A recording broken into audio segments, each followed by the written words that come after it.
Chapter 2956. Great Elder and the others stood up with tears in their eyes. Hui chuckled and said, "You old men are actually so pretentious." "Is this pretentious? It's called happiness." Great Elder glared at Hui before looking at Qin Feiyang and Madman. "And you guys, you actually hid such an important matter from us." "Old man, I'm innocent. I really didn't know about this. I only found out about it now." Madman pointed at Hui and said in dissatisfaction, "I didn't even know that he was the Vice Palace Master before." "What's wrong with letting you know?" Hui said. "Fine, you guys are ruthless."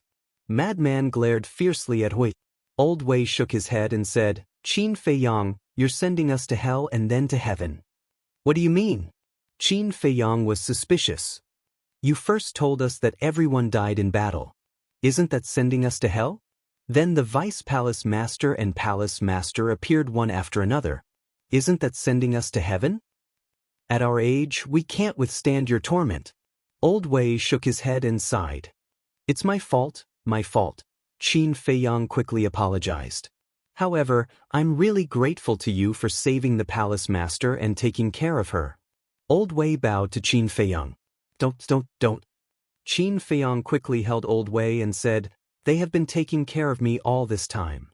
Old Wei glanced at Fire Lotus and Hui, then looked at Qin Feiyang and nodded. "All right, then this old man won't be polite with you.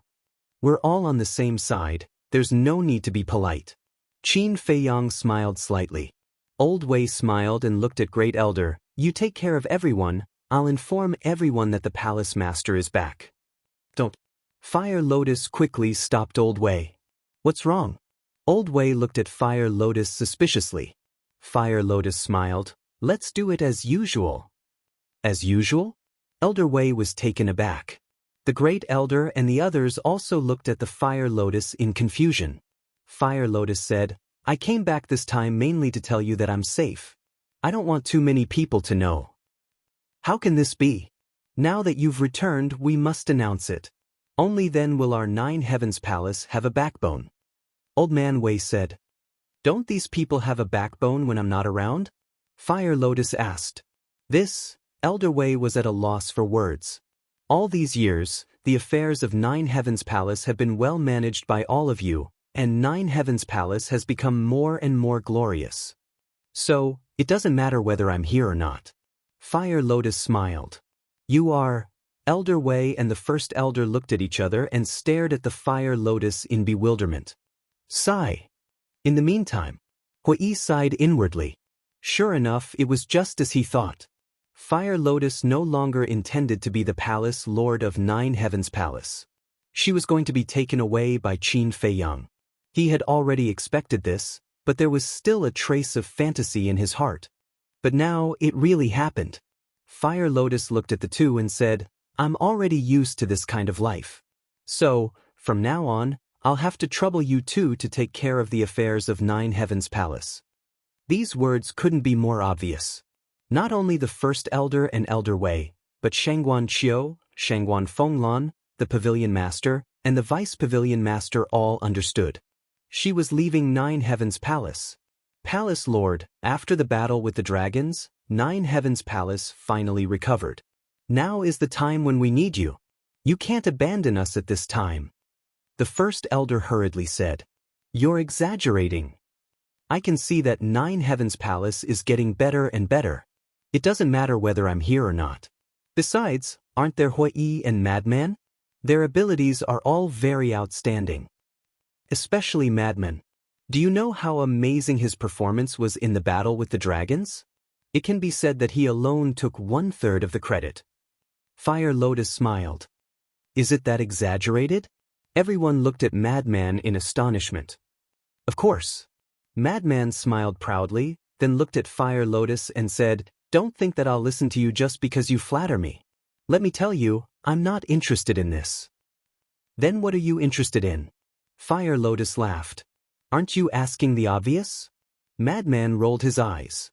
Of course, it was the 4th floor of the miracle. If he didn't know about the miracle, he would have returned to 9 Heavens Palace after destroying the dragons. But it was different now. Knowing that there was a more exciting world, How could he stop in the ancient world? You, Fire Lotus shook her head, then turned to look at Hui. Why are you looking at me? Hui coughed. If not you, who should I look at? Fire Lotus said. Don't force me, okay? You know my personality, I'm a lazy person. It's hard for me to be the Vice Palace Lord, let alone the Palace Lord. Hui said with a bitter face. Fire Lotus said, who doesn't know your ability? As long as you put your mind to it, there's nothing you can't do. Don't flatter me, I really can't. Hui quickly waved his hand. Fire Lotus raised her eyebrows and said, are you not going to listen to my words? What do you want? Forcing good into prostitution? Let me tell you, with so many people watching, you won't be allowed to mess around. Hui hid behind Shengguan Fenglan and shouted. Is that so? Fire Lotus rubbed her fists and stared at him with bad intentions. Shengguan Fenglan looked at Fire Lotus and could see that Fire Lotus was determined to leave. She turned to Hui and asked, do you really want to marry me? Of course, I want to even in my dreams. Hui nodded. Good, as long as you agree to be the palace master of Nine Heavens Palace, I will immediately agree to marry you. Shengguan Fenglan said. This, Hui looked at Shengguan Fenglan in a daze. Fire Lotus was also surprised. Do you agree? Shengguan Fenglan asked. Lan, why are you working with her to torture me? Hui cried out in grief and looked at Qin Feiyang for help. Qin Feiyang drank his tea and pretended not to see. Bastard, you only know how to pretend to be a mute at the crucial moment. Hui cursed in anger. Answer me. Shengguan Fenglan said. Hui looked around. Not only was no one helping him, Frenzy's face was filled with schadenfreude. It seems that you were lying to me. Shengguan Fenglan shook her head and sighed. No. Hui quickly waved his hand and looked at Fire Lotus, saying, you guys are forcing a duck to a perch. Fine, I'll fulfill your wish. You can go fool around with Qin Feiyang. What do you mean fool around? Qin Feiyang said unhappily. Now you finally know how to speak.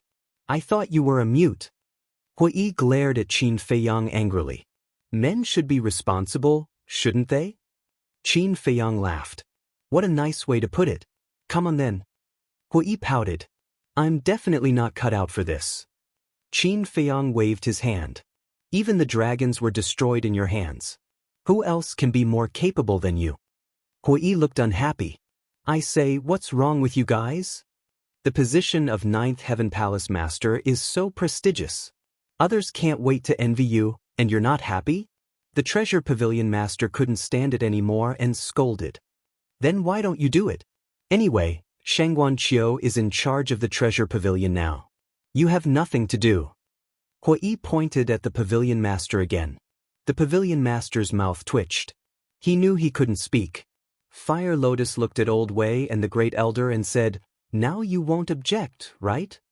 The two looked at each other and finally sighed helplessly, as long as you're happy. They could also tell that Huolian had steeled her heart. If they continued to force it, they were afraid that even Hui would run away. At that time, no one would be in charge of Ninth Heaven Palace. They had always seen Hui's ability in their eyes. He was indeed good, but a little lazy. But now with Shengguan Fenglan restraining him, it should be better in the future. Then it's decided. Fire Lotus chuckled. She held her teacup and looked at Hui with a smile. Palace Master, I'll use tea as wine to toast you. Hui rolled his eyes at Fire Lotus. He held his teacup and clinked it with Fire Lotus's before drinking it in a fit of pique. Fire Lotus smiled and also took a sip. Her expression was incomparably relaxed. Hui put down his teacup and looked at Qin Feiyang. As you wish, but let me tell you, you're not allowed to bully her. Otherwise, I won't let you off. Qin Feiyang nodded and smiled. He looked at Hui and Shengguan Fenglan and said, then when are you going to get married? We're still waiting to drink your wedding wine. You haven't even settled your own matters and you have the nerve to rush us? Hui looked down on him. Can't we have a good chat? Qin Feiyang's face darkened. Hui rolled his eyes and grabbed Shengguan Fenglan's little hand.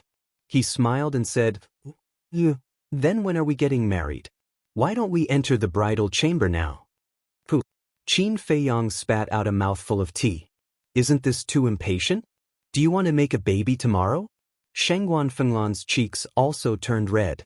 She said angrily, "Can you be more serious?" Hui couldn't stop giggling. Qin Feiyang stayed in Jiutian Palace. When he had nothing to do, he would walk around. For a time, life was very comfortable.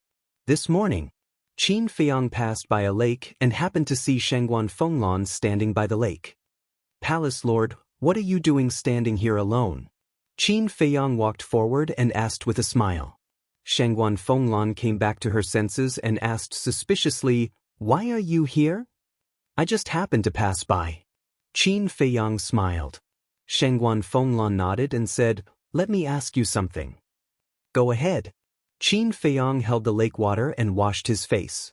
Shengguan Fenglan asked, "What are your feelings for my sister?"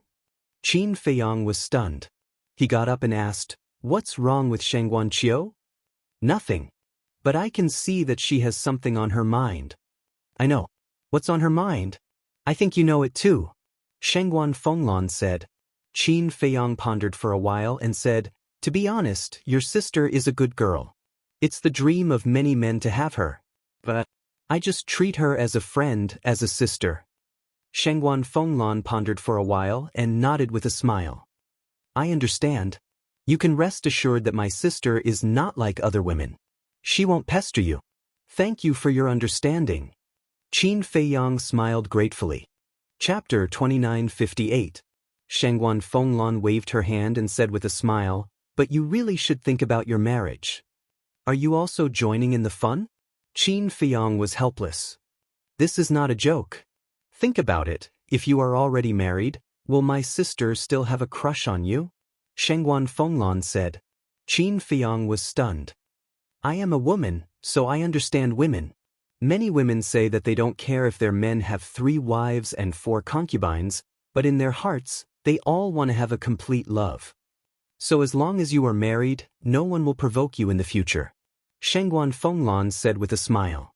Qin Feiyang was enlightened and said with a smile, "Thank you for your reminder, Palace Master." "All right then. It's not easy to be free. Accompany her more. Women need companionship and protection," Shengguan Fenglan said. Qin Feiyang nodded with a smile, then turned and left. Not long after, he met the Great Elder again. The Great Elder was hiding alone in front of a river, drinking tea and fishing at the same time, looking extremely comfortable. "Great Elder." Qin Feiyang greeted with a smile and walked forward. "Why you here?" The Great Elder was stunned and looked at Qin Feiyang suspiciously.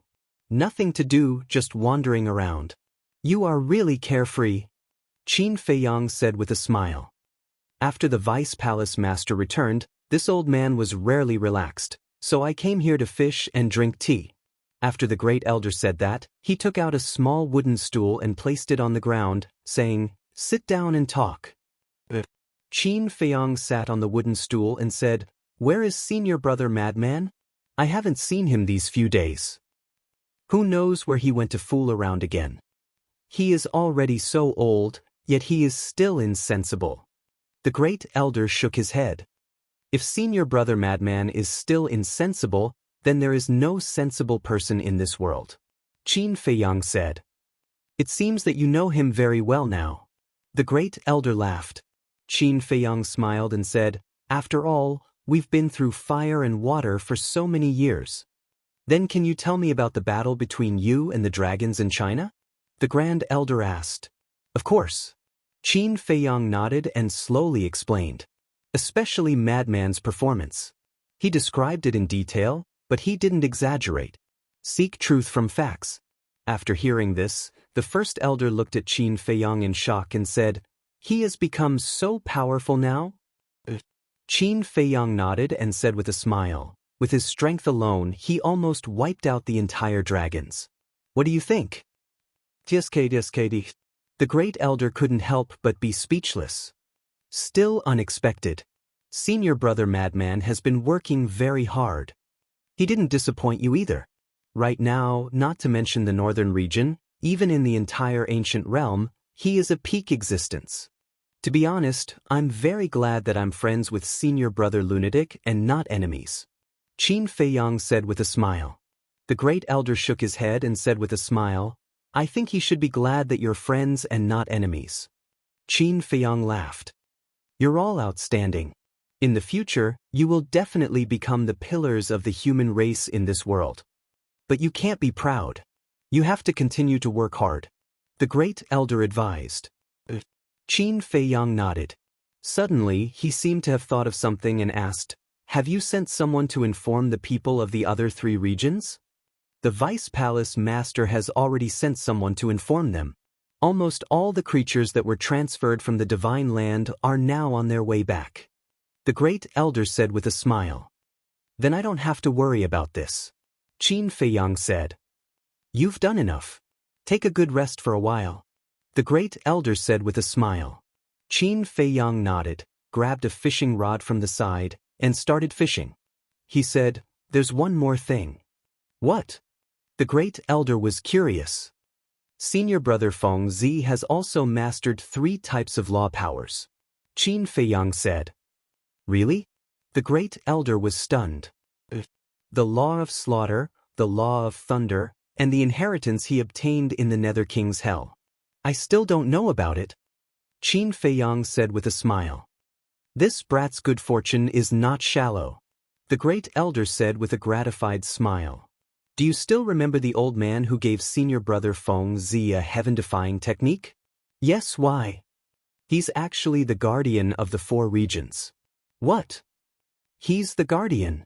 Yes, to be precise, they're the guardians of the ancient world. Because the 4 of them all control the ancient world's law powers. In the past, perhaps because of the existence of the dragons, they had no choice but to give up the divine land. I see. So I guess that senior brother Feng Zi's background might not be simple. Otherwise, why would the guardians value him? Who cares? My children and grandchildren have their own fortune. I'm just an old man now. The 2 of them sat by the lakeside, chatting and laughing as if they were 2 old friends. Another period of time passed.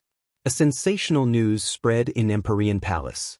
Yi Xiaoyao, the deputy palace master of Empyrean Palace, officially took over the position of palace master. The position of deputy palace master was taken over by Shangguan Fenglun, and on the day of the appointment, the 2 would hold a wedding ceremony at the same time. When this news spread, not only the major forces of the northern region, but also the famous families. Even the major forces of East Tomb, West Desert, and South Wilderness sent congratulatory gifts. On the same day, Empyrean Palace was bustling with noise and excitement. All the famous forces of the 4 regions sent people to attend the ceremony. Rudong City's Heavenly Cloud Mountain Master. Heavenly Cloud Mountain was the strongest existence in East Tomb. Back then, Qin Feiyang had a grudge with Heavenly Cloud Mountain. Among them, there was a person called Su Mo who left a deep impression on Qin Feiyang. But now, everything was in the past.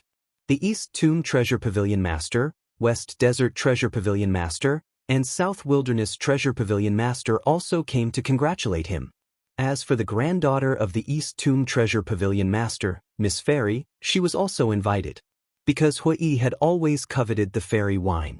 That day, Miss Fairy was also very generous and took out 10,000 jars of fairy wine as a congratulatory gift.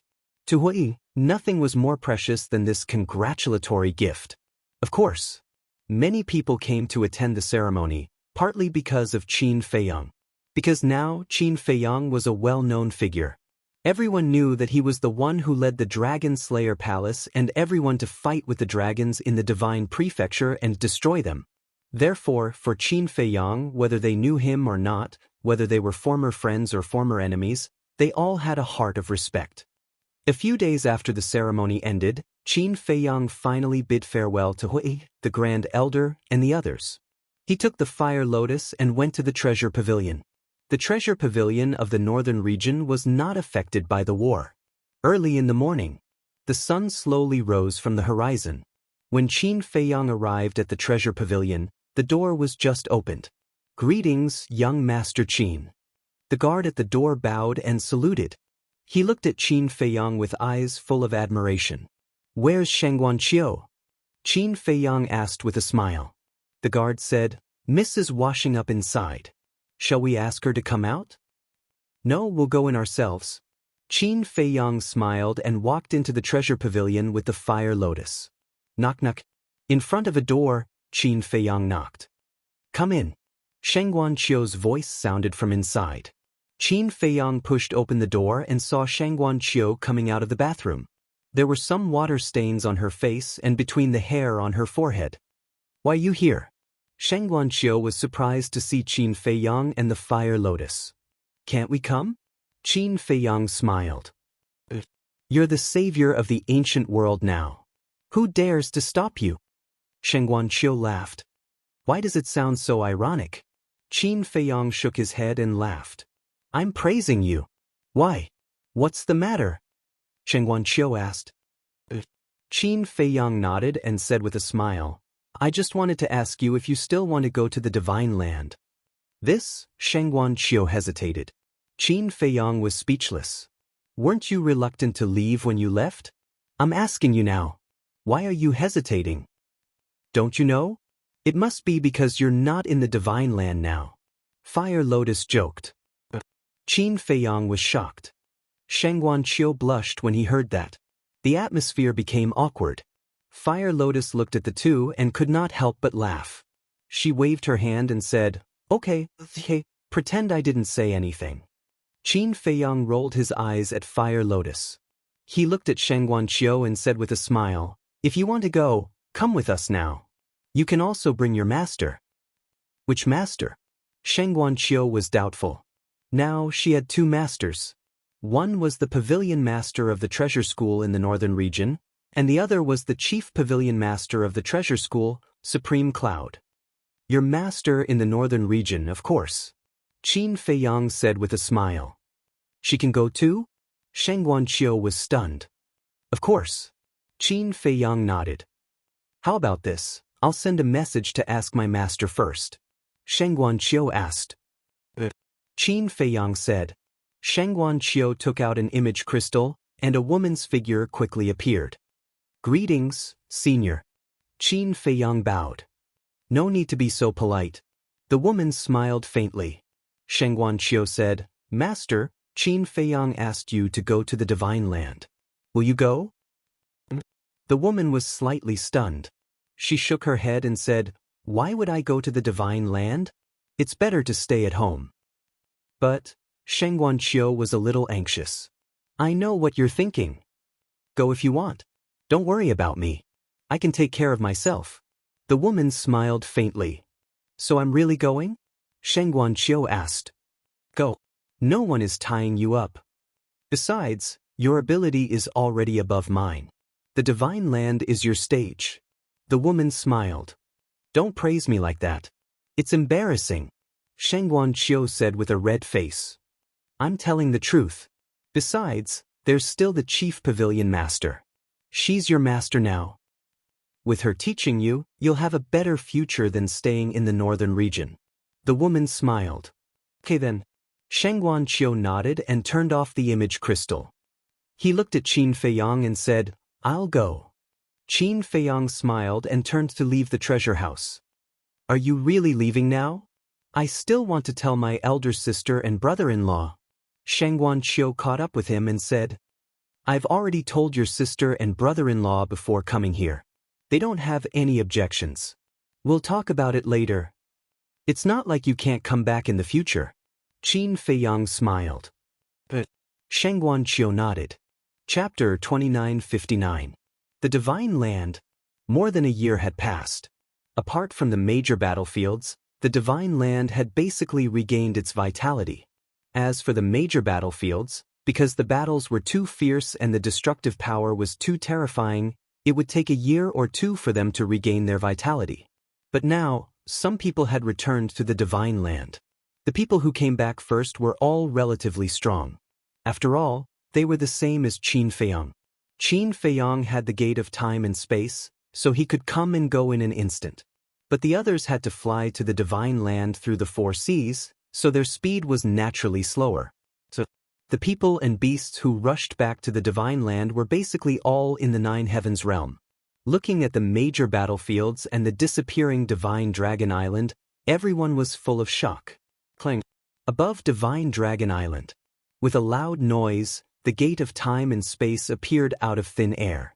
Qin Feiyang, Fire Lotus, and Shangguan Qiu walked out one after another. Divine Dragon Island was undoubtedly the center of the battlefield. The battle between Qin Feiyang and the Dragon God Sword, the battle between the Frenzy and the Prince of Dragons, and the battle between the Ancient Castle and the Ice Dragon Sacred Sword all happened here. So it was even more tragic here. It was estimated that no grass would grow here for decades or centuries.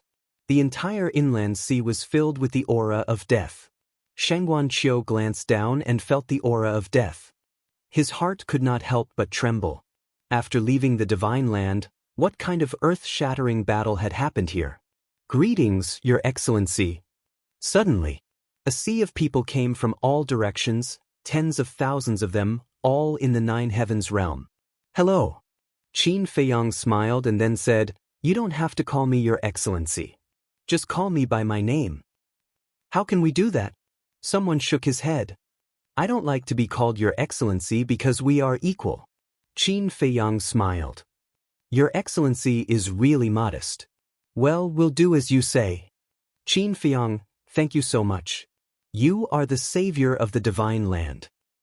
Please accept our bow. Everyone knelt in the void and prostrated themselves. Qin Feiyang did not try to dissuade them because he knew it was useless. He smiled and said, "Get up."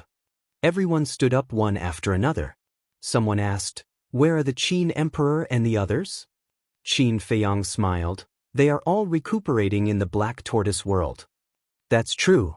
Although I didn't see it with my own eyes, I can tell that the battle between you and the dragons must have been very fierce. Let them rest well.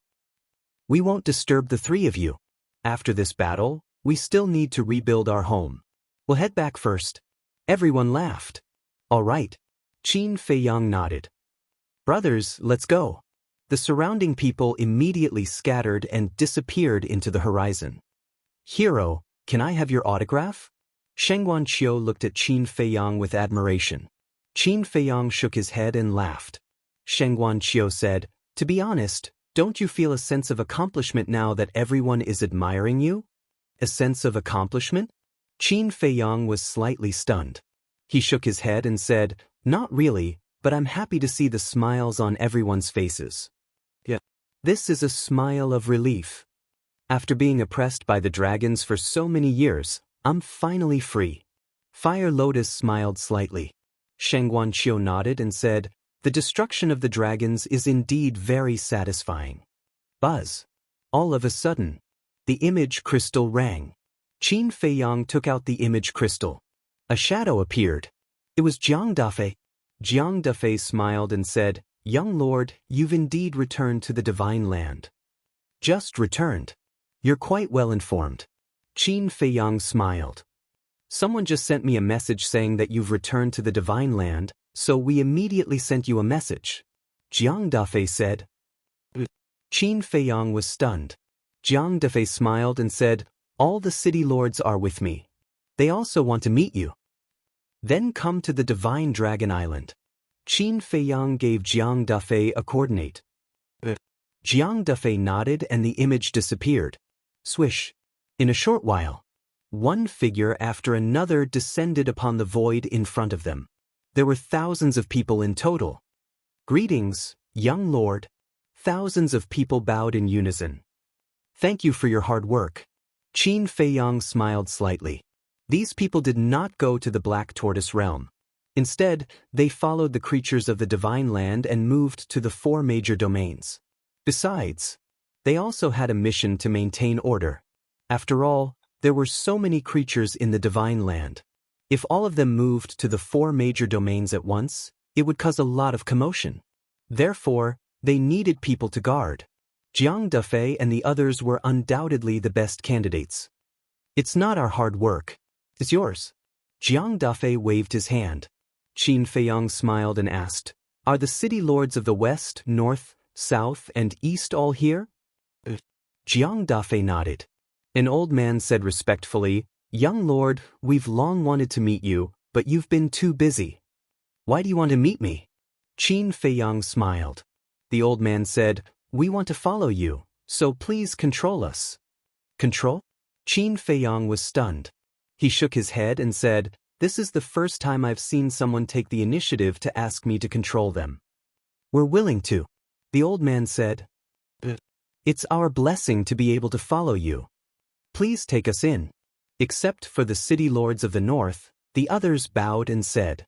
Qin Feiyang glanced at these people and said with a smile, "The battle is over. There's no need to control them anymore." No need to control them? Everyone was stunned. Not only that, I'll also release the control on those who were controlled before. After Qin Feiyang said that, with a thought, the slave seals on Jiang Dai, Lei Bing, Fan Yunzhang, and the others immediately disintegrated. This, Jiang Dafei and the others looked at each other. "I controlled you back then as a precaution. Now that the dragons are gone, there's no need to continue controlling you." Qin Feiyang smiled slightly. But, Jiang Dafei hurriedly said, "I know what you want to say. But you also know my origin. I'll leave the ancient realm sooner or later." Qin Feiyang said with a smile. Everyone was stunned for a moment and quickly asked, "When will you leave?" "I don't know yet." "Of course. Even if I leave, I won't forget you. And if there's a chance, I'll come back to drink with you. At that time, don't think I'm troublesome." Qin Feiyang said with a smile. No, it's our honor." Jiang Dafei waved his hand. Qin Feiyang smiled faintly. He looked at the several thousand people and said, "You are all city lords with heavy responsibilities. Don't disappoint my expectations of you, and don't disappoint everyone's trust in you. Don't worry. We'll be loyal to our duties and follow your will to protect this land." Jiang Dafei said, "That's good." Qin Feiyang nodded and waved his hand, saying, "Then go and help everyone rebuild their homes." The thousands of people responded respectfully and turned to leave. Fire Lotus said with a smile, "These people can be trusted. The future of the ancient world depends on them." Qin Feiyang said with a smile. Swoosh. As his voice fell, the three of them disappeared. The Black Tortoise World. The land of demons. Clouds and mist lingered, and it was quiet and peaceful. In a courtyard, Supreme Cloud, Supreme Beast, Qin Badian Yizhong, and Lu Xingyang sat together, talking and laughing. Qin Feiyang looked at Supreme Cloud and the others in surprise and said, "You've rebuilt your physical bodies?" "Not yet. Because it's too boring, so we came out for a gathering." Lu Xingyang looked up at Qin Feiyang and smiled. Qin Feiyang shook his head and smiled. He landed in the courtyard with Fire Lotus and Shangguan Qiu. "Greetings, Master." "Greetings, seniors." Shangguan Qiu bowed. Supreme Cloud nodded and asked with a smile, "Does your master of the northern region have any objections to me accepting you as my disciple?" "He's very happy. He said it's my good fortune. He told me to be filial to you and listen to you in the future." Shangguan Qiu hurriedly waved his hands. "Really?" Supreme Cloud asked. "More real than real gold." Shangguan Qiu nodded, looking a little restrained. After all, he hadn't spent much time with Supreme Cloud. Supreme Cloud shook his head and laughed. He looked at Qin Feiyang and said, "Don't bully my disciple." "How would I dare?" Qin Feiyang smiled bitterly. Supreme Cloud had accepted Shangguan Qiu as his disciple purely as a temporary measure, but now it seemed that he really wanted to treat her as his disciple. This was a good thing. If Supreme Cloud really treated Shangguan Qiu as his disciple, her future achievements in the ancient world would be immeasurable. Qin Feiyang walked to Yizhong and asked, "Master, are you well?" "What are you saying?" "Of course I'm well." Yizhong was speechless. Qin Feiyang said, "Then, Longzuan." Qin Badian glared at Qin Feiyang and said, "Don't touch the pot that doesn't boil." "It's fine. What haven't I experienced at this age? Calm down for a while and you'll get over it." Yizhong waved his hand. "That's good." Qin Feiyang chuckled and sat next to Yizhong. He looked at Shangguan Qiu and Fire Lotus and said, "You guys have a seat too." I'll pass. Sheng Guanqiu waved his hand and glanced around. He looked at Fire Lotus and said, I've never walked around the Black Tortoise world properly. Sister Fire Lotus, why don't you take me around? Sure. Fire Lotus nodded and looked at Qin Feiyang and the others. She smiled and said, you guys take your time. After that, the two of them turned and left. Qin Batian looked at Sheng Guanqiu's back and sighed. What a good girl. It's a pity, ahem.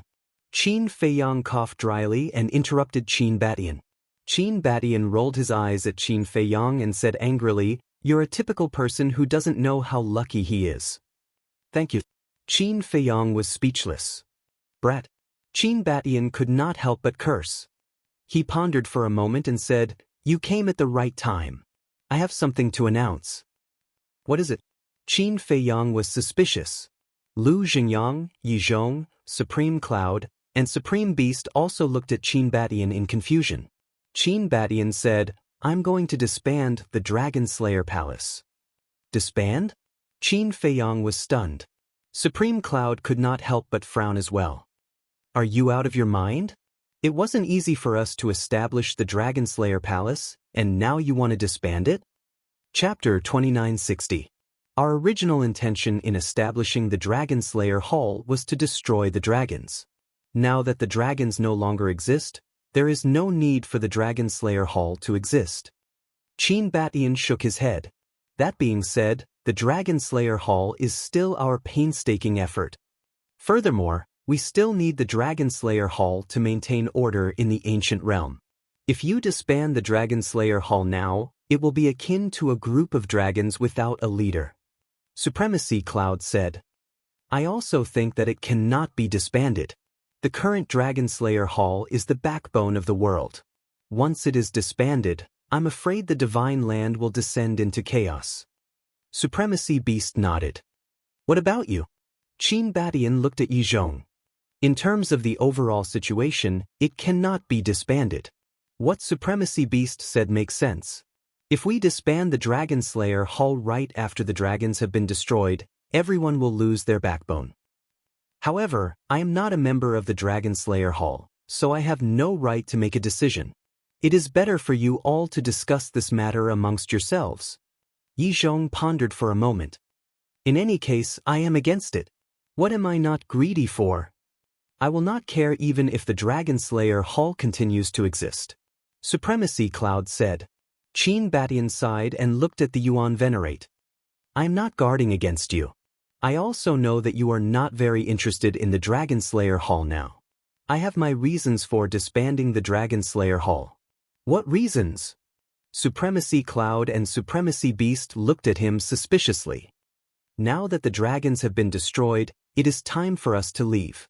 Once Brother Xingyang and I leave, the Dragon Slayer Hall will be leaderless.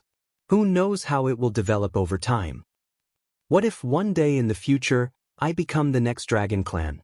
Therefore, it is better to disband it. Qin Batian said.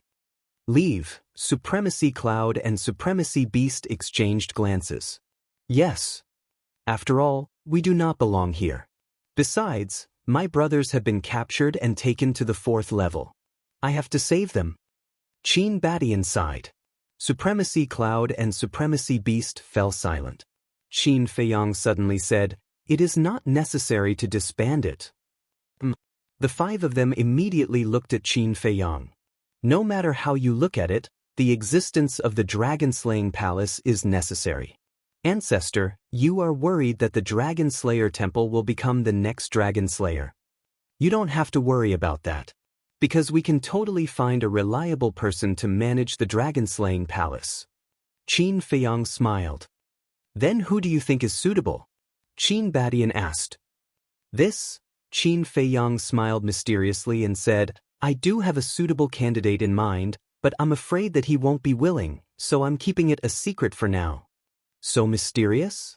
Qin Batian was stunned. Qin Feiyang nodded. Qin Batian said, then you have to say it. Then we'll think of a way to convince him. There's no need. When we leave, we'll just leave this mess to him. I think with his character, he definitely won't sit back and do nothing. Qin Feiyang smiled. Lu Jingyang looked at Qin Feiyang and said, "Why does it sound so unreliable? Can I lie to you? Don't worry, I can guarantee that he will definitely take over the dragon-slaying palace." Qin Feiyang smiled confidently. The five of them looked at each other. Qin Batian nodded and said, "All right then, it's up to you. There's one more thing." Yi Zhong looked at Qin Feiyang and said, "Do you still remember what I said back then?" "What did you say?" Qin Feiyang was suspicious. Yi Zhong said, "I'll support you as the master of the ancient world." "Don't. Please don't." Qin Feiyang hurriedly waved his hand. Yi Zhong couldn't help but frown. "Master, you know your disciple's character. In terms of courage, I do have it, but in terms of management, I really can't. We'll talk about it later. Like my ancestor, I have to go to the 4th level of the divine ruins. I can't stay in the ancient world forever." Qin Feiyang sighed. Yi Zhong frowned and said, "Why do you have to go?" "Master, you don't know. When I was born, there were a total of 2 divine artifacts. The castle and Chang Shui respectively. Back then, at the divine ruins, Chang Shui was snatched away by small beast. So, I have to take it back. There's also the blood feud between the inner demons and big cousin. I can't just let it go like this."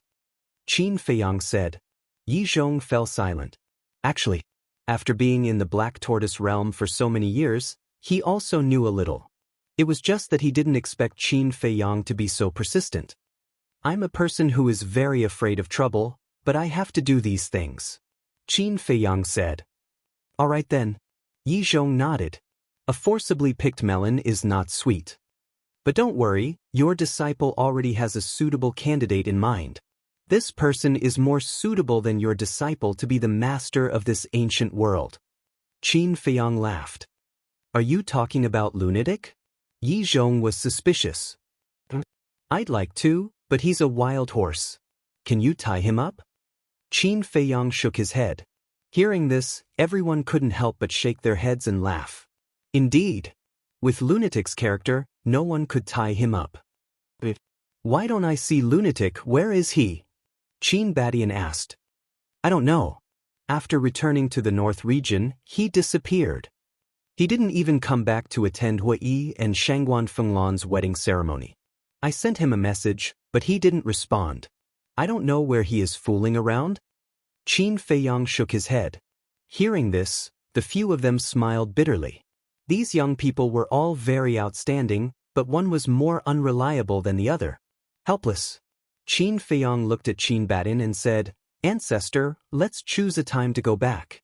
Qin Batian pondered for a while and said, "When the physical body is reconstructed, we'll leave." Qin Feiyang nodded and looked at Yi Zhong.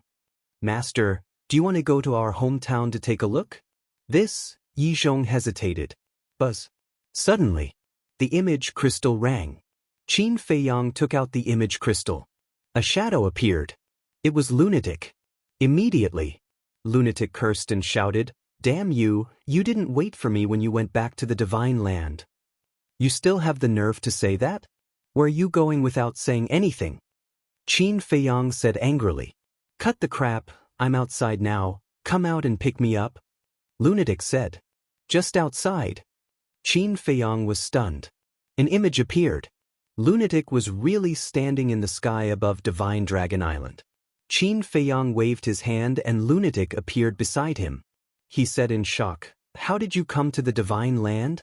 So fast?" "That old man sent me here." Lunatic pursed his lips. "Old man?" Qin Feiyang was slightly stunned and asked suspiciously, "Which old man?" "It's that old man. What kind of bullshit guardian is that?" Lunatic said with some annoyance. "Have you been looking for him during this time?" Qin Feiyang was stunned. Lunatic nodded, grabbed the teacup on the table, and drank it directly without asking who it was. He said angrily, "This old man is too much." "What's wrong?" Qin Feiyang and the others looked at each other suspiciously. "Look, I went to great lengths to look for him. I finally found him in the Western Desert, but look what happened. He actually chased me out without saying anything." Lunatic said angrily. "Why are you looking for him?" Qin Feiyang was puzzled. "Isn't it because of my background?" He gave me a heaven-defying divine art and asked me to go to the Nether King's hell, so he must know my background. But when I found him, no matter how I asked, he just wouldn't tell me. Don't you think I'm angry? Don't I have the right to know my own background? Lunatic became angrier and angrier as he spoke. Qin Feiyang shook his head and said with a smile, "When he left, he had already said that he wanted you to find the answer yourself. It's obvious that he doesn't want to tell you, and you still went to him? Aren't you looking for trouble?" "Where can I find it? I don't have a clue at all," Lunatic said angrily. After speaking, his arms drooped down weakly. He was like a frosted eggplant. "Take it slow. Look at our ancestors' background, isn't it also a mystery?" Qin Feiyang consoled. Lunatic glanced at Qin Badian and said, "I'm different from him. He jumped out from a stone." Qin Baishan's mouth twitched. Was this something a human should say? Enough. Don't be dejected. Everything has to be done step by step. Also, Hui said that he won't see you in the future. He will beat you up every time he sees you. Qin Feiyang said. "Why did he beat me up?" Lunatic was stunned. Qin Feiyang said, "Who asked you not to attend his wedding ceremony? Married? Not bad. So be it, he can't beat me anyway." Lunatic waved his hand. Looking at Lunatic's half-dead appearance, Qin Feiyang shook his head and said, "Actually, I feel that you should go to hell to find your background." Lunatic was stunned. "That's right. Do you still remember the evil moon? When you come into contact with the evil moon, an image will appear in your mind. I guess these images are related to your background." Qin Feiyang guessed. Lunatic immediately lowered his head and pondered. A moment later, he slammed his palm on the stone table. "What? You gave us a scare." Qin Feiyang stared at him angrily. Lunatic said, "I'm going to hell now." Qin Feiyang was stunned and helplessly said, "You have to change your personality. Hell hasn't opened yet, so how are you going to go?" "Nonsense, of course I'm going to find the guardian of the miracle," Lunatic said. No, it has already helped us a lot. Don't trouble it anymore." Qin Feiyang quickly dissuaded him. "Don't worry. After the dragons were destroyed, the old man and the others went to the miracle. The fire python told them that Ice Dragon had lifted the order. In other words, we can enter and leave the miracle as we wish," Lunatic said. Qin Feiyang was stunned and asked, "Really? Why would I lie to you?" Lunatic rolled his eyes. Qin Feiyang suspiciously asked, "Then why did Ice Dragon lift the order? Is there a need to think? Of course it's us.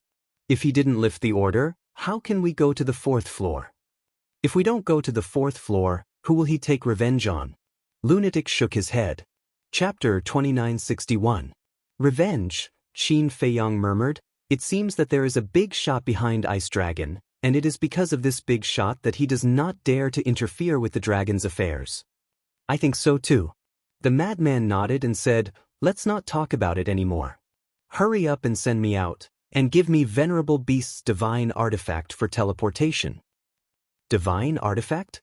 Qin Feiyang was taken aback. "I forgot. Back then, you killed your way into the inner sea and took away his divine artifact." The madman said. Qin Feiyang patted his head and said, "There is such a thing. I really forgot about it." "Give it to me," the madman said. "But this is Venerable Beast's.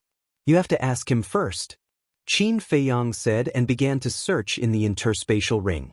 Venerable Beast smiled and said, "Take it if you like it." After a while, Qin Feiyang took out an ancient bronze mirror and threw it to the madman, saying, "Be careful. With our relationship with the blood demon race, what threat is there?" The madman pursed his lips. "It's better to be careful. After all, the old patriarch has always wanted to possess you," Qin Feiyang said. Got it. The madman waved his hand impatiently. "Then when I go to the 4th level, should I come and pick you up?" Qin Feiyang asked. "Let's talk about it then," the madman said. Qin Feiyang shook his head helplessly. It seemed that no matter what he said now, this guy would not listen. With a wave of his hand, he sent the madman out. Looking at his energetic appearance, It seems that he really cares about his background. Yi Zhong said with a smile. After all, who doesn't care about their background? Qin Feiyang smiled and looked at Yi Zhong, saying, "What do you think, master? Come to our hometown to play." This, Yi Zhong hesitated again. Qin Feiyang said with a smile, "Don't worry, I won't sell you out." "You're not serious?" Yi Zhong rolled his eyes at Qin Feiyang and said, "Since Ice Dragon has already lifted the order, then let's go take a look." "All right. You guys chat then, I'll get back to work." Qin Feiyang stood up. Suddenly, he seemed to have thought of something. He lowered his head and pondered for a while. Then, he looked at the ancestor and asked, "How should we deal with the people of the dragon-slaying palace?" "The battle is over. Send them out." Qin Badian said. "Go out?" Qin Feiyang was taken aback. He smiled bitterly and said, "I'm afraid no one is willing to go out now." "Then what should we do? Are we just going to let them stay in the Black Tortoise world?" "That won't do. They're originally from the ancient world, so they can't follow us to the 4th floor and risk their lives." Qin Badian said.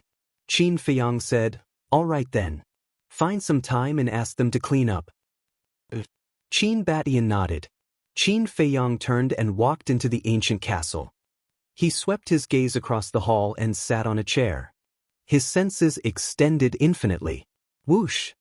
Very soon, one by one, figures appeared in the ancient castle. They were Li Chang, Li Changhe, Wang Daoyuan, the 3 Black Leopard Brothers, Big Black Wolf, the 5-Clawed Golden Dragon, Feng Daji, Yang Li, Wang Ming, and the Straw Sandal Old Man. "What's the matter?" They looked around and looked at Qin Feiyang suspiciously. "The battle is over," Qin Feiyang said with a smile. "Yes." Yang Li nodded. "It was not easy." With a thought, Qin Feiyang also removed everyone's enslavement seal. "Young master, what are you doing?" Wang Ming looked at Qin Feiyang in surprise. "I promised everyone that I would remove the control after the battle. You are free from now on." Qin Feiyang smiled slightly. "Free?" Everyone murmured and lowered their heads. They felt a little disappointed. "Why do you still look unhappy?" Qin Feiyang asked with a smile. "Young master, to tell you the truth, I really wanted to get rid of your control in the past. But after interacting with you for a long time, I realized that you are a good person. Righteous, responsible, and good to us." "Young master, I know what you mean, but I don't want to leave," Wang Ming said. Qin Feiyang asked, "Are you willing to die on the 4th floor with me?" Wang Ming nodded without hesitation. "Thank you." Qin Feiyang smiled and said, "But all good things must come to an end. We will be separated sooner or later." "Boss, you are burning the bridge after crossing the river.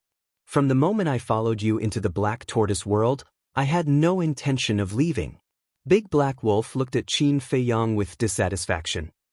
Us too. The 3 Black Leopard Brothers nodded. "Young master, since you have given us freedom, please let us make our own decisions." Yang Li glanced at Big Black Wolf and the 3 Black Leopard Brothers before looking at Qin Feiyang. Qin Feiyang looked at Yang Li, Wang Ming, the 3 Black Leopard Brothers, and Big Black Wolf with a smile. "All right, you guys can make the decision." "I choose to stay," Wang Ming said immediately. "Me too," Yang Li added. "Us too." Big Black Wolf and the 3 Black Leopard Brothers ran out. "I knew it." Qin Feiyang shook his head and laughed. Big Black Wolf grinned. "What about you guys?" Qin Feiyang looked at Feng Daji and the others. Feng De pondered for a moment and looked at Qin Feiyang. "Young master, let me say this first. I'm not afraid of death." "I know. If you were, you wouldn't have self-destructed in the internal sea to save us." Qin Feiyang smiled. "You still remember?" Feng Daji scratched his head. "How can I forget the favor of saving my life? And Li Changhe, when I entered the Dragon God's palace, you also stood in front of me without hesitation." Qin Feiyang smiled.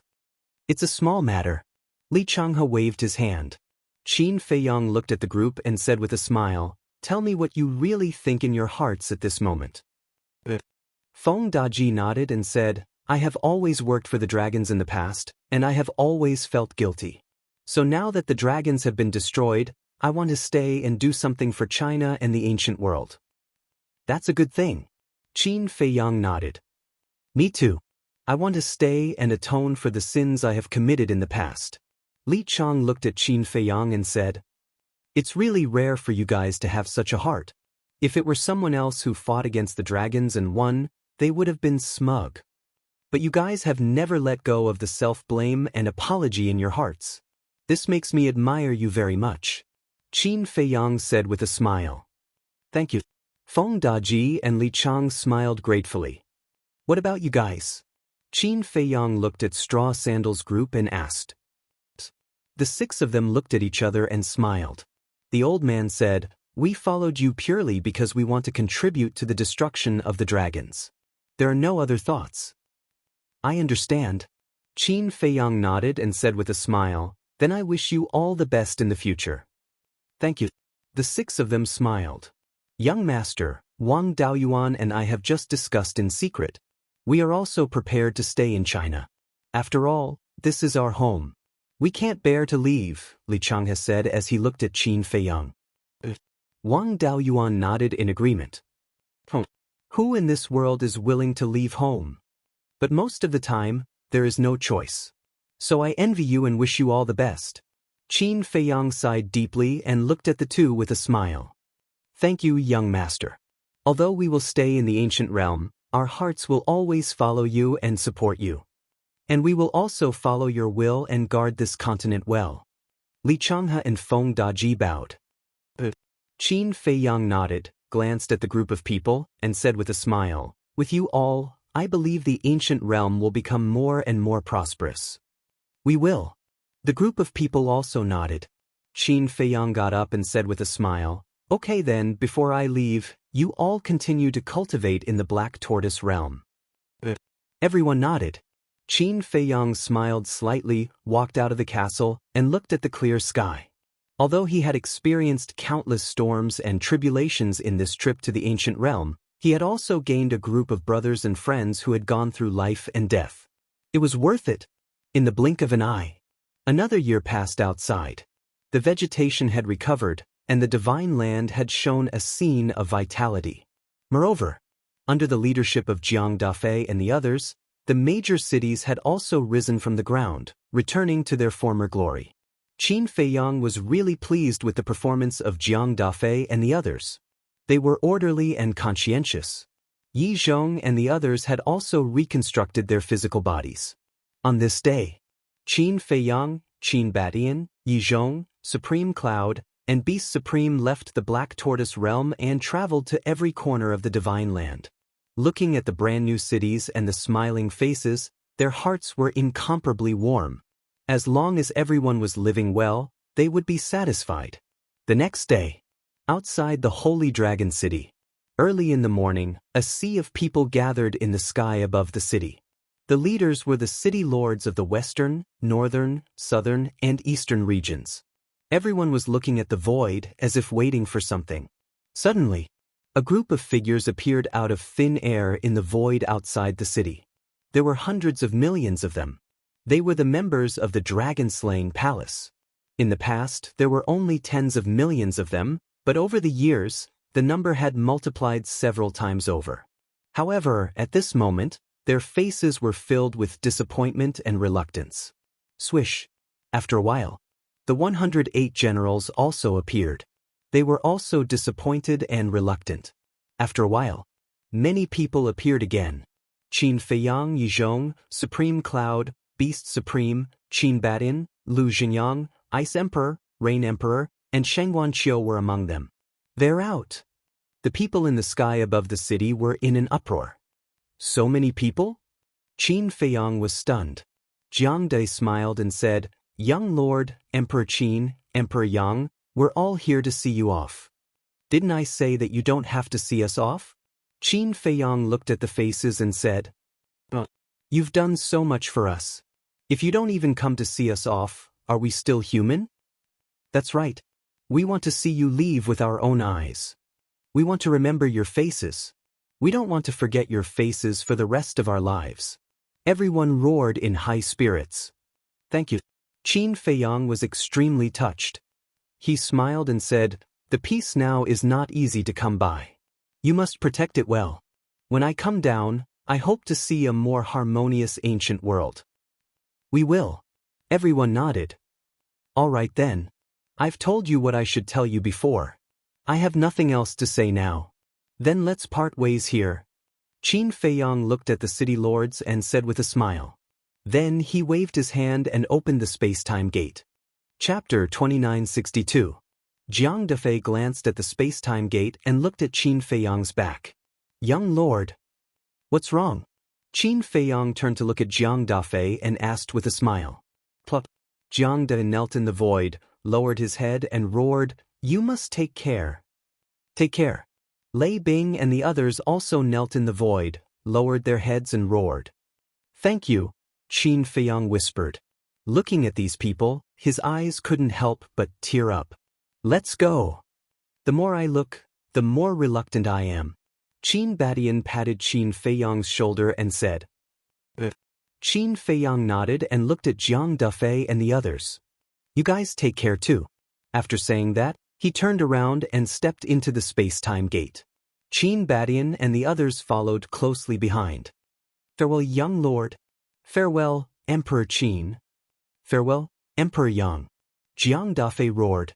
The next moment, everyone present, including the hundreds of millions of people from the Dragon Slayer Palace, knelt in the void and roared. Their voices were like a bell that resounded through the world. Land of the undead.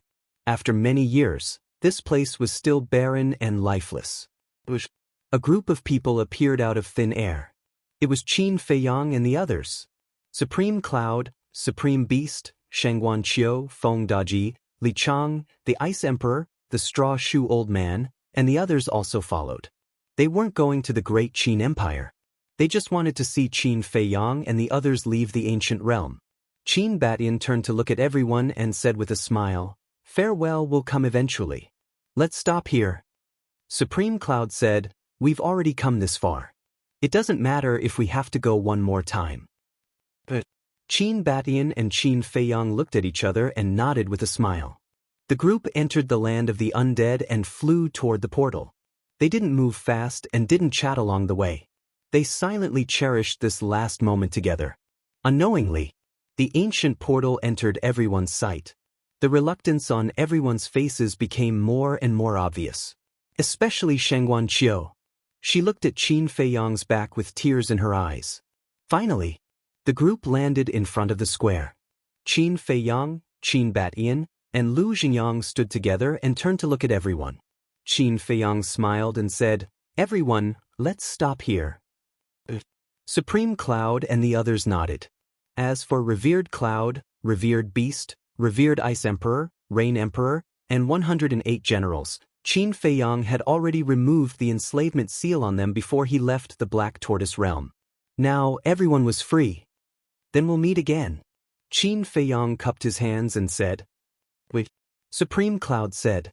Qin Feiyang was taken aback. He looked at Supreme Cloud and said with a smile, "Don't tell me you still can't bear to part with me? Don't be so smug. I can't wait for you to scram." Supreme Cloud rolled his eyes. "Huh." Qin Feiyang laughed loudly. "I stopped you because I wanted to tell you that if you really want to go to the 4th floor, don't be as high profile as you were in the ancient world. Just bear with it, it won't do you any harm." Supreme Cloud sighed. "Thank you for your concern." Qin Feiyang smiled faintly. "Who cares about you?" Supreme Cloud rolled his eyes and waved his hand impatiently. Scram. Qin Feiyang shook his head and laughed. "I'll say one more thing." Revered Beast looked at Qin Feiyang, Qin Badian, and Lu Xingyang, and said with a smile, "The gates of the ancient world are always open to all of you. You're welcome to return." "Thank you." The three of them cupped their hands and smiled. Qin Feiyang glanced at everyone and couldn't help but look at Shangguan Qiu. Seeing her tearful face, he couldn't help but feel his heart ache. He slowly walked forward and wiped away her tears, saying softly, "Take good care of yourself, okay? Don't let everyone worry about you." "Okay." Shangguan Qiu nodded, still keeping her head down. "Then I'm leaving," Qin Feiyang said. Shang Guanqiu's eyes trembled. She plucked up her courage and looked up at Qin Feiyang, saying, "Can you hug me?" Qin Feiyang was stunned, then smiled, opened his arms, and pulled Shang Guanqiu into his embrace. Shang Guanqiu immediately burst into tears. Qin Feiyang blamed himself in his heart. What did he do to make this woman cry for him? He had let down too many good girls in his life. He was not a good man at all, because a good man would never let a woman cry for him. But there was no room for another woman in his heart.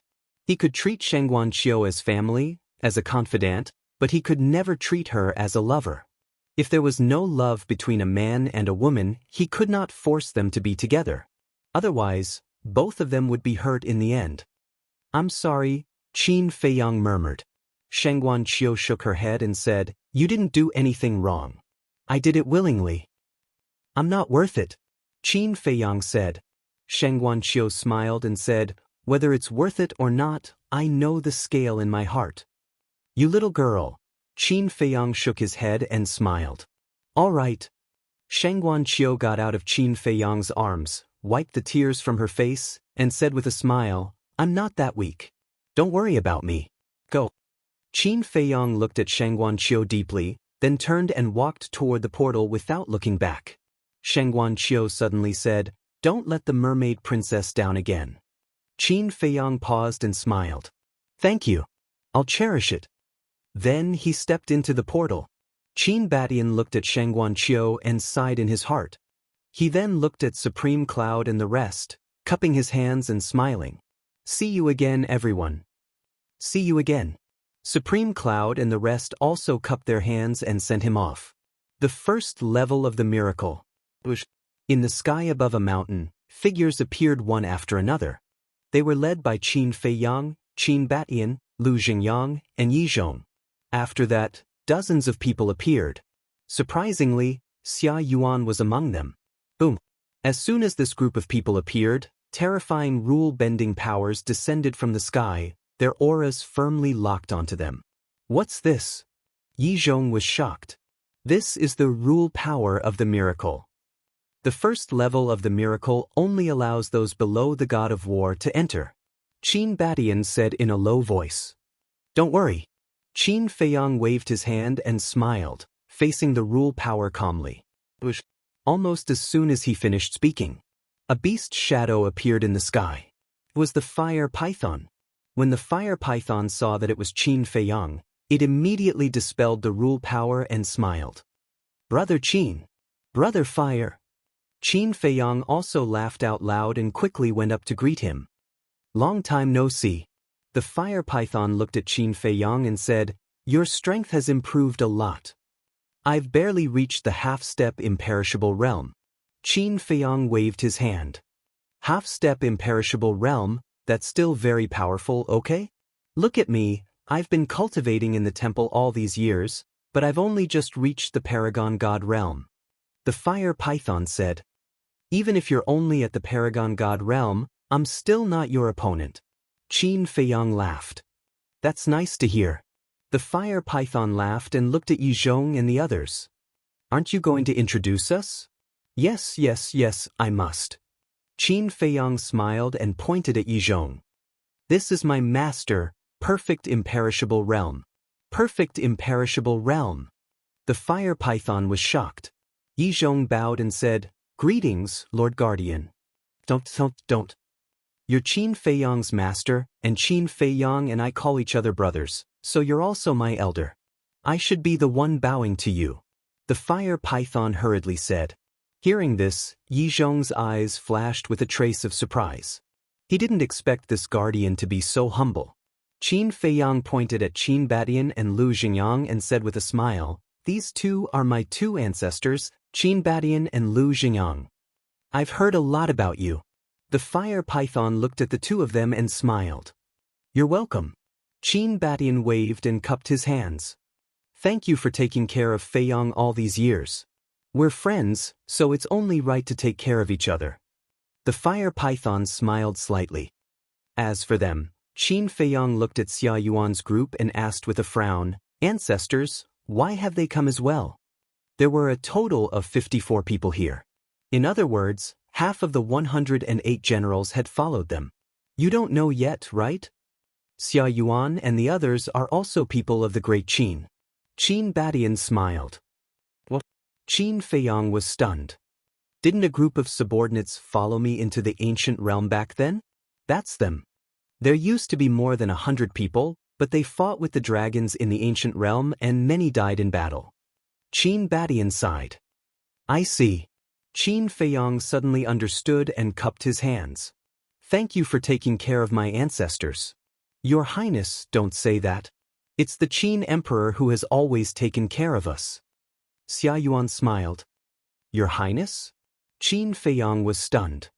Now that we've left the ancient realm, the Dragon Slayer Palace has nothing to do with us. We can't call you young lord anymore, right?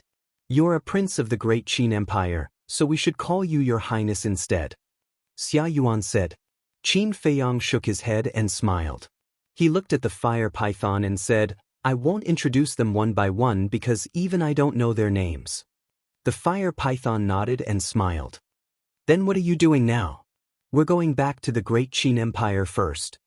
My ancestors haven't gone back for a long time, so they want to go back and take a look. Qin Feiyang said. What about the 4th level of the divine sight? The fire python asked. We'll have to go there sooner or later. Qin Feiyang clenched his fists, and his eyes shone with a shocking sharpness. Thank you. The fire python said gratefully. Why are you thanking me? Qin Feiyang was puzzled. You didn't hesitate to go to the 4th level to avenge my father. How can I not thank you? The fire python sighed. It's not all because of the fire dragon. I also have some personal grudges, so I have to go to the 4th level. Qin Feiyang said. No matter what, I have to thank you. The fire python said. All right then, I'll accept your thanks. Qin Feiyang smiled and said, By the way, you didn't see Frenzy? Some time ago, he came alone and said that he was going to the Nether King's hell to find the mystery of his origin. At that time, I asked why you didn't come back. The fire python said with a smile. Is he going to the Nether King's hell now? Qin Feiyang said. I sent him there personally. The fire python nodded. Qin Feiyang asked, Are Ice Dragon and Small Beast in the divine sight now? I'm not sure about the 4th level, but there are no traces of them in the 3rd, 2nd, and 1st levels. The fire python shook its head. Qin Feiyang nodded and said, Then back then, when you let us go back to the ancient world without permission, did they pursue your responsibility? They didn't even mention it, which surprised me. The fire python said with a smile. That's good. Qin Feiyang breathed a sigh of relief. Chapter 2963. Qin Feiyang was afraid that the fire python would be implicated because of him. The fire python's care for him was indescribable. If it was because of him, it would be punished or even lose its life. He would feel guilty for the rest of his life. But fortunately, none of this happened. However, putting aside the small beast, it didn't care about these things. But what did this ice dragon mean? It didn't even ask? The fire python asked, Then this emperor will send you back to Great Qin now? Wait a moment. Qin Feiyang hurriedly opened his mouth and asked, Brother Fire, tell me the truth, did you see a fire Qilin at the scene? He had always been concerned about the fire Qilin. This was because he always had an inexplicable sense of familiarity with the fire Qilin. However, this fire Qilin was not referring to the beast Venerable. It was the fire Qilin that he had met in the Forgotten Continent. The fire python hesitated. Qin Feiyang asked, Looking at your reaction, you have seen it before, right? To tell you the truth, I have indeed seen it before. Back then, when you were training in the miracle, it had already gone to the 3rd floor. And there was a divine beast with it. The fire python said. Then why didn't you tell me earlier? Qin Feiyang was suspicious. The fire Qilin didn't want me to say it, because at that time, we didn't know what was on the 3rd floor. The fire Qilin was afraid that you would take the risk to look for it. The fire python said. Qin Feiyang frowned, and was suddenly stunned, and said in surprise, Wait, you just said that there was another divine beast? He had the appearance of a human, but I could tell that he was a divine beast. and at that time he had the cultivation of a false god.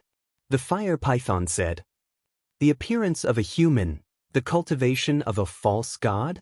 Qin Feiyang was slightly stunned, and a figure gradually appeared in his mind. Immediately, with a wave of his hand, the figure of a middle-aged man condensed. The fire python nodded. "That's right, it's him." "I didn't expect them to be together," Qin Feiyang murmured. He looked at Qin Badian and said, "Ancestor, you should be familiar with this person, right?" Qin Badian glanced at the middle-aged man and nodded. "That's right, he's the mythical beast from the endless ocean of the forgotten continent." "That's him. Back then, you sealed him, causing his cultivation to remain at the false god realm. The last time he entered the divine site, it was to find you. Because at that time, they all said that you entered the third floor." Qin Feiyang said, "Actually, it wasn't me who sealed it, it was the broken sword. At that time, I was only a war god. How could I have such a powerful method to seal him?" Qin Badian said, "I see." Qin Feiyang nodded in realization and said, "Then to break his seal, isn't that only broken sword can do it?" "Not necessarily. Those whose strength has reached broken sword's level can forcefully break it." Qin Badian smiled slightly. "Then his seal should still be there, because there's no such powerhouse on the third floor." Qin Feiyang's eyes trembled as he said this, and he said in surprise, "Wait, why didn't I see them on the third floor?" Qin Badian said, "The third floor is so big, it's normal that you didn't see them." No. From the second floor to the third floor, they appeared in the divine demon forest. I'm very clear about how terrifying the divine demon forest is. With the strength of the fire Qilin and the mythical beast uncle, it's impossible for them to escape from the divine demon forest. Qin Feiyang said in a deep voice. "That means," Qin Badian frowned. Qin Feiyang pondered for a while and nodded. "Yes, they're probably doomed. Back then, I didn't have the qualifications to enter the third floor, so I don't know what happened after they entered the third floor. But over the years, I've been looking for them on the third floor." The fire python said. "How was it?" Qin Feiyang asked. "I didn't find them." The fire python shook its head. Qin Feiyang's body stiffened when he heard this, and he sighed. "It seems like they really died in the divine demon forest. I'm sorry. If I knew that the third floor was so dangerous, I wouldn't have let them in." The fire python said. "That has nothing to do with you." Qin Feiyang smiled slightly and then frowned slightly. "But back then, when I entered the third floor, the door of the temple was tightly shut, and there was no way out. Could it be that the door of the temple was open when they entered?" The fire python nodded. "The door of the temple was indeed open in the past." "No wonder," Qin Feiyang muttered and sighed. "I just hope that they're still alive." Putting the fire Qilin aside, let's talk about the mythical beast uncle. Back then, when he was beheaded in public, the mythical beast uncle came all the way to the Great Qin to save him.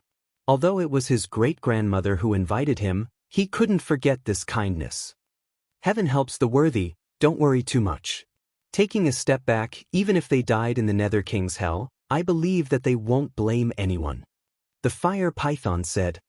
The fire Qilin won't, but this mythical beast uncle, Qin Feiyang couldn't help but look at Qin Badian when he said this. "Why are you looking at me?" If he hadn't stirred up trouble back then, would the broken sword have sealed his cultivation? To be honest, if it were me, if it were someone else, they wouldn't have given him a way out at all. Qin Badian said. "That's true." Qin Feiyang nodded. This mythical beast uncle had stirred up a storm in the forgotten continent back then. Perhaps only the ancestor would spare his life. Qin Feiyang said, "The whereabouts of the fire Qilin and mythical beast uncle have been figured out, but Tan Wu and the infernal divine hound are still a mystery." Tan Wu, the infernal divine hound? Qin Badian was stunned. This Tan Wu is very valued by Yuan Bo. At that time, they also entered the ancient world with me. But after we parted ways in the land of the dead, I haven't seen them in the ancient world again. Later, I even asked the people of Ninth Heaven Palace and the Treasure Pavilion to help search for them, but they couldn't find them. I wonder where they are now. Qin Feiyang shook his head. Qin Badian asked, "Have you searched for the eastern tomb, the western desert, and the southern wasteland?" "Not really. Because I was in the northern region at that time, the people of Ninth Heaven Palace and the Treasure Pavilion could only search in the northern region. However, I'm quite famous in the ancient world now.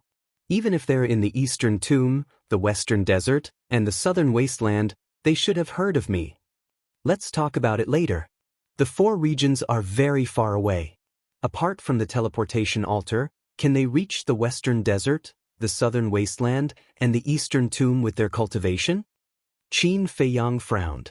Qin Badian pondered for a while and sighed. "Even if it's possible, it's likely that they're already dead. It's not possible. There's a 99% chance that they're dead.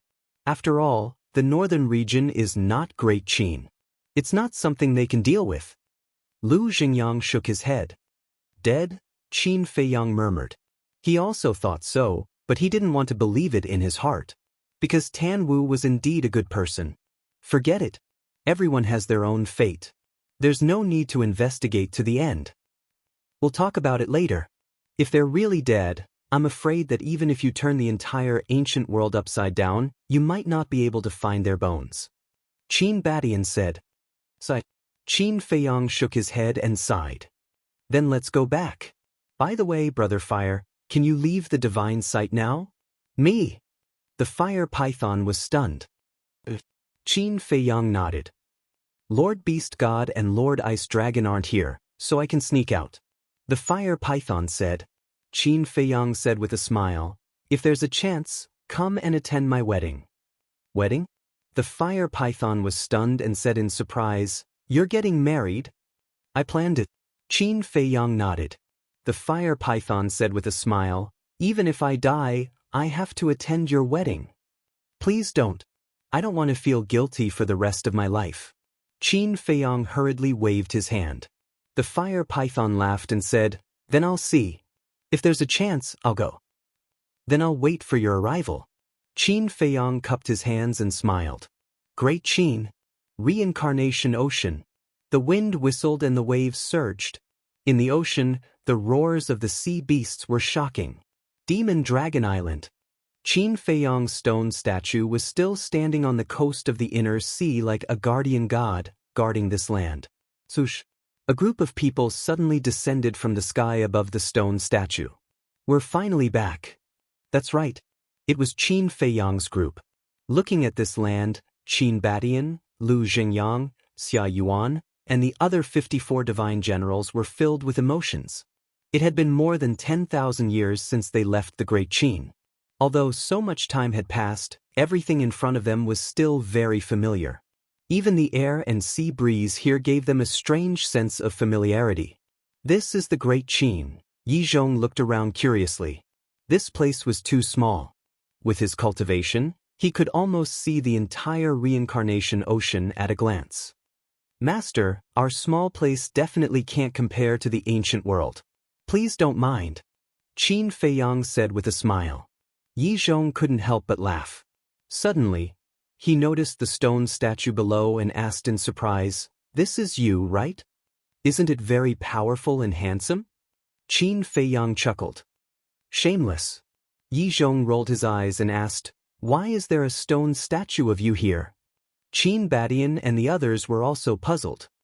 "Isn't this because I defeated the demon ancestor and Mu Tianyang back then and protected this land, so everyone erected a stone statue of me?" Qin Feiyang explained a little and hurriedly clarified, "Don't misunderstand, I didn't ask for this. I only found out when I came back last time." "Then you're amazing now.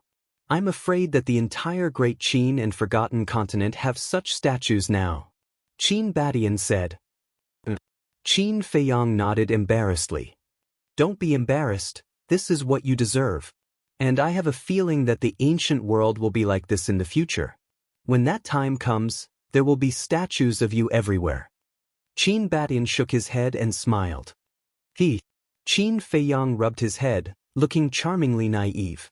"Let's go. Let's go for a walk." Qin Badian smiled. Qin Feiyang was stunned and asked, "Aren't we going back to the imperial capital directly?" "No hurry. Qin Batian waved his hands as he surveyed the surroundings with a warm smile on his face. Swoosh! Just as the group was about to leave, a figure appeared in front of them. It was an old man with white hair, but his body was extremely strong. Today's second chapter. Chapter 2964. At the same time, Qin Feiyang and the others also looked at the old man. Immediately, Qin Feiyang's face was full of joy as he hurriedly ran towards the old man. That's right. This old man was Qin Yuan. Uncle Yuan. Qin Feiyang was extremely excited. Although it had only been more than 10 years since the last time he came back, he missed it very much. It's really you. Qin Yuan was also overjoyed and said, "Let Uncle Yuan see if you have become thinner. Then take a good look." Qin Feiyang chuckled. Qin Yuan looked up and down, left and right. After a long time, he smiled and said, "Not only have you not become thinner, but you have gained weight." "Is that so?" Qin Feiyang looked at himself and said with a smile, "Then you have to pay more attention in the future." "Pay attention to what?" "It's good to be fatter. In the future, give birth to a fat boy for Uncle Yuan. Then Uncle Yuan will not be bored in the future." Qin Yuan chuckled and said. Qin Feiyang said, "That's for sure. When the time comes, I will let you carry me until your arms go soft." Ha! Qin Yuan laughed loudly, unable to hide the joy in his heart. At this moment, Qin Batian and the others also walked over. "You are." When he saw Qin Batian and Lu Xingyang, Qin Yuan's eyes suddenly widened. "It's us." Qin Batian nodded. Qin Yuan's gaze trembled, and he immediately wanted to kneel down and bow. Qin Batian and Lu Xingyang were quick to react and hurriedly pulled Qin Yuan. Qin Batian said, "Please don't do this. We can't afford it. We have heard from Ruoxue and the others about your contributions to the Great Qin and your care for the Qin clan and our Lu clan. If it weren't for you silently protecting them, the Qin clan and the Lu clan would have long disappeared from the Great Qin. So, the people who should really thank are us." Lu Xingyang said. The two of them looked at each other and bowed with their heads lowered. "Thank you. You're welcome, you're welcome. We're all family. This is my duty." Qin Yuan hurriedly waved his hand, his eyes filled with tears. He was back. He was finally back. "Uncle Yuan, let me introduce you." Qin Feiyang pulled Qin Yuan and walked in front of Yi Zhong, saying, "His name is Yi Zhong, he is my master." Qin Feiyang then looked at Yi Zhong and said with a smile, "Shizuan, this is my distant uncle. He has been taking care of me since I was young. If it weren't for him, I wouldn't be who I am now." "Hello, old Qin." Yi Zhong smiled and cupped his hands. "Hello, elder." Qin Yuan hurriedly returned the greeting. "You're welcome. You can just call me by my name. You've taught a good child. You don't know how outstanding Feiyang's performance was in the ancient realm." Yi Zhong smiled. "You're flattering me. It's his own hard work that made him a talent." Qin Yuan hurriedly waved his hand. "That's true, but a good guide is also very important. Speaking of which, I've picked up a big bargain. You've already nurtured him well. As his master, there's nothing for me to do." Yi Zhong smiled. "I'm ashamed." Qin Yuan shook his head. "Uncle Yuan, and these people." Qin Feiyang pointed at Xia Yuan and the others, saying, "They're all subordinates who followed the two ancestors and fought in all directions. They're all heroes of the Great Qin Empire." "Greetings, old Qin." Xia Yuan and the others bowed. "No need, no need." Qin Yuan waved his hand and said, "You're all respectable heroes and the pride of the Great Qin Empire. Don't mention it. We're just basking in the glory of Emperor Qin, Emperor Yang, and your highness." Xia Yuan said. Although Qin Yuan was already considered a junior in front of them, Qin Yuan's contributions to the Great Qin Empire were worthy of all of their respect. Qin Yuan glanced at everyone and looked at Qin Feiyang, saying, "You're all back. What about the ancient realm?" Qin Feiyang smiled and said, "The matter of the ancient realm has been settled." "Great. The family can finally be reunited." Qin Yuan nodded with a smile on his face. Qin Feiyang nodded. This reunion did not come easy. Qin Yuan looked around and asked, "Where are the others? Why don't I see them? Could it be?" At this point, Qin Yuan's expression changed. Don't be nervous, don't be nervous. Everyone's fine. Qin Feiyang hurriedly comforted and said with a smile, I'll call them out now. With that, Qin Feiyang appeared in the black tortoise world. Come out. Qin Feiyang said. One by one, figures walked out of the ancient castle and the courtyard next to it. Dong Xingyang, Tantai Li, the mermaid princess, Zhao Tailai, Tang Hai, Tantai Li, Qin Rushuang, Dan Wangkai, Chui Li, Willow Tree, and so on. There was also the blood qilin, the white-eyed wolf, the thunder leopard, the big black wolf, Yu Huang, the three black leopard brothers, the golden divine leopard, and so on. Yi Cheng, Yi Shui, and grandfather Yi were also there. Qin Feiyang asked suspiciously, why don't I see the demon ancestor, Mu Tianyang, Mu Qing, and the others? Let's forget about it. The demon ancestor walked out of the ancient castle and shook his head. If I go out and look at the great Qin Empire, I can't help but think of the Heavenly Sun Empire. At that time, I might do something crazy again. Are you sure you want me to go out? Mu Tianyang and Mu Qing also walked out and looked at Qin Feiyang. Then you can try. Qin Feiyang looked at him provocatively. Do you really think I'm afraid of you now? Mu Tianyang raised his eyebrows. Qin Feiyang smiled and said, I don't know if you're afraid of me or not, but I know that I'm definitely not afraid of you. Cut. Mu Tianyang pouted. Qin Feiyang shook his head and laughed. It wasn't easy for us to come back. Let's go out and take a look. The demon ancestor, Dong Xingyang, and Mu Qing looked at each other. All right. The demon ancestor nodded. He had to face what he had to face. Running away from it wouldn't solve the problem. Boss, hurry up. I can't wait. The big black wolf urged.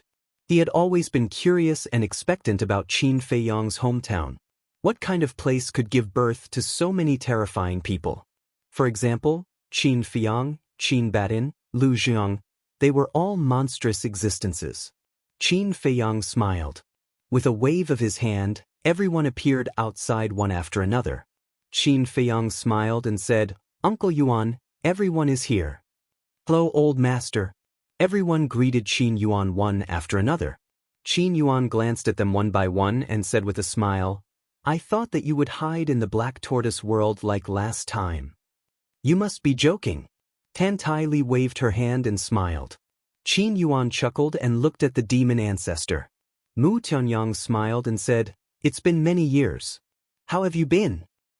Thank you for your concern. The demon ancestor shook his head. Qin Yuan smiled and said, The past is like smoke.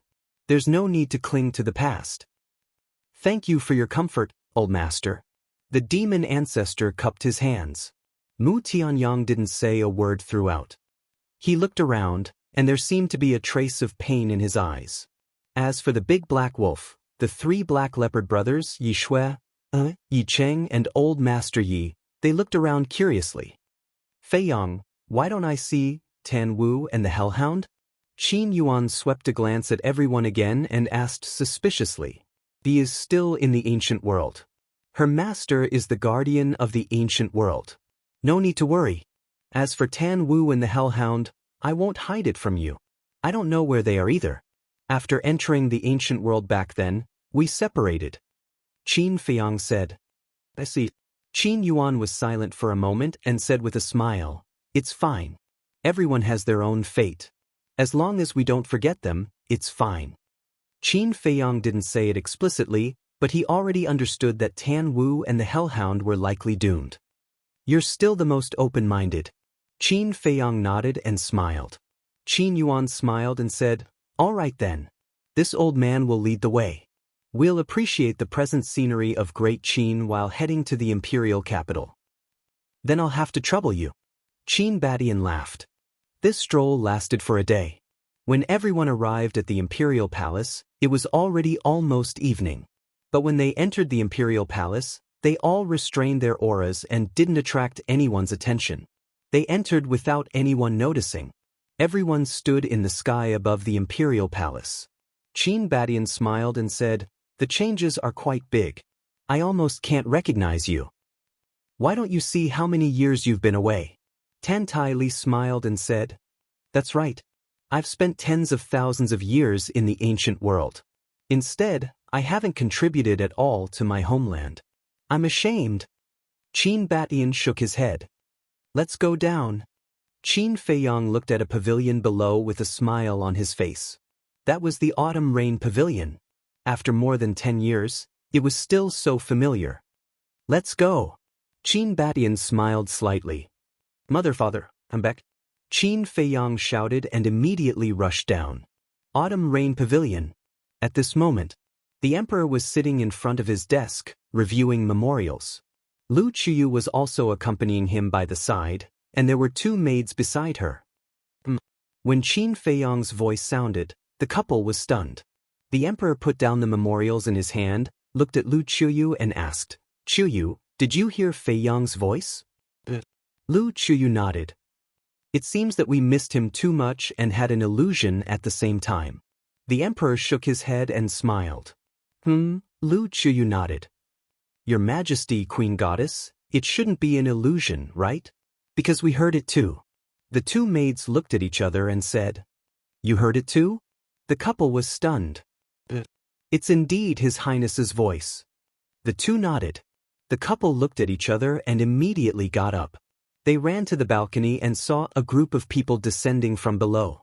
Wasn't the person at the front the child that they had been thinking about day and night? Mother, father. Qin Feiyang landed on the balcony with a smile on his face. Lu Qiyu looked at Qin Feiyang and said in a daze, Why are you back? Are we dreaming? Pinch it. Qin Feiyang grabbed Lu Qiyu's hand and put it on his face. Lu Qiyu gently pinched it with her fingers, then immediately looked at the emperor and said, It's Feiyang. The emperor was stunned, then suddenly patted Qin Feiyang's head and said, You brat, why didn't you tell me you were back? Can that still be called a surprise? Qin Feiyang said with a smile. The emperor laughed loudly. The father and son immediately hugged each other, and the scene was extremely harmonious. Lu Qiyu was also full of smiles. But suddenly, she looked at Qin Batian and the others in front of her, and her face suddenly froze. At the same time, the emperor who was hugging Qin Feiyang also saw Qin Batian and the others. His eyes were fixed on Qin Batian and Lu Xingyang, and there was a trace of surprise in his eyes. Chapter 2965. At the same time, Qin Batian and Lu Xingyang were also looking at the couple. These were their descendants, the current emperor and empress? Feiyang. The emperor let go of Qin Feiyang and looked at Qin Batian and Lu Xingyang in a daze, murmuring, They whoosh. At this moment, accompanied by the sound of breaking through the air, several more figures broke through the air. Qin Feiyang's previous shout almost alarmed more than half of the imperial palace. Now it was Emperor Hong, Emperor Chen, Li Jian, Old Qin, Qin Sheng and others who rushed over. Is Feiyang back? From afar, Emperor Hong's voice came over. Great-grandfather, it's me. Qin Feiyang responded. You stinking brat, every time you come back, no one knows. Emperor Hong laughed and scolded. Emperor Hong, this is called a surprise. Old Qin's voice sounded. Soon, several people landed in the sky above the Autumn Rain building. But when they saw everyone, they were stunned. There were so many people? Wait. Suddenly, several people also looked at Qin Batian and Lu Xingyang, their faces full of disbelief. Qin Batian and Lu Xingyang also looked up at several people. Father, Emperor Hong looked at Qin Batian's face, and his mind suddenly felt like a bolt from the blue. That's right. This was father. Although 10,000 years had passed, there was not much change. Grandfather, Emperor Chen's eyes also trembled. As the son of Emperor Hong, Emperor Chen was naturally Qin Batian's grandson. Feiyang. The emperor pulled Qin Feiyang's clothes. What's the matter? Qin Feiyang looked at his father suspiciously. The emperor looked at Qin Batian and Old Qin, bewildered to the extreme. Qin Feiyang smiled and said, They are standing in front of you, how can you not recognize them? Of course, he knew that his father had already recognized him. It was just that it was too sudden and he didn't dare to believe it for a moment. Lu Qiyu asked, In other words, we're not dreaming? Of course it's not a dream. A living person is standing right in front of me. Qin Feiyang smiled. The husband and wife quivered. They quickly rose into the air and landed in front of Qin Badian and Lu Xingyang. They knelt in the air and said respectfully, "Unfilial descendants pay respect to the two ancestors." Lu Xingyang and Qin Badian looked at the couple and smiled. They stretched out their hands and said, "Get up." The couple stood up and looked at the two of them. Like children, they were at a loss of what to do.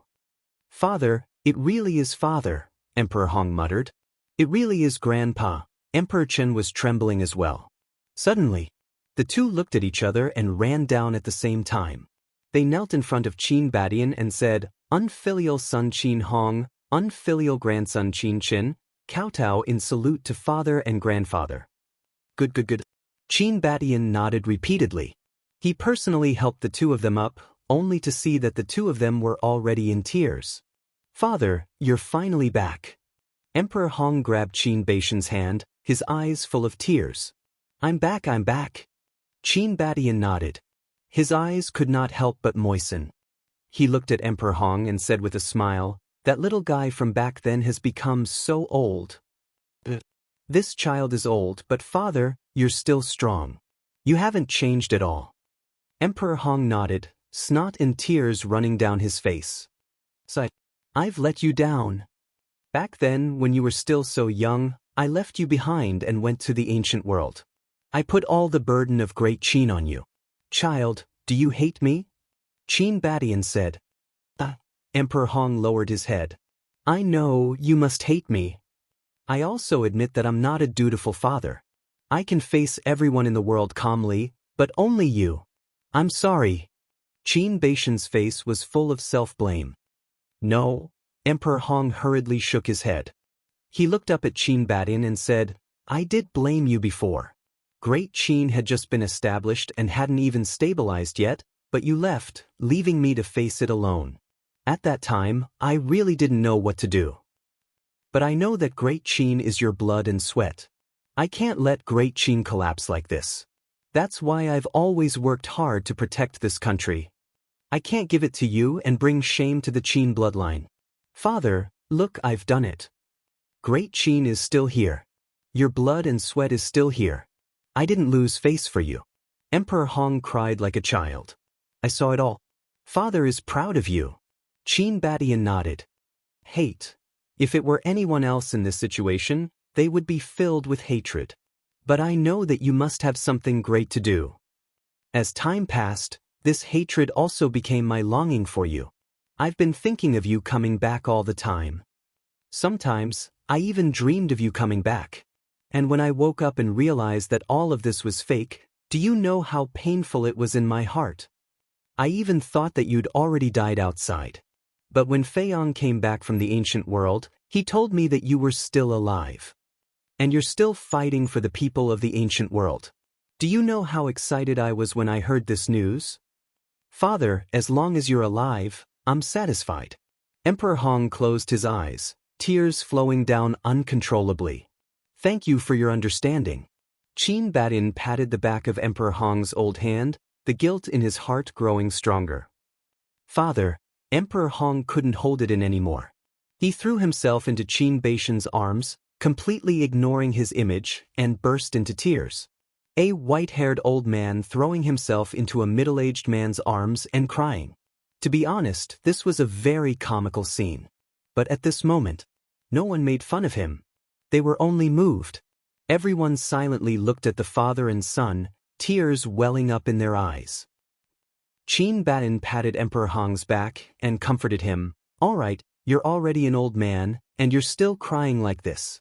Aren't you afraid that the juniors will laugh at you?" "I'm not afraid." Emperor Hong shook his head and hugged Qin Badian tightly, as if he was afraid that he would disappear in the next moment. At this moment, many more people rushed over. There were guards, palace maids, and eunuchs. Among them were Qin Feiyang's younger brothers and sisters, such as Qin Yun, Qin Ji, and so on. After more than 10 years, they had become more mature, and their sisters had become more beautiful and moving. They were also attracted by Qin Feiyang's shout from before. "What's going on?" But when they entered the Autumn Rain building, they saw that there were actually so many people there. What was even more inconceivable was that his great-grandfather was crying in the arms of a middle-aged man. This was too funny. Ahem.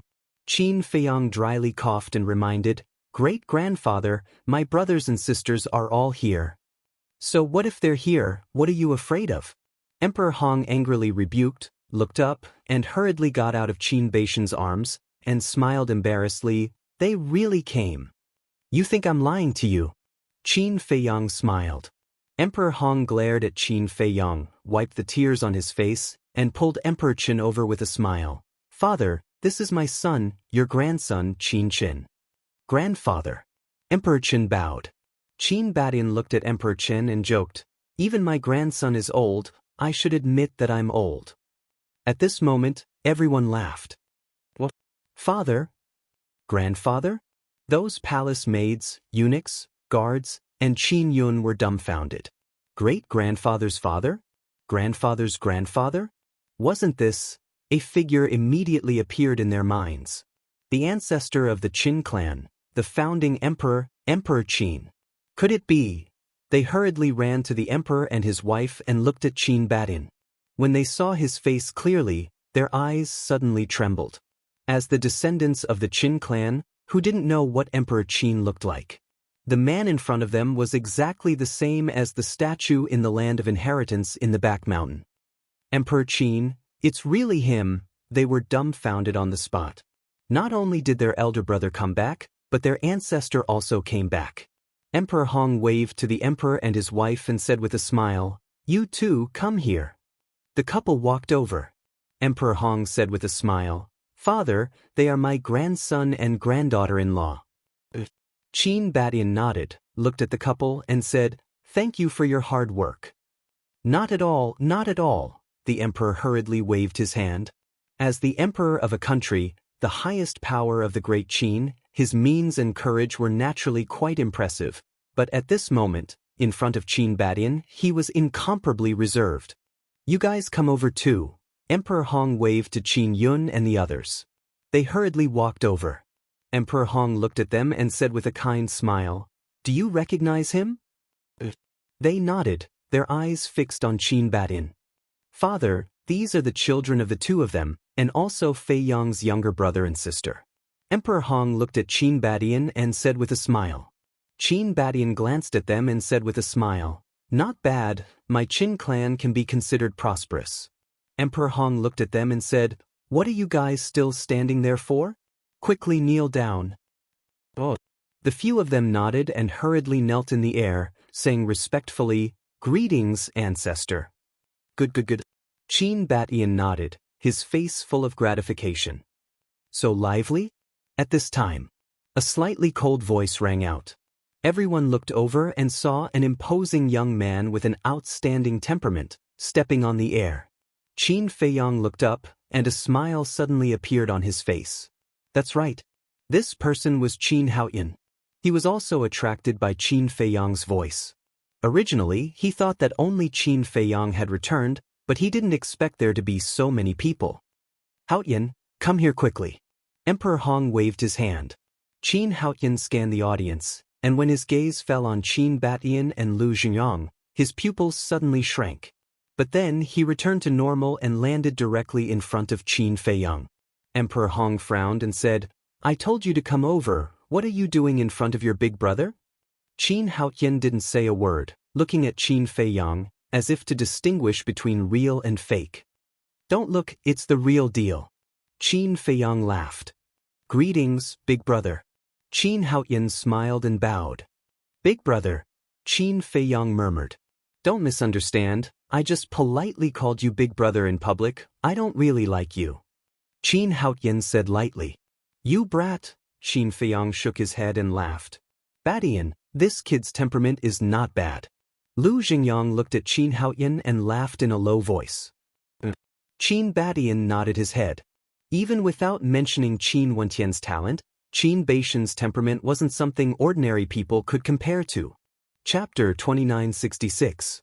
After greeting Qin Feiyang, Qin Haoyan walked in front of Emperor Hong. Emperor Hong pulled Qin Haoyan and said with a smile, "Haoyan, let me introduce you." "No need to explain, I know who they are."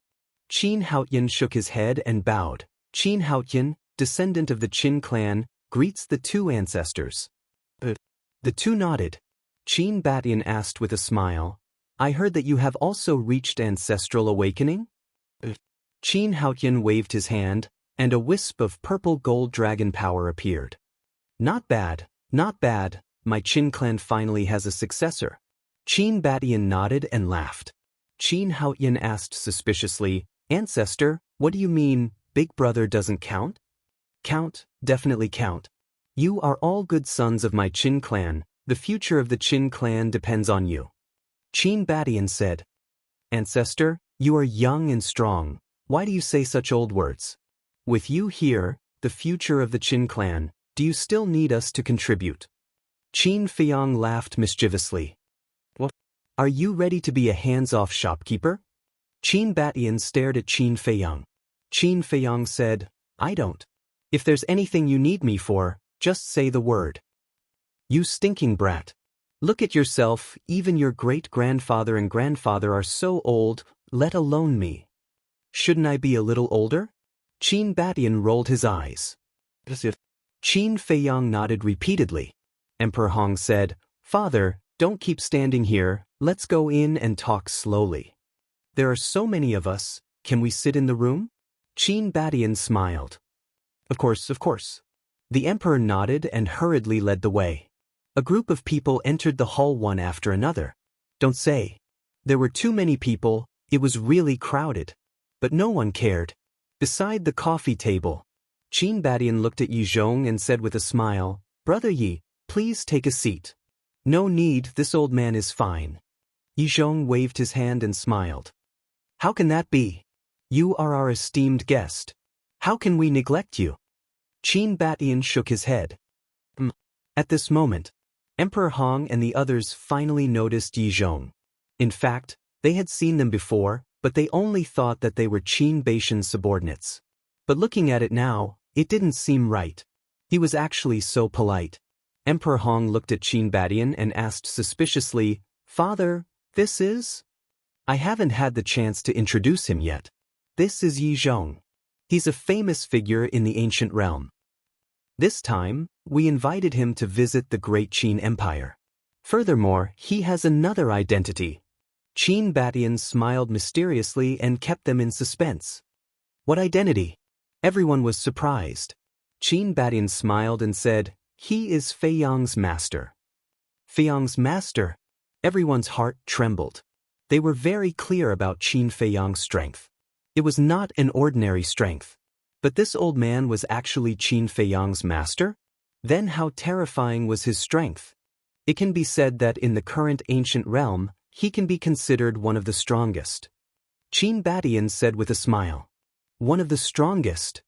Everyone was shocked and hurriedly bowed, saying, Greetings, old Senior Yi, including Emperor Hong and Emperor Qin. Not to mention this person's strength, just saying that he was Qin Feiyang's master was enough to treat him as an esteemed guest. You're welcome. Yi Zhong waved his hand and smiled and said, Don't listen to Qin Baishan's nonsense. This old man is just an ordinary person. Old Senior is too modest. Emperor Hong shook his head and smiled. To be able to become Qin Feiyang's master, how could he be an ordinary person? Moreover, with Qin Feiyang's eyesight, he would not take an ordinary person seriously, let alone acknowledge him as his master. And, Qin Batian pointed to Yi Cheng and the other two and said with a smile, He is Yi Cheng, Brother Ye's younger brother, and she is Yi Shui, Brother Ye's granddaughter, and this old man is Brother Ye's father. Shui, greets uncle, auntie, uncles, grandfather. Yi Shui, bowed to everyone. You're welcome, Lu Chuyu waved her hand. She was really a sensible and well-behaved little girl, and said with a smile, In the future, treat this as your own home. Don't be reserved. Auntie. Yi Shui, smiled sweetly. White-eyed wolf muttered, Little Qin Zi, this little girl is too honest now. This was not Yi Shui's character. It's a little abnormal. Qin Feiyang secretly nodded. At this moment, Lu Chuyu walked in front of the mermaid princess, grabbed the mermaid princess's hand, and said with a smile, Girl, you must have suffered with Fei Yang all these years. The mermaid princess shook her head. Lu Chuyu smiled slightly, then looked at Zhao Tailai and the others, and said with a smile, no matter what, it's good that you're back. A smile appeared on everyone's face. Lu Chuyu looked outside, then looked at everyone, and said with a smile, it's only evening. I'll go tell the Imperial Kitchen to prepare some food and wine for you all to have a good gathering. I'll go too. The emperor stood up and said. Lu Chuyu said, don't you want to stay with everyone? Feiyang and the others will accompany me. The emperor smiled, looked at Qin Feiyang and said, treat everyone well. Qin Feiyang nodded, and there was a trace of suspicion in his eyes. What was wrong with his father? As the master of the imperial palace, why didn't he stay to accompany them? What's wrong with you? When the couple walked out of the Chuyu pavilion, Lu Chuyu also looked at the emperor suspiciously. This time I brought back so many powerhouses, the pressure is a bit too much. Let me take a break first. The emperor said. Lu Chuyu was stunned, and then she laughed. Laugh all you want. The emperor pursed his lips and said in a low voice, say, how strong is Fei Yang's master? How would I know? But seeing how the two old ancestors are so polite, he must be extraordinary. Lu Chuyu said. The emperor shook his head and said with a smile, our child is capable. Of course, who gave birth to him? Lu Chuyu said proudly.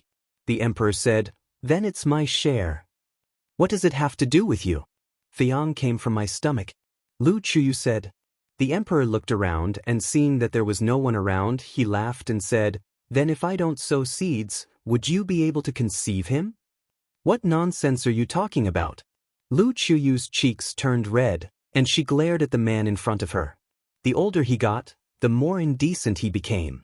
In the hall, the two maids kept bringing chairs, and everyone took their seats one after another.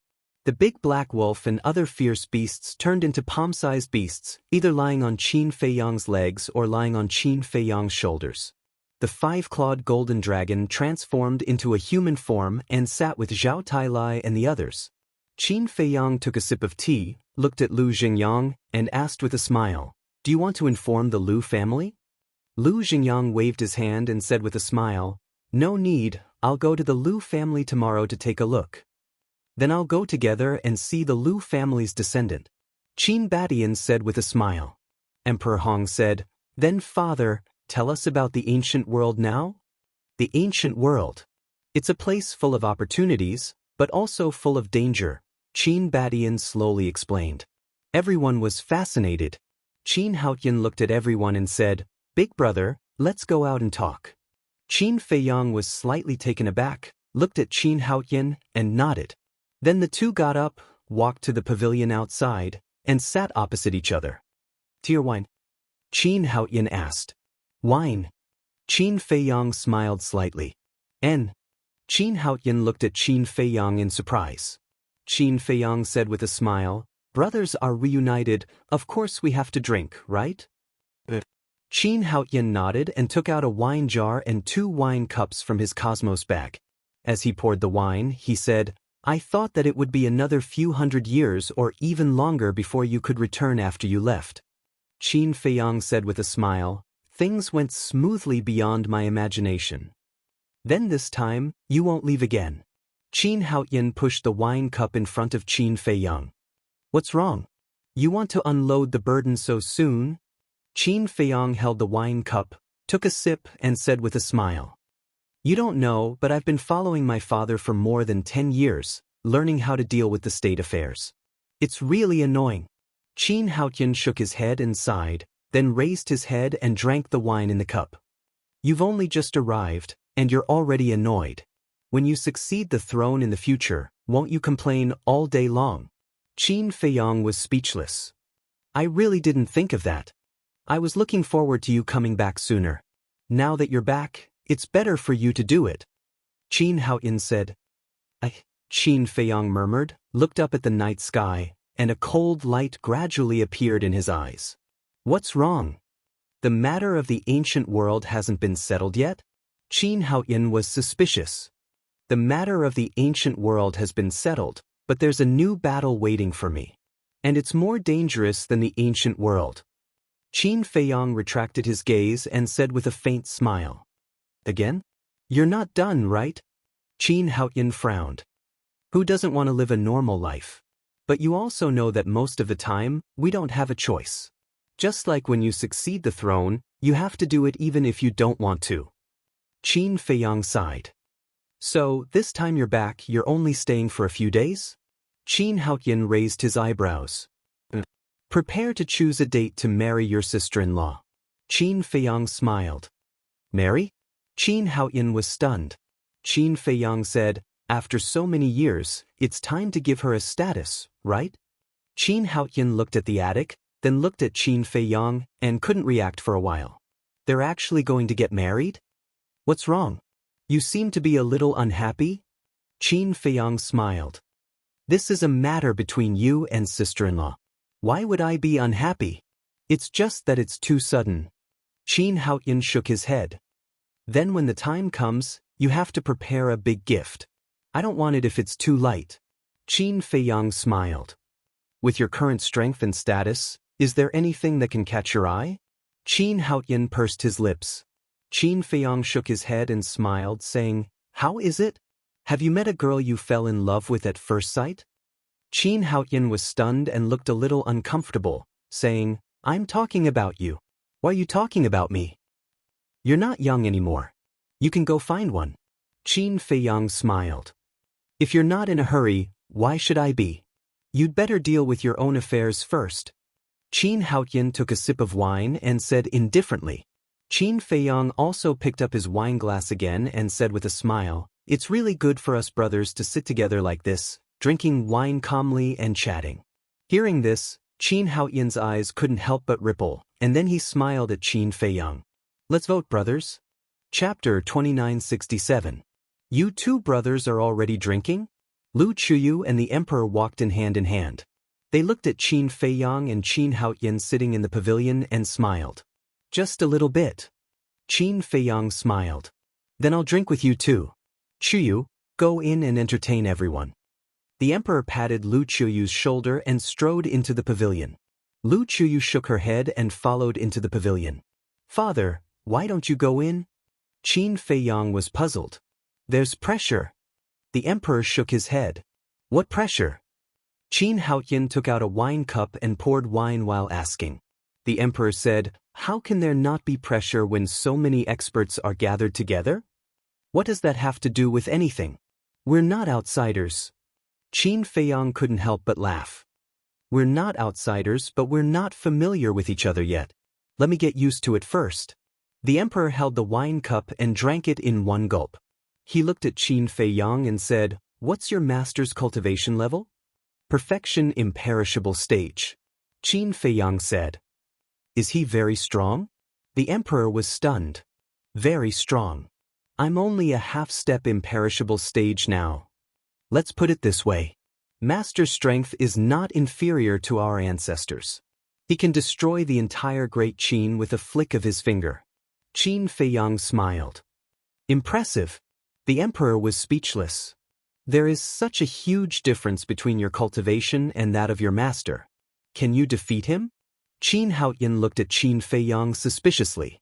Qin Feiyang was stunned and shook his head. That's going against your master. I'm just saying. What does it matter?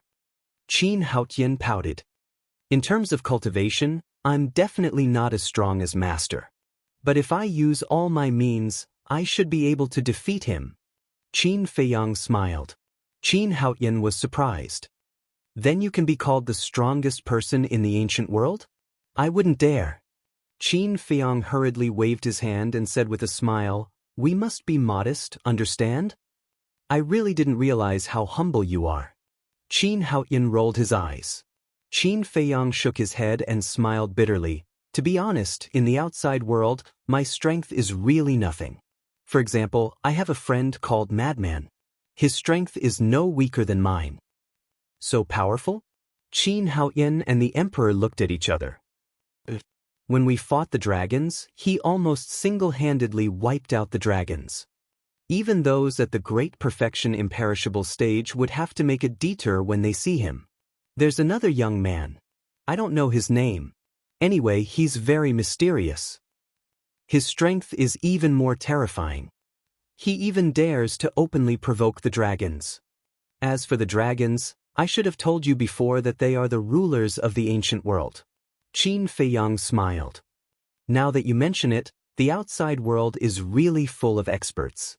The emperor shook his head. So, we can't be complacent. We must keep a low profile and be humble. After all, there's always a higher mountain. However, you don't have to worry. No matter how chaotic the outside world is, it won't affect the great Qin. Qin Feiyang smiled. We're not worried about ourselves, but about you. We were afraid that something would happen to you outside. But now that you're back, everything is in the past. From now on, our family will live peacefully like this. The emperor smiled. Qin Haoyan pursed his lips and said, Father, big brother, he, cough, cough. Qin Feiyang coughed dryly and interrupted Qin Haoyan. What? The emperor looked at Qin Haoyan suspiciously. Qin Haoyan glanced at Qin Feiyang and then looked at the emperor with a smile. Nothing. I just wanted to say that big brother is getting married. He originally thought that Qin Feiyang would leave, but it seemed that Qin Feiyang didn't want him to say it. Get married? The emperor was slightly taken aback. He looked at Qin Feiyang and asked, Really? I do plan to. Qin Feiyang nodded and smiled. This is a good thing. You're finally enlightened. Good, good, good. Tomorrow, I'll go find someone and choose an auspicious day to go to the Sea of Despair to propose marriage to the Mermaid Emperor. The emperor was overjoyed. If there was one thing he was most concerned about, it would undoubtedly be Qin Feiyang's marriage. Father, don't be anxious. I haven't asked her yet. Qin Feiyang said. Yu'er has followed you for so many years. What does she want from you? Doesn't she just want to be with you? There's no need to ask. She'll definitely agree. The emperor waved his hand. It's better to ask. After all, it's a matter between two people. Qin Feiyang smiled. Unable to dissuade Qin Feiyang, he could only agree. The emperor nodded and said, Okay. Hurry up and find a time to have a good chat with her. We'll settle it for her as soon as possible. Father, why do I feel that you're more anxious than big brother? Qin Haoyan looked at the emperor jokingly. Of course I'm anxious. How old are they? Look at Ling Yunfei and the others. Their children are already running around. Only your big brother doesn't seem to be anxious all day long. And, don't just talk about your big brother. You should also work harder. The emperor glared at Qin Haoyan. Why should I work harder? Qin Haoyan shook his head. You're not young anymore. It's time to think about it. But let me tell you, finding a wife is the most important thing in life. You must choose carefully. The emperor said. Got it. Qin Haoyan waved his hand impatiently. You're still impatient? Let me tell you, this woman must be virtuous, well-educated, and sensible. Especially the relationship between family members. This woman is very important. For example, those narrow-minded and selfish women. If you marry them, it will affect the harmony of the family. I will absolutely not allow this kind of thing to happen. Because we are a family, so we must live in harmony. The emperor said. Yes. Qin Haoyan nodded repeatedly. They shouldn't have discussed this. The emperor suddenly looked at Qin Feiyang and asked, Feiyang, that girl called Yishui, what's her character like? Yishui? Qin Feiyang was stunned. He glanced at Qin Haoyan and mocked. Father, are you trying to pull strings to build a bridge? Don't let the goodies flow into the fields of outsiders. The emperor chuckled softly. Qin Haoyan raised his eyebrows and said angrily, Father, you're going too far. Don't talk about wind or rain, okay? She's a guest and a big shot in the ancient world. Why would she take a fancy to people from a small place like ours? What about a small place? Our Qin clan is not bad either. Look at your brother and your ancestors. They're not the same. They're all famous big shots. The emperor said. Enough. I don't have such thoughts now. Besides, can't you see that she's interested in big brother? Qin Haoyan was helpless. The emperor was stunned. Qin Feiyang was also stunned. He looked at Qin Haoyan unhappily and said, What nonsense are you talking about? You're really hopeless. I knew something was wrong when I saw the way Yi Shui looked at you. You've known her for so long, but you didn't notice it at all? Qin Haoyan shook his head. What? Qin Feiyang was suspicious. The way she looks at you with admiration. Qin Haoyan rolled his eyes. Qin Feiyang was stunned. No way, why didn't I see it? The emperor also looked suspicious. Sighed.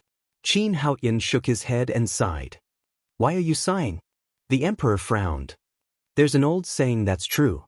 Like father, like son. You're hopeless. Qin Haoyan shook his head.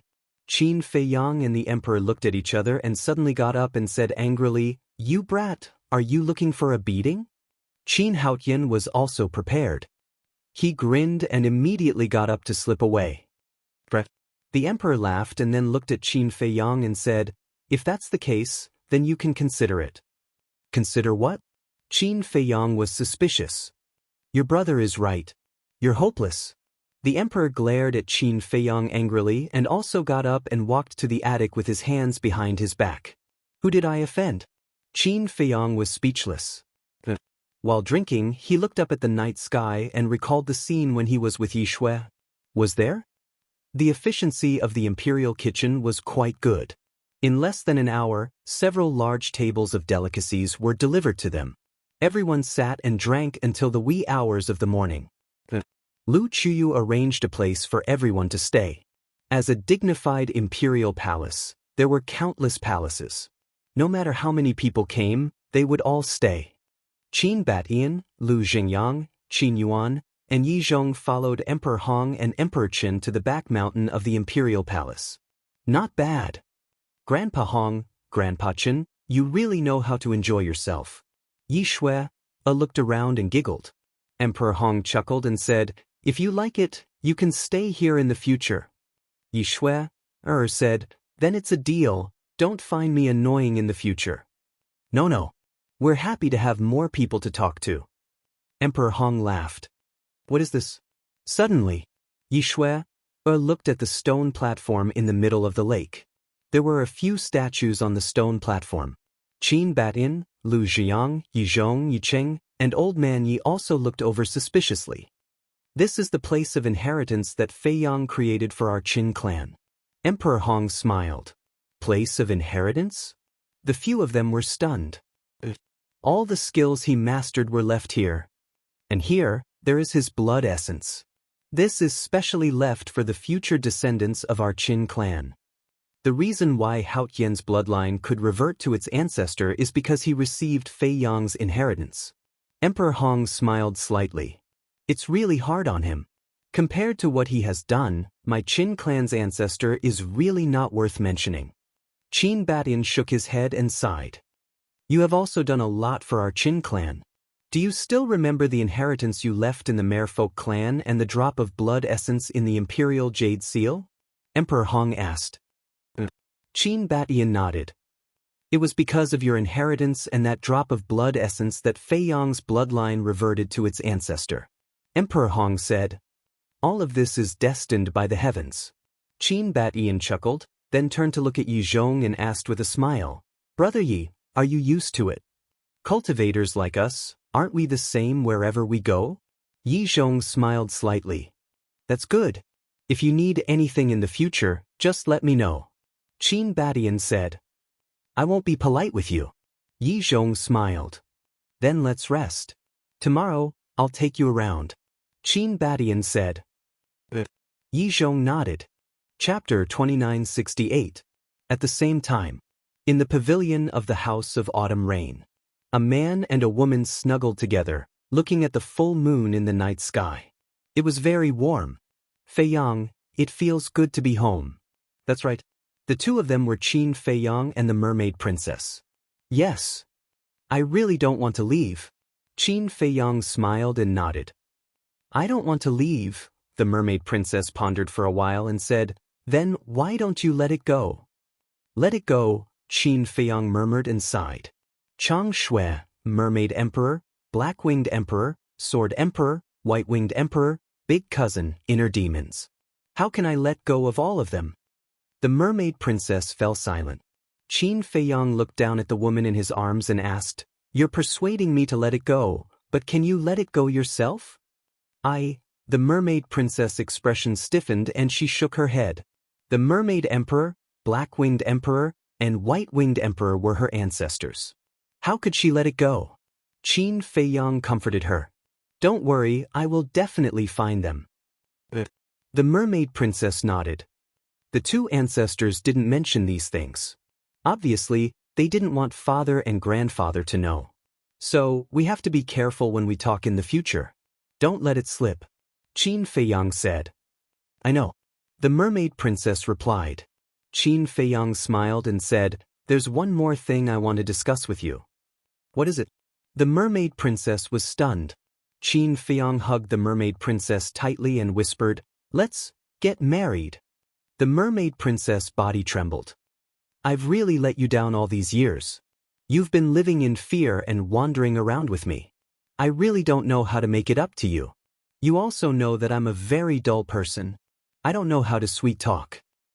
But I promise that for the rest of my life, I will take good care of you, protect you, and make sure that you will never be sad or cry again." Qin Feiyang muttered. The mermaid princess couldn't help but tear up. She had been waiting for this moment for a very long time. Sometimes she even wanted to bring it up. However, she knew that Qin Feiyang was an ambitious and responsible man, so she didn't say anything and just quietly accompanied him. And now, Qin Feiyang had taken the initiative to speak. How could she not be happy? "Will you marry me?" Qin Feiyang lowered his head and looked into the eyes of the mermaid princess. Looking at Qin Feiyang's affectionate eyes, the mermaid princess's heart was beating wildly, and she couldn't calm down for a while. Qin Feiyang's heart skipped a beat. Was she going to reject him? His heart was in a state of panic. "Yes, I know. If you marry me, you will definitely be afraid in the future. After all, I still have to go to the 4th floor. But I swear that I will protect you with my life. Whoever dares to bully you, I will kill them," Qin Feiyang roared. "Lower your voice, don't startle everyone." The mermaid princess quickly covered Qin Feiyang's mouth and looked around. Seeing that no one was paying attention, she was relieved. "Don't be afraid." Qin Feiyang shook his head, grabbed the hands of the mermaid princess, and said, "Marry me, I believe. No, I believe that I have the ability to take good care of you." Looking at Qin Feiyang's expectant eyes, the mermaid princess turned her head and leaned on the stone table, holding her chin with both hands. "I'll think about it." "What's there to think about?" Qin Feiyang was anxious. The mermaid princess said without turning her head, "Of course I have to think about it." "But, you..." Qin Feiyang was really anxious. Looking at the side of the mermaid princess's face, for a moment, he was at a loss and didn't know what to do. The mermaid princess chuckled, lowered her head, and said with a red face, "Silly, why would I refuse?" Qin Feiyang was stunned, and then his spirit was lifted. "Then you agree?" "What else?" The mermaid princess rolled her eyes at him. Qin Feiyang suddenly cheered, picked up the mermaid princess, and spun around in the pavilion. "What are you doing? Put me down, don't startle everyone." The mermaid princess struggled and said, "If mother and the others see it, they will be happier than me." Qin Feiyang laughed. "Why you like a child?" The mermaid princess shook her head helplessly and said, "Put me down, I have something to say." "Yes, madam." Qin Feiyang grinned and gently put the mermaid princess down. The two continued to sit at the stone table. The mermaid princess suspiciously asked, "Why do you suddenly want to get married?" "You are so beautiful and gentle, I have to tie you up early, otherwise what if you run away with someone else?" Qin Feiyang laughed. "Really?" The mermaid princess looked at him suspiciously. "Of course it's true. If you run away with someone else, I will regret it for the rest of my life." Qin Feiyang nodded. "At least you have a conscience." The mermaid princess snuggled in Qin Feiyang's arms again and said, "I don't object to marriage, but you have to think about it. When a man has a family, there are more things to worry about. Your enemy is no longer the dragons, but the ice dragon, the small beast, and the countless powerhouses on the 4th floor. When facing them, even the slightest hesitation will make you regret it for the rest of your life." I know. Qin Feiyang nodded. So? The mermaid princess asked. Qin Feiyang smiled and said, let's get married first and have children in the future. If we don't have children, there won't be so many worries. Who wants to have children with you? The mermaid princess's cheeks suddenly burned. Qin Feiyang said suspiciously, if you don't have children with me, who will? Some women. Look at Sister Shangguan, Sister Yutu, and Ti. Which one of them isn't infatuated with you? Also, Shui is also interested in you. The mermaid princess said. Qin Feiyang was stunned. Only a fool like you can't see it. The mermaid princess shook her head. Qin Feiyang hurriedly said, but you know, I only have you in my heart. I know. However, I really don't object to you marrying home. The mermaid princess said with a smile. Are you testing me? Qin Feiyang frowned. Am I in the mood? I'm telling the truth. The princess of the human race was helpless. But Shangguan Fenglan told me that all women in the world actually want a complete relationship. Qin Feiyang said. Then you can treat me as an exception. Actually, if it were other women, I would definitely not agree. If you dare to take the initiative to provoke them, I will hate you for the rest of my life. However, Shangguan Qiu and the rest are different. For you, they have sacrificed too much. Not to mention others, even I am touched. The most important thing is that I get along with them, so I don't mind. Didn't great-grandpa and grandpa always say that the Qin family has too few descendants? They even forced uncle and auntie to keep having children. This is an opportunity.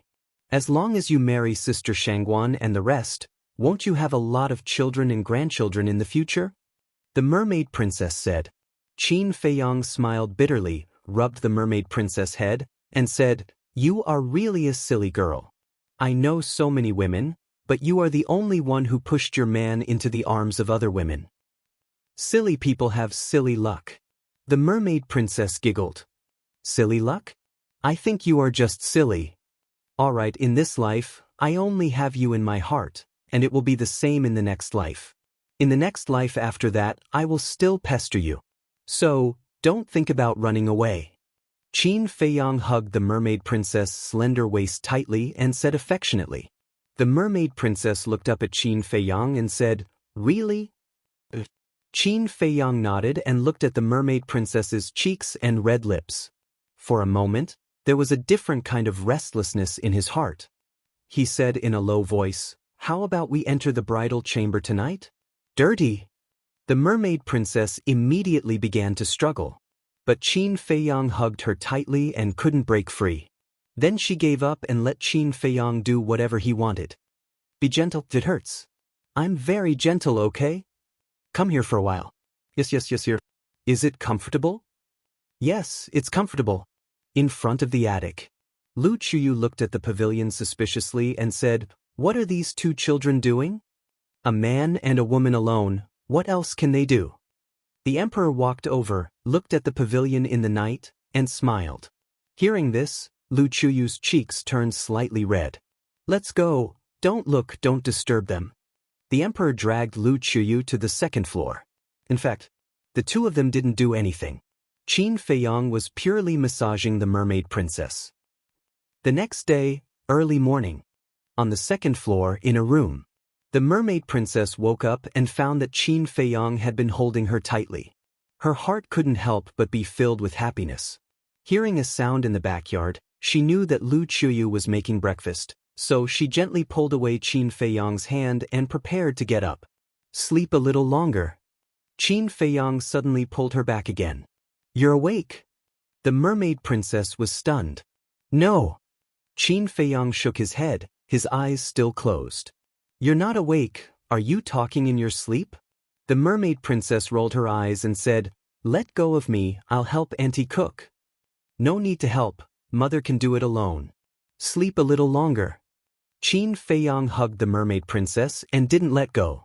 The mermaid princess shook her head helplessly. After dawdling for a long time, the two of them finally got up. Qin Feiyang stretched and said, I slept so well.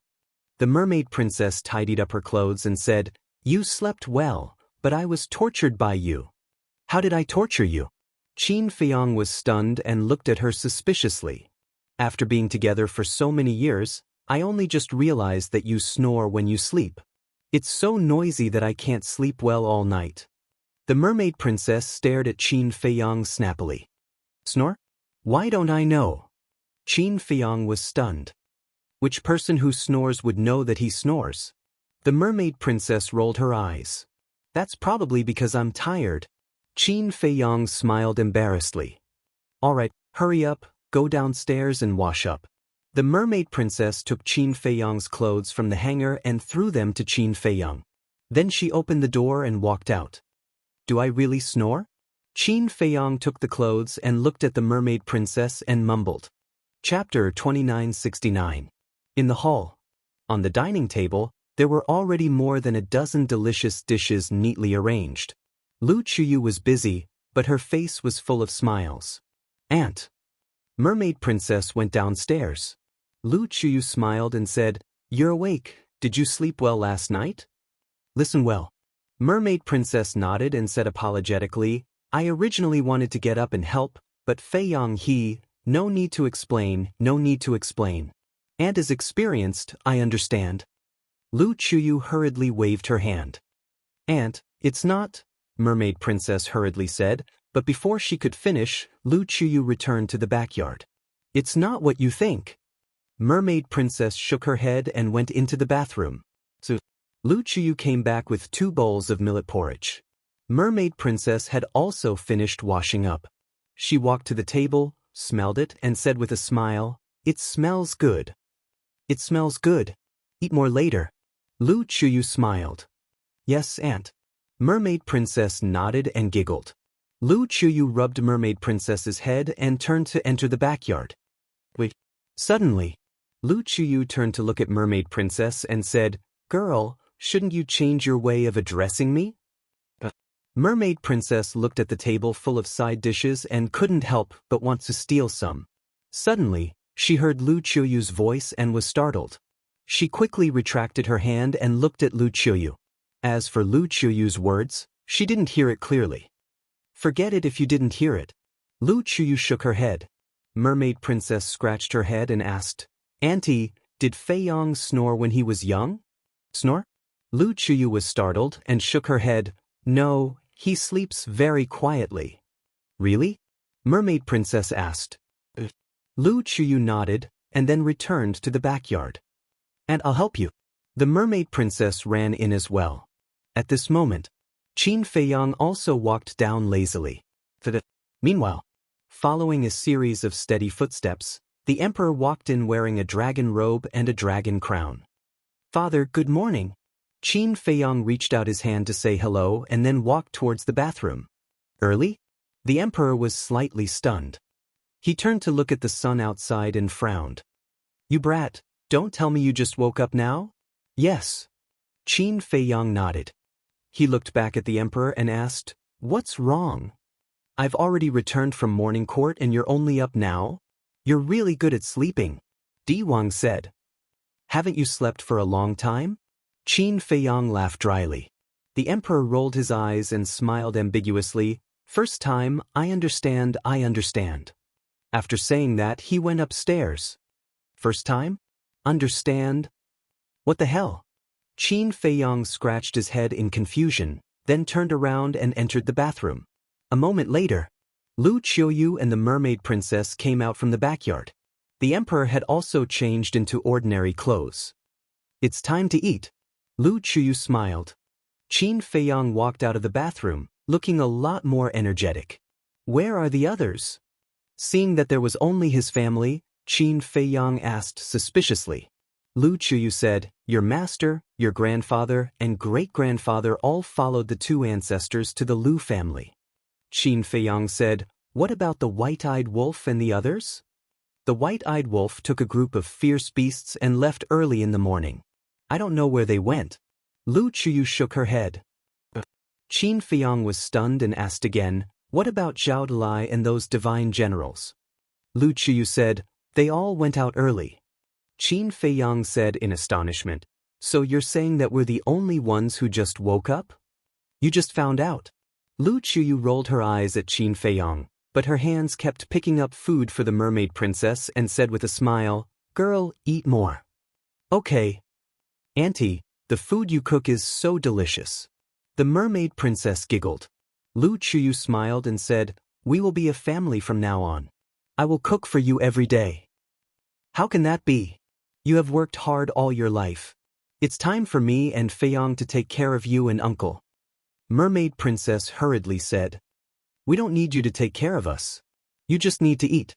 If you really want to thank us, then give us a few fat boys as soon as possible." Lu Chuyu smiled. Mermaid princess suddenly blushed, lowered her head, and ate silently. "Mother, did I snore when I was young?" Qin Feiyong suddenly looked up at Lu Chuyu and asked. "Snore?" Lu Chuyu was stunned. She looked at Qin Feiyong, and then looked at the mermaid princess with a strange expression. "You didn't snore when you were young," the emperor said. "Did you hear that? I don't snore, so I must be too tired."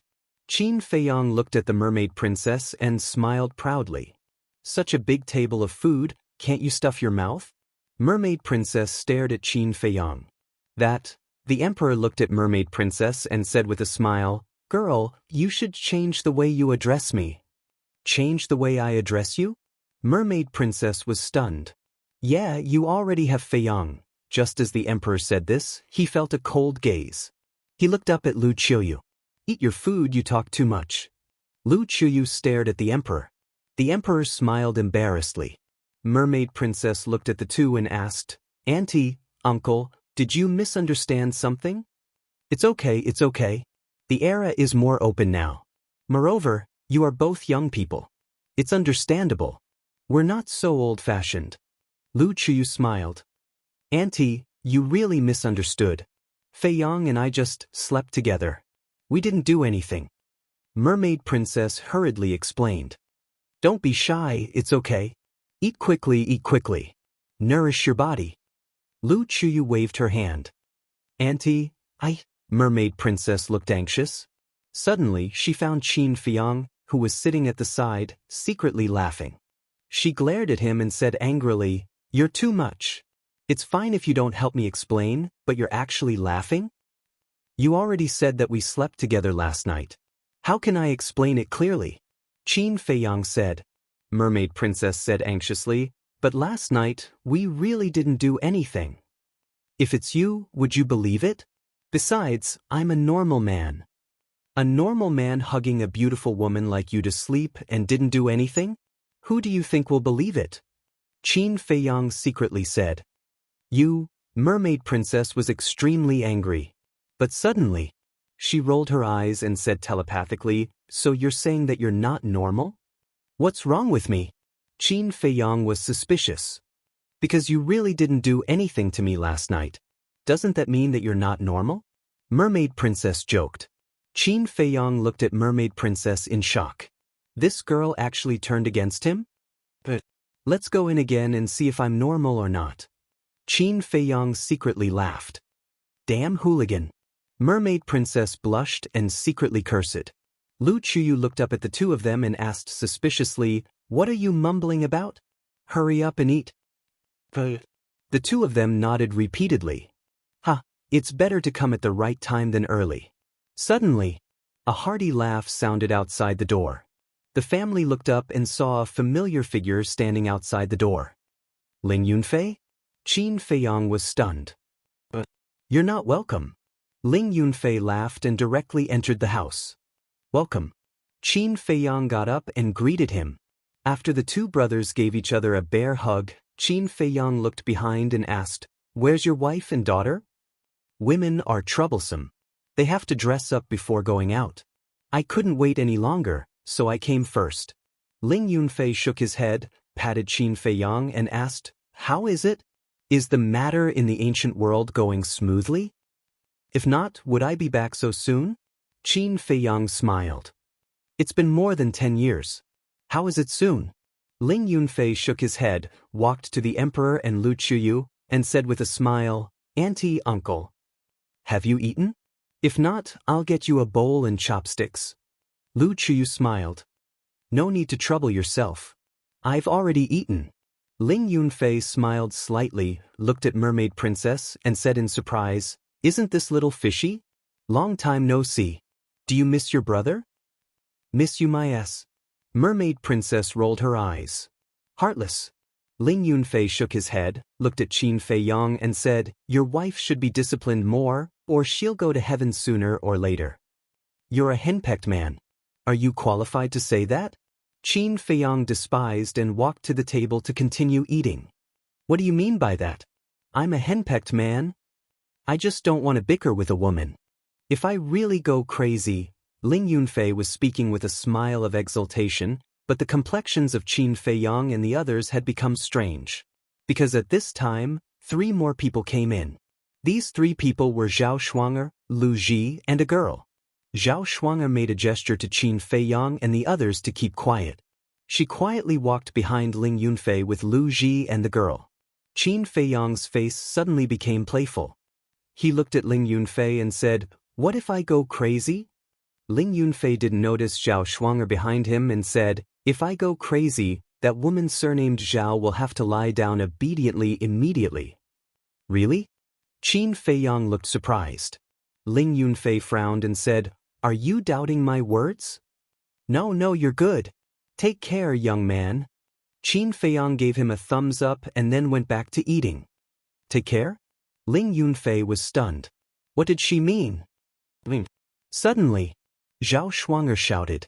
Ling Yunfei's eyes suddenly trembled. When did this woman come? Qin Fei Yang and the Mermaid Princess couldn't help but laugh. The Emperor couple also couldn't help but laugh. Lu Ji had no intention of persuading him. The girl was even more direct, gloating. Ling Yunfei slowly turned around and looked at Zhao Shuanger behind him. His face suddenly turned pale. Zhao Shuanger's slender arm directly raised and pulled Ling Yunfei's ear. "Wife, listen to me," Ling Yunfei hurriedly cried. "Explain." Zhao Shuanger sneered and said, "Aren't you very impressive? What's there to explain? Come, go crazy. Let's see if I'll lie on the ground or not." No, I'm just joking. Even if I ate a leopard's gall, I wouldn't dare to go crazy on you. Ouch. Let go of me. In front of my brothers, leave me some face, okay? Ling Yunfei wailed and begged for mercy. This was going to be big. Chapter 4, please vote. Chapter 2971. You want face, but I don't? Zhao Shuang was like a mad tiger. She exerted more strength in her hand, and Ling Yunfei's ear was about to be pulled off. I'm sorry, my dear wife. When we go back, I'll kneel on the washboard. What do you think? Backbone? That was no longer important. Saving his life was more important. If this tigress was really angry, he would not have a good life in the future. You said kneel on the washboard. I didn't force you. Zhao Shuanger said. No, I'm willing. Ling Yunfei nodded repeatedly. Zhao Shuang snorted coldly and let go of her evil claws. Looking at the emperor and Lu Chuyu, she bowed and said, Shuang greets uncle and auntie. Grandpa emperor, grandma emperor empress. The girl also ran to the emperor and his wife. Smelling the dishes on the table, she smiled and said, It smells so good. Have you eaten, Yina? Lu Chuyu put down the bowl and chopsticks, rubbed the girl's head and smiled. Yes, I have. The girl nodded, then looked at Qin Fei Yang and said, Uncle Qin, do you still remember me? Qin Fei Yang looked at the girl. I'm Yen. We met when we were young in Iron Ox Town. You even gave me this bead. The girl took out a bead that shone with divine light. Soul anchoring divine bead? Qin Fei Yang was stunned, then looked at the girl and said, You've grown so big. That's right. This girl was Ling Yunfei and Zhao Shuang's daughter. How old was she back then? A little girl, after more than 10 years, had grown into a slender and elegant young woman. You must be my aunt. The girl looked at the mermaid princess. The mermaid princess's cheeks blushed. Qin Fei Yang nodded. Aunt is really beautiful. Uncle Qin, you have to look after her carefully. Don't let others take her away. The girl giggled. You lass. Qin Fei Yang gently knocked on the girl's head, then looked at Lu Ji and Zhao Shuang and said with a smile, Andy, Shuang, Go sit in the living room first. I'll come out in a moment. There's no rush. Take your time. We're not treating ourselves as outsiders here. Lu Ji said with a kind smile. That's how it should be. Be casual. Qin Feiyang laughed. Lu Ji and Zhao Shuang'er brought the girl to the living room. Bastard, you've killed me. As soon as the three of them left, Ling Yunfei glared at Qin Feiyang. Blame me? Qin Feiyang was stunned. Who should I blame if not you? Ling Yunfei rubbed his red ears and grimaced. Serves you right. Qin Feiyang looked at Ling Yunfei with disdain and continued to eat. After a while, Qin Feiyang put down the bowl and chopsticks, stretched his body in satisfaction, and then got up and walked to the living room. Zhao Shuang had already made tea. Qin Feiyang sat next to Ling Yunfei, holding the teacup, took a sip, and looked at Lu Ji and said, Auntie is getting younger and younger now. Younger? Lu Ji shook her head and said with a smile, You're the only one who's nice to hear. That's right. Look, when you stand together with Shuang, people who don't know would think that you're her sister. Qin Feiyang said. He. Lu Ji smiled, shook her head, and said with a smile, Kid, when did your mouth become so sweet? Qin Feiyang smiled, looked at the family in front of him and asked, Have you been well these years? What's good about us? We don't have to worry about food and clothing. But you're back so soon. Have you settled the matter of the ancient world? Zhao Shuang'er said. Qin Feiyang nodded. Then you won't leave in the future? Ling Yunfei asked. This, Qin Feiyang hesitated and said with a smile, We'll talk about it when the time comes. Ling Yunfei and Zhao Shuang looked at each other, and their hearts couldn't help but tremble. Although Qin Feiyang tried his best to hide it, as friends of Qin Feiyang for many years, they could clearly see the trace of sadness between Qin Feiyang's brows that was difficult to hide. It seemed that something bad had happened again. However, if Qin Feiyang didn't say it, they wouldn't force it. The girl played with the soul calming pearl and said, Uncle Qin, your soul calming pearl is very powerful. Is that so? Qin Feiyang asked with a smile. The girl nodded and said, Once, I went out and met a few bad people who wanted to kill me for money. One of them even wanted to destroy my soul. In the end, the soul calming pearl appeared and not only protected my soul, but also killed them all. That's natural. This soul calming pearl is a supreme divine artifact. Although it doesn't have any lethality, just a wisp of divine power is not something that ordinary people can withstand. Qin Feiyang said with a smile. Then Uncle Qin, you gave me the soul calming pearl. What will you use to protect my soul? Why don't I return it to you? The girl said. Qin Feiyang was stunned, then looked at Ling Yunfei and his wife, and said with a smile, You girls are quite filial. Don't you know who taught you? This is a must. Ling Yunfei smiled proudly. Look at how proud you are. Qin Feiyang shook his head and looked at the girl. Uncle Qin doesn't need it anymore. The girl was puzzled. Don't you understand? Your Uncle Qin is too strong. No one can hurt him. Zhao Shuang said with a smile. Really? The girl was surprised. Of course it's true. Your Uncle Qin is the strongest person in our great Qin. Zhao Shuang said. The girl put away the soul calming pearl and looked at Qin Feiyang excitedly and said eagerly, Uncle Qin, why don't you have a competition with me? Qin Feiyang was stunned. Don't be rude. What did mother teach you? A girl should be educated and reasonable. Look at you now, you are like a violent maniac. Where is your decency? Zhao Shuang berated. Who said that a girl must be educated and reasonable? Besides, mother, aren't you the same? You bully father all the time. The girl mumbled. Ling Yunfei immediately said with snot and tears, Daughter, I didn't raise you for nothing. You have a conscience, and you know that I am bullied by your mother every day. Shut up. Zhao Shuang glared at him. Ling Yunfei shrunk his neck and became obedient again. It seemed that being afraid of his wife was already deeply rooted in him. The girl looked at Qin Feiyang pleadingly and said, Uncle Qin, just compete with me. You're still talking. Zhao Shuang said angrily. It's fine. Qin Feiyang waved his hand at Zhao Shuang, looked at the girl and smiled. All right, Uncle Qin will compete with you, as long as you can stand under Uncle Qin's pressure for 3 breaths of time, Uncle Qin will give you another divine art. All right. The girl nodded. Lu Ji shook her head and laughed. Truly a newborn calf is not afraid of a tiger. Zhao Shuang said, forget it, let her suffer a little. Qin Feiyang sized up the girl. She had the cultivation of the War Emperor, not bad. Boom. At that moment, a strand of divine might appeared and pressed towards the girl. This was a strand of divine might, but even though it was only a strand, it was not something that the War Emperor could withstand. Bang. There was no suspense. The girl immediately laid on the ground in a sorry state. Qin Feiyang quickly retracted his pressure, lowered his head to look at the girl, and laughed. How is it? Is this all of your strength? The girl stared blankly at Qin Feiyang. All of my strength? Qin Feiyang was startled and laughed. Maybe only 1,000th of my strength. So strong. The girl was extremely shocked. She immediately got up and looked at Qin Feiyang with a face full of admiration, and said, then Uncle Qin, please teach me how to cultivate.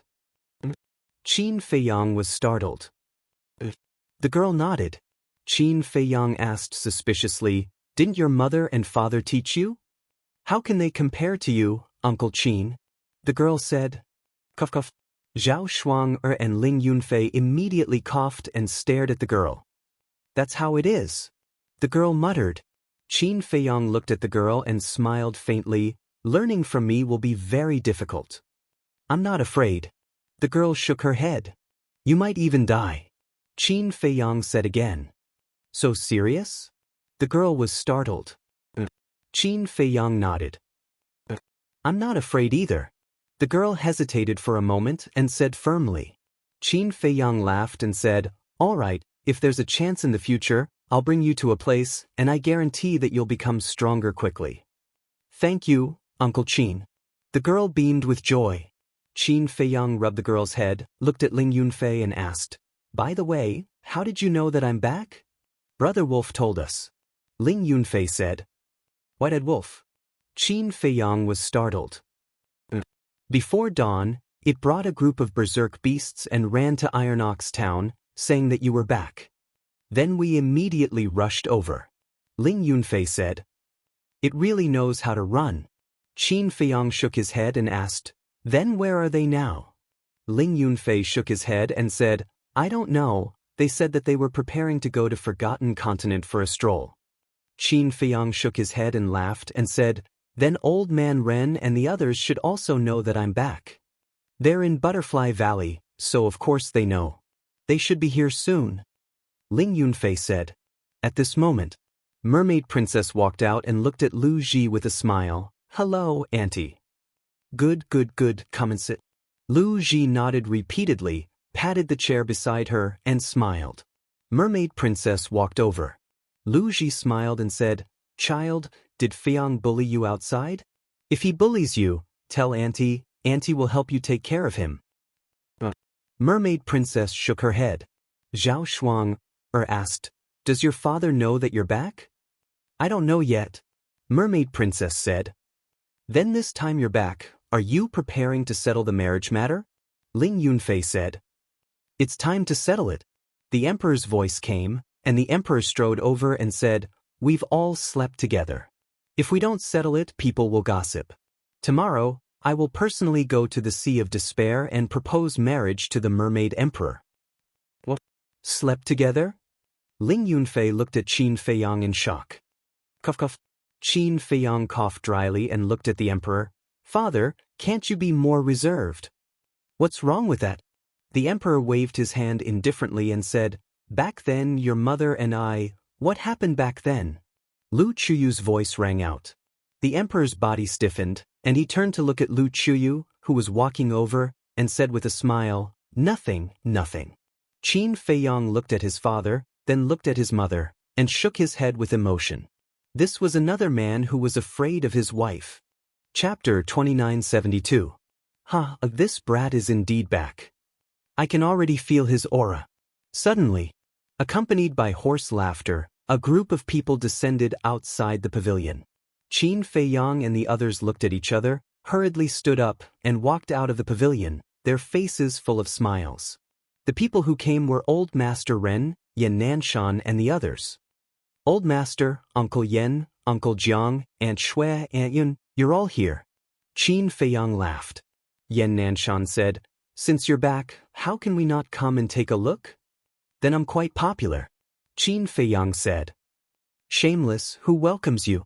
We're just here to see if you're missing an arm or a leg. Feng Ling Er looked at Qin Feiyang and said. Qin Feiyang looked at Feng Ling Er and said, your mouth is too vicious, you deserve to be unable to get married. Scram. Feng Ling Er's face darkened. At the side, Ren Wushuang and Luo Qingzhu could not help but cover their mouths and snicker. Let's talk inside. Lu Chuyu laughed. Then we'll be disturbing you. Old Master Ren smiled slightly. Everyone entered the living room. Master. Suddenly, another excited cry rang out. Qin Feiyang was startled. He raised his head and saw 3 figures appear in the sky. It was Wang Xiaojie, Yan Wei, and Wang Yangfeng. Young Master. Yan Wei and Wang Yangfeng were also very excited. Qin Feiyang smiled slightly and said, how have you been these 10 years? Good. The 2 of them nodded. Master, you're too mean. What did you say back then? Qin Chen had already returned, but when I returned, I didn't see him at all. Wang Xiaojie looked at Qin Feiyang in dissatisfaction. Qin Feiyang laughed. Isn't this for your own good? Then tell me honestly, did Qin Chen follow you to the ancient realm? Wang Xiaojie said. Qin Feiyang nodded. Where is he now? Wang Xiaojie asked. He is in seclusion in the Black Tortoise world. Qin Feiyang smiled. Yesterday, everyone came out except for Qin Chen. As expected, you've gone too far. I'm your disciple, okay? Wang Xiaojie coldly snorted. Don't I want you to stay in the clan and take good care of your sister and mother? How are they now? Qin Feiyang said. Not bad. The child in my sister's stomach has also been born. It's a boy. Now that he's grown up, he's even taller than me. Wang Xiaojie laughed. You're an uncle now. You have to be more mature and stable. Do you understand? Qin Feiyang said. I know. Let me go to the Black Tortoise world to see Qin Chen. I haven't seen him in a long time. I miss him. Wang Xiaojie smiled. Qin Feiyang nodded. With a wave of his hand, he sent Wang Xiaojie to the Black Tortoise world. Then, he looked at Yan Wei and said with a smile, have a seat inside. Fatso, Li Yan, Sifiang, Li He, Gong Sun Bei, Yi Shu, the monkey-faced old man, the hook-nosed old man, and Pei arrived one after another. Everyone was familiar with each other, so they greeted each other and started chatting. In the evening, a large group of people returned. Zhao Tailai and the others, White-Eyed Wolf and the other beasts, Qin Badian, Yizhong, Lu Xingyang, including Lu Zheng, Lu Hong, Li Xiaofei and his sister, the few grandpas, everyone gathered at the Autumn Rain Inn. Wang Xiaojie and Qin Chen also came out of the Black Tortoise world. This time, the Autumn Rain Inn was lively. There were people both inside and outside the inn. Everyone gathered in 2s and 3s, laughing and talking, forming an extremely harmonious scene. At night, at the wine table, Pei Yi held a wine glass and said with a smile, Brother Qin, here's a toast to you. Qin Feiyang smiled and gently clinked his wine glass with Pei Yi's before downing it in one gulp. Then, he looked at Gong Sun Bei and said, Brother Gong Sun, have you settled Pei Yi? Yes, he's now the hall master of the law enforcement hall of our main tower. However, in order to settle him, I really put in a lot of effort. Gong Sun Bei smiled. Great. Qin Feiyang nodded. Hearing the conversation between the two, Pei immediately looked at Qin Feiyang in displeasure and said, So it was you who came up with this stupid idea behind the scenes. Qin Feiyang said, You really can't blame me for this. You're just too outstanding. Bullshit. Pei Yi shook his head. What about Sister Yu? The mermaid princess asked. I haven't seen her all these years and she hasn't come back either. I wonder where she went? Gong Sun Bei shook his head. I believe she'll be fine. Qin Feiyang smiled. That's true. Now, who in the great Qin and forgotten continent dares to hurt her? Gong Sun Bei smiled. Qin Feiyang picked up his wineglass and looked at everyone with a smile. Every time I come back, everyone dares to visit me and ask about my well-being. I'm really grateful to all of you. I'm not fighting alone outside, and I'm not lonely at home. I thank all of you. You'll always be my family. Qin Feiyang bowed as he spoke. Everyone looked at each other and smiled. Qin Feiyang said with a smile, "Come on, let's toast to our unchanging friendship, affection, and kinship." Hearing this, everyone smiled, raised their glasses, and downed it in one gulp. Qin Feiyang poured another glass and looked at the 54 divine generals. "I'm especially grateful to all of you. Your Highness, why?" Xia Yuan asked with a smile. "Whether it was in the great Qin or the ancient world, you've always followed our ancestors in battle. No matter how dangerous it was, you never left. It can be said that without all of you, our ancestors wouldn't exist today. Thank all of you. All of you are the protectors of the great Qin and the ancient world." Qin Feiyang said as he raised his head and drained the cup in one gulp. The divine generals looked at each other and smiled as they drank their wine. Qin Feiyang poured another glass and said with a smile, "These 3 glasses are to my brothers, Old Zhao, Old Tang, Chui Li, Willow Tree, Yu Huang, the Golden Leopard, the Big Black Wolf, the 3 Black Leopard brothers, the Blood Qilin, the Thunder Leopard, and the White-Eyed Wolf. All of you followed me without fear of death. All of you have never left. All of you are Qin Feiyang's brothers. Really. Thank all of you. I'm really lucky to have all of you." After Qin Feiyang said that, he downed another glass. "You're a man. Don't be so emotional." The White-Eyed Wolf laughed. "Are you going to drink or not?" Qin Feiyang asked. "Yes, I have to drink." The White-Eyed Wolf nodded, grabbed a jar of wine, and started drinking. Qin Feiyang shook his head and laughed. He poured another glass and said, "As for this 4th glass, I want to toast the people around me." After that, Qin Feiyang looked at the mermaid princess. The mermaid princess was surprised. She asked, "Why are you toasting me?" "Thank you for your silent sacrifice, your silent protection, your silent companionship, and your understanding of me. For the rest of my life, I will take good care of you." Qin Feiyang smiled. "Is this the rhythm of a proposal?" The Blood Qilin was shocked. "It looks like it." The 3 Black Leopard brothers nodded. "Then hurry up. Boss, we're all waiting to see." A group of beasts suddenly began to jeer. Ling Yunfei pursed his lips and said, "They have already started to make babies. Is there still a need to propose?" "Make babies?" Everyone was stunned. "Don't you know? They were in the same room last night." Ling Yunfei chuckled. "Really?" The White-Eyed Wolf asked. "Uncle said it himself. How can it be false?" Ling Yunfei didn't mind too much. God has finally opened his eyes. Little Qin Zi is finally enlightened. The White-Eyed Wolf suddenly howled. Looking at this scene, everyone couldn't help but laugh. This wolf cub was so sad for Qin Feiyang. The mermaid princess's face was also red. Qin Feiyang smiled awkwardly. However, there was a trace of disappointment in one person's eyes. That person was Yi Shui. "Shui, there are some things that you can't ask for." Yi Zhong noticed Yi Shui's strange expression and smiled comfortingly. "I know, Grandpa." Yi Shui nodded and took a deep breath. She was relieved. As for Qin Feiyang, she only had a little bit of feelings for him. And after living in seclusion with old Master Yi for a long time, her personality was also relatively weak, so she was more open-minded. If you can't force it, don't force it, lest both parties be sad in the end. Qin Feiyang hugged the mermaid princess and said with a smile, "Look, everyone is so supportive. Why don't we do as they wish?" "What do you mean by doing as we wish? This is your own business. Don't you want to do it?" Feng Ling'er said. Qin Feiyang smiled embarrassedly and lowered his head to look at the mermaid princess. "It's up to you." The mermaid princess whispered, her cheeks blushing. "That's good. Tomorrow, we'll go to the Sea of Despair to propose marriage." Qin Feiyang laughed out loud. He raised his head and drank the wine in his cup.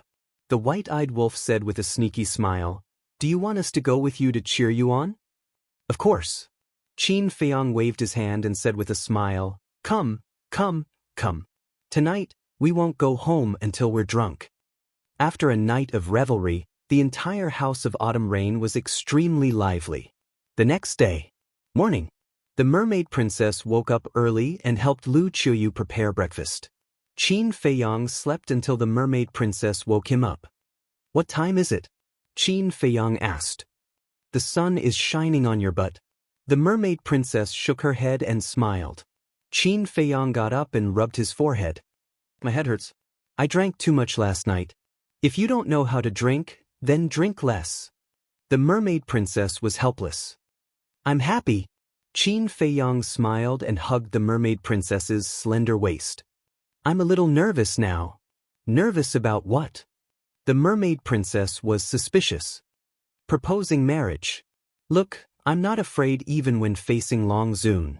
But now, when I think about proposing marriage, I can't help but feel nervous." Qin Feiyang said, "My father won't eat you. What's there to be nervous about?" The mermaid princess was speechless. Qin Feiyang was stunned for a moment and asked, "Then, do you think he'll deliberately make things difficult for me?" "What do you think?" the mermaid princess asked. "I think so." Qin Feiyang pondered for a moment and nodded. "Just like what you said, you're not even afraid of Long Zun. Why are you afraid of my father?" "Don't worry, you still have me."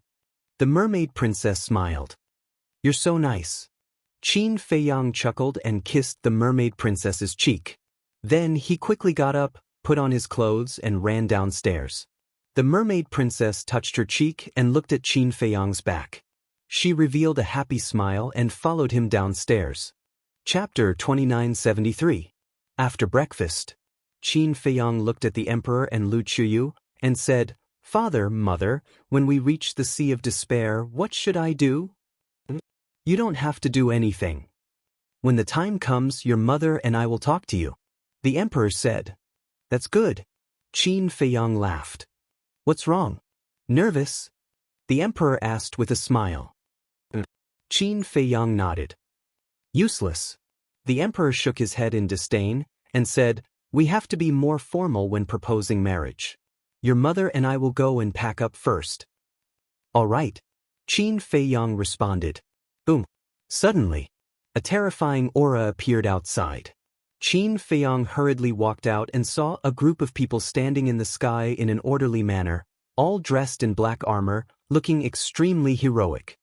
"You guys?" Qin Feiyang looked at these people in a daze. "Your Highness, it's us," one of them said. When Qin Feiyang heard this voice, he smiled and said, "Xia Yuan, what are you guys doing? I almost couldn't recognize you." "Aren't you going to propose marriage? We're going to cheer for you." "Look, we're not bad, right?" Xia Yuan said. "Cheer?" Qin Feiyang was stunned. "That's right. You said last night that we should go and cheer for you, so we started preparing early in the morning." Xia Yuan nodded. Qin Feiyang shook his head and laughed. "I drank too much and forgot." "Then do you think we can do this?" Xia Yuan asked. Qin Feiyang nodded. 54 divine generals were going to cheer for him. This was a great honor. This kind of battle was also unprecedented in history. Swish. At this time, Qin Badian, Qin Yuan, Lu Xingyang, Emperor Hong, Emperor Qin, Elder Qin, Li Jian, Qin Sheng and the others also appeared one after another. All of them were also dressed up. "Ancestor, great-grandfather, grandfather, what are you guys doing?" Qin Feiyang was suspicious. "Proposing marriage for you," Qin Badian said. "You guys are going too?" Qin Feiyang was stunned. "Of course. You are the most promising descendant of the Qin clan. For your marriage, we must take care of it ourselves." Qin Badian said. "There's no need for that. Xia Yuan and the others go. If all of you go there, you'll scare the Mare people." Qin Feiyang said. "What do you know? This is the highest etiquette. It also represents the importance we place on the mermaid race, understand? We haven't been back for so many years. We also want to visit the Merfolk clan." Qin Badian stated. "That." Qin Feiyang nodded. Putting everything else aside, the first-generation Mermaid Emperor, Black-Winged Emperor, and White-Winged Emperor should show the best etiquette. What about Master? Qin Feiyang asked. Qin Badian said with a smile, their family went to play. Don't worry about them. Of course I'm not worried about them. Qin Feiyang smiled slightly. What a joke. One was at the perfection undead stage, the other was at the half-step undead stage. Yi Shui and old Master Yi were also weak. Who in the great Qin and forgotten continent could hurt them? At this time, Zhao Tailai and the others, White-Eyed Wolf and a group of beasts, Fatso, Ling Yunfei and the others also ran over. Are you done? Yes, let's go. White-Eyed Wolf roared, looking more anxious than Qin Feiyang. I'm the one proposing marriage. Why are you so anxious? Qin Feiyang rolled his eyes. I'm anxious for you. It wasn't easy for you to be enlightened. What if you accidentally become stupid again? White-Eyed Wolf despised. Qin Feiyang's mouth couldn't help but twitch. Zhao Lai smiled and said, Brother Wolf is exasperated. Old Zhao knows me well. White-Eyed Wolf sighed. Get lost. Qin Feiyang glared at White-Eyed Wolf and looked inside. After a while, accompanied by steady footsteps, the Emperor and his wife came out. The Emperor was wearing a golden robe and a golden crown on his head. It wasn't a dragon crown or a dragon robe, but it still looked noble and gorgeous. Lu Qiyu was the same. She was wearing a long dress embroidered with a divine phoenix, exuding a noble temperament. Let's go. The Emperor smiled slightly. Qin Feiyang waved his hand and the space-time gate opened. A group of people walked in. Feiyang, isn't this too grand? Mermaid Princess looked at everyone and said suspiciously, didn't the ancestors say that the grand ceremony represents their respect to the mermaid clan? Let's not bother about it. Let them be. As long as they're happy. Qin Feiyang smiled and pulled Mermaid Princess towards the space-time gate. Mermaid Princess pondered for a moment and said, No, this marriage proposal, should I go back first? Qin Feiyang was slightly stunned and shook his head. I don't know. Mermaid Princess said, Then, why don't you wait for a while and I go back first? There's no need to go through so much trouble. Look, Father and the others didn't say anything. Forget it, let's not care about these red tape. As long as your father agrees to marry you to me, it's fine. Qin Feiyang smiled. Mermaid Princess nodded. The Sea of Despair. It was as cold as ever. Wisps of white cold mist floated on the surface of the sea. Clang. Suddenly, accompanied by an earth-shaking loud noise, the void above the sea immediately began to shake. What's going on? This loud noise immediately alarmed the mermaid clan. A group of mermaids with steel forks rushed out of the sea and looked at the sky in surprise. The next moment, a magnificent door opened in the sky. Quickly report to the Mermaid Emperor, Black-Winged King, and White-Winged King that a mysterious stone door has appeared above our Sea of Despair. The leader of the mermaids roared. A mermaid immediately jumped into the sea and disappeared. Suddenly, a mermaid next to him looked at the stone door and said suspiciously, Boss, why does this stone door seem a little familiar? Familiar? The leader of the mermaids was stunned and looked at the stone door again. You don't say, it really is a little familiar. Before the group of mermaids could think about it, a terrifying aura emerged from the stone door. One by one, black-armored men walked out of the stone door like a well-trained army. Who are these people? This aura is even more terrifying than the Mermaid Emperor and the others.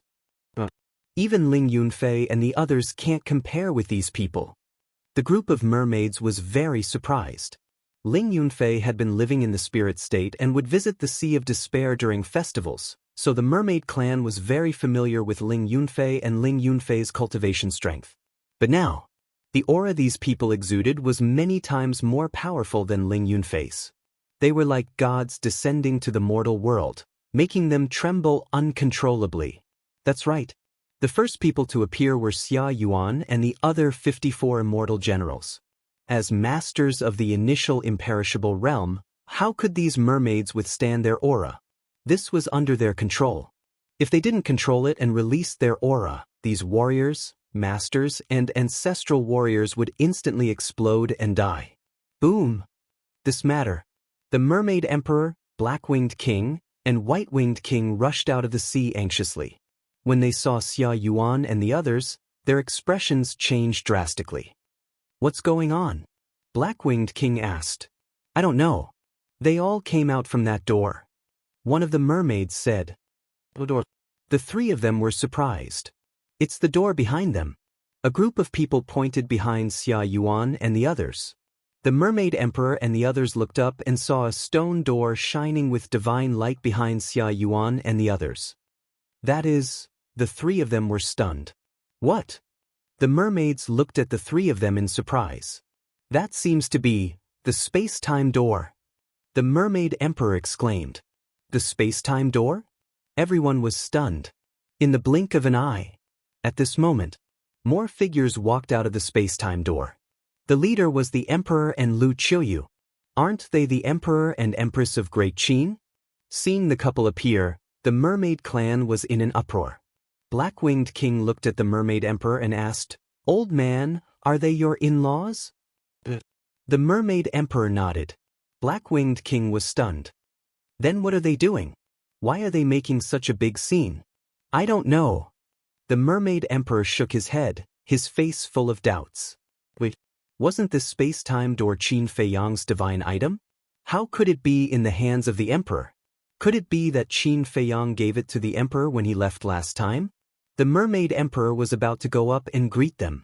But at this moment, his gaze suddenly shook as he looked at the person who came out of the space-time door. This person was Emperor Hong. Emperor Qin appeared. Then Li Jian, Old Qin, Qin Yuan, Qin Sheng, and the others appeared one after another. The Mermaid Emperor was completely stunned. What the hell was going on? Even Emperor Hong, Emperor Qin, these peerless figures, came in person? Even Qin Yuan had come. Others might not know, but he knew that Qin Yuan was the person Qin Feiyang respected the most. And he was the guardian of this continent. It was difficult for others to see him, let alone come to his sea of despair. Did something big happen? The Mermaid Emperor was shocked and quickly flew up. But suddenly, he stopped again and looked at the two people who came out of the space-time door. His eyes were full of surprise. The two were Qin Batyin and Lu Zheng. Lu Zhengyang was a stranger to him. It was during these years, when he visited the Lu family during the holidays, he saw Lu Zhengyang's statue. But Qin Baishan's statue was erected in the Mermaid clan's holy land. He could see it every day, so he was naturally familiar with it. And the person in front of him was exactly the same as the statue in the Holy Land. Qin Batyin, the Emperor of Qin. Was this a dream? Wasn't the Emperor of Qin in the ancient world? When did he come back? The Emperor of Qin, these two words, that was the legend of the Great Qin. The founding Emperor of the Great Qin. And the master of the first Mermaid Emperor of the Mermaid clan, the Black-Winged Emperor, and the White-Winged Emperor followed. That was a man full of legends. Not only the Mermaid Emperor, the Black-Winged Emperor, the White-Winged Emperor, and even all the mermaids present were dumbfounded, staring at Qin Batyin. They were all wondering if their eyes were playing tricks on them. It was simply unbelievable. Chapter 2974. At the same time, Qin Batyin glanced at the sea of despair with a hint of nostalgia in his eyes. In his nostalgia, there was a hint of sadness. After Qin Batyin and Lu Zhengyang appeared, Zhao Tailai, Ling Yunfei, and the others, as well as the white-eyed wolf and a group of beasts, appeared one after another. Wolf Cub. Blood Kirin? Golden Panther? Zhao Tailai? Looking at those familiar figures, the Mermaid Emperor's eyes trembled. Could it be? In the next moment, a man and a woman walked out of the space-time gate hand in hand. It's the princess. It's Prince Feiyang. The Mermaid clan was immediately in an uproar. The Mermaid Emperor, White-Winged King, and Black-Winged King also looked at the two in surprise. Father! The Mermaid Princess shouted and immediately let go of Qin Feiyang. In a flash, she landed in front of the Mermaid Emperor. Daughter, is it really you? The Mermaid Emperor looked at his daughter in front of him in disbelief. It's me. The Mermaid Princess nodded. That's great. The mermaid emperor grabbed the mermaid princess's hand and said, "Look, it's only been 10 years, and you've become thinner." "Really?" The mermaid princess was stunned. "Of course. Father, you're old, but your eyes are still sharp. How did Qin Feiyang take care of you?" The mermaid emperor said angrily. "Father, don't talk nonsense. Feiyang is very good to me." The mermaid princess lowered her head. "A grown girl can't be kept at home." The mermaid emperor shook his head and looked at Qin Batian and the others. He asked suspiciously, "What's going on?" "This." The mermaid princess blushed and hesitated before saying, "Let Feiyang and the others tell you."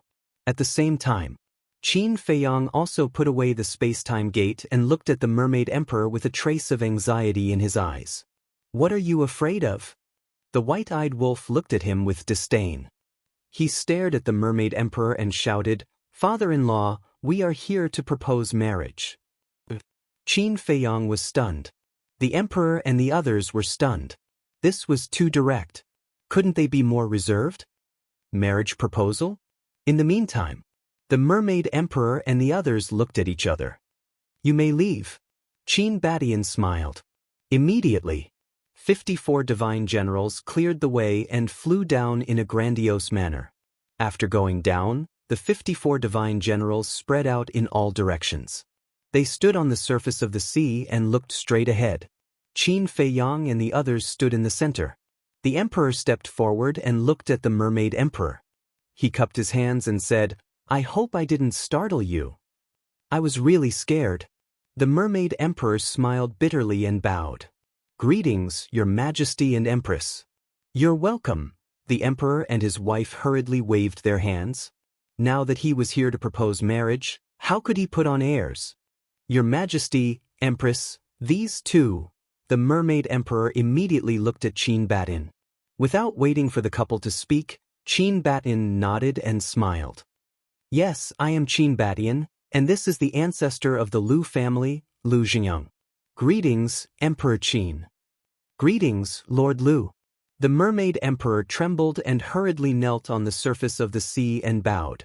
The black-winged monarch, the white-winged monarch, and the other mermaids also knelt. "We're all family, why are you being so polite?" Qin Batian hurriedly helped the mermaid emperor up and looked at the black-winged monarch and the others. "Quickly get up." The people of the Merfolk clan didn't expect that this legendary mythical figure would be so amiable, and they relaxed a lot. "Uncle." Qin Feiyang also stepped forward and bowed under the emperor and his wife's signal. The mermaid emperor was angry when he saw Qin Feiyang. He said angrily, "You brat, if you want to propose marriage, so be it. Why do you have to make such a big fuss? I thought someone was going to attack the mermaid clan. They were the ones who wanted to come here." Qin Feiyang scratched his head. The mermaid emperor looked at Xia Yuan and the other 54 people and asked, "Who are they?" "They're all subordinates of the ancestor," Qin Feiyang said. "I see, no wonder they're so scary." The mermaid emperor nodded and asked suspiciously, "When did you guys come back?" "The day before yesterday," Qin Feiyang said.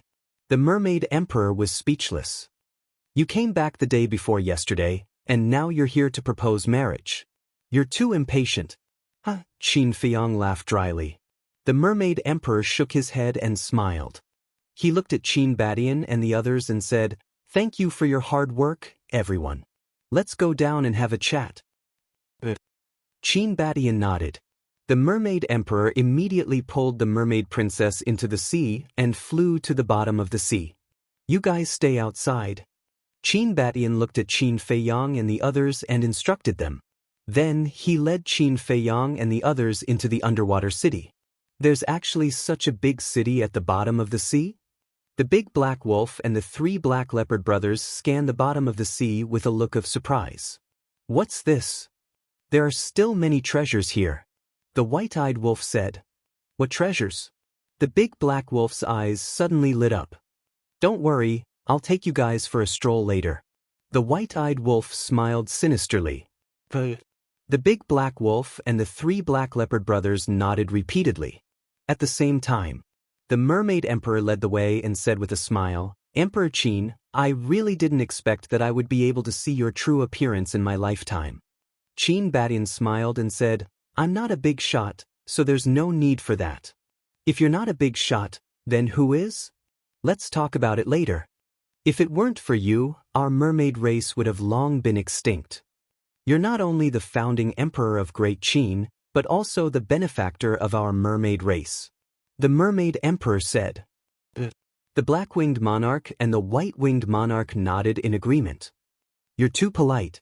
Qin Badian smiled slightly. Soon, the group of people entered the underwater city and immediately caused a huge uproar. Everyone looked at Qin Badian with eyes full of surprise and shock. Little Qin Zi, let's go for a stroll. The white-eyed wolf said and ran away with a group of beasts. Don't mess around. Qin Feiyang hurriedly shouted. It's okay. Let them play. It's just a small place. They can't cause any trouble. The mermaid emperor smiled and led everyone into a palace. He said respectfully, Emperor Qin, please take a seat. No, you're the master here. How can I steal the limelight? Qin Badian waved his hand. What do you mean by stealing the limelight? The entire Great Qin is yours, not to mention the Sea of Despair. If you're so polite, then you're treating us as outsiders. The mermaid emperor said. Qin Badian shook his head and laughed. Then it would be impolite for me to refuse. Of course. The mermaid emperor said. In the end, everyone else sat down, and only Qin Feiyang remained standing. This was the emperor couple's intention. After all, they were here to propose marriage. Only by standing could they show their sincerity. Qin Badian swept his gaze over the surroundings before looking at the mermaid emperor. When we were in the ancient world, Feiyang and the others already told me about the situation of the mermaid race. Thank you for your hard work, and thank you for always protecting the Great Qin. Emperor Qin, you're too polite. This is what I should do. The mermaid emperor waved his hand. After chatting for a while, Qin Badian smiled and said, then let's get back to business. This time, I'm here to see the mermaid race and also for these two children. Qin Feiyang glanced at Qin Feiyang and the mermaid princess. Then he looked at the mermaid emperor and continued, these two children have been in love with each other since they were young. It's time to settle their matter. Hearing this, the mermaid emperor also glanced at Qin Feiyang and the mermaid princess. He smiled and said, to be honest, when they came back last time, I wanted them to settle this matter. Speaking of this, the mermaid emperor sighed again and said, but as you know, the young people nowadays are different from us, the older generation. We can't control their thoughts, so we've been dragging it out. Qin Badian nodded. Lu Chuyu smiled and said, so, you won't object? Why would I object? Feiyang is such an outstanding child. It's my daughter's fortune to be able to marry him. Let's talk about it later. Initially, the mermaid clan and your Qin clan share a deep relationship. Their union is destined by the heavens. Moreover, with my daughter's temper, what use is there for me to object? The mermaid emperor shook his head and smiled bitterly. Mermaid princess and Qin Feiyang looked at each other and smiled. It was going smoothly beyond their imagination. Qin Badian and the emperor couple were also overjoyed. To be honest, I watched Feiyang grow up. Whether it's a person or a way of doing things, he's good. What I admire the most is that he's responsible. I believe that my daughter will be happy with him. The mermaid emperor smiled. If that's the case, then let's choose a date for their wedding. Qin Badian said. The mermaid emperor said, it's all up to you, your majesty. How can I make the decision? Qin Badian shook his head and looked at the mermaid emperor and the emperor couple. He smiled and said, you are their parents. This is for you to decide. As for me, I'll just wait for the wedding banquet. We definitely won't forget you. Lu Chuyu smiled and said, then you guys discuss. I'll go to the Holy Land to take a look. Qin Badian got up and smiled. The mermaid emperor hurriedly said, then I'll get someone to bring you there. No need. Qin Badian waved his hand and smiled. I'm quite familiar with this place. I'll go take a look too. Lu Xingyang got up and said, let's leave too. Ling Yunfei said. At that moment, Everyone left the hall one after another. The black-winged king and the white-winged king also left. So, only the mermaid emperor, the emperor couple, Qin Feiyang and the mermaid princess were left. The mermaid emperor looked at Qin Feiyang and the mermaid princess and said with a smile, "You guys have a seat too." Qin Feiyang looked at the emperor couple. "Why are you looking at us? Your father-in-law has already spoken. How dare we not let you sit?" The emperor joked. Qin Feiyang scratched his head and pulled the mermaid princess to sit together. The mermaid emperor suddenly seemed to have thought of something. Looking at Qin Feiyang and the mermaid princess, he asked, "Why don't I see the ancestors?" The ancestors he mentioned were naturally the first mermaid emperor, the black-winged king and the white-winged king. The mermaid princess immediately looked at Qin Feiyang. Qin Feiyang's heart couldn't help but tremble. "That's right. Since we came back, we haven't seen them. You guys didn't seem to have mentioned them either?" The emperor couple also looked at Qin Feiyang and Lu Xingyang suspiciously. Chapter 2975. Seeing that the emperor and his wife were also curious, the mermaid princess transmitted her voice, "What should we do?" Qin Feiyang thought for a while, looked at the three of them and said, "They are still in the ancient world." "Why are they still in the ancient world?"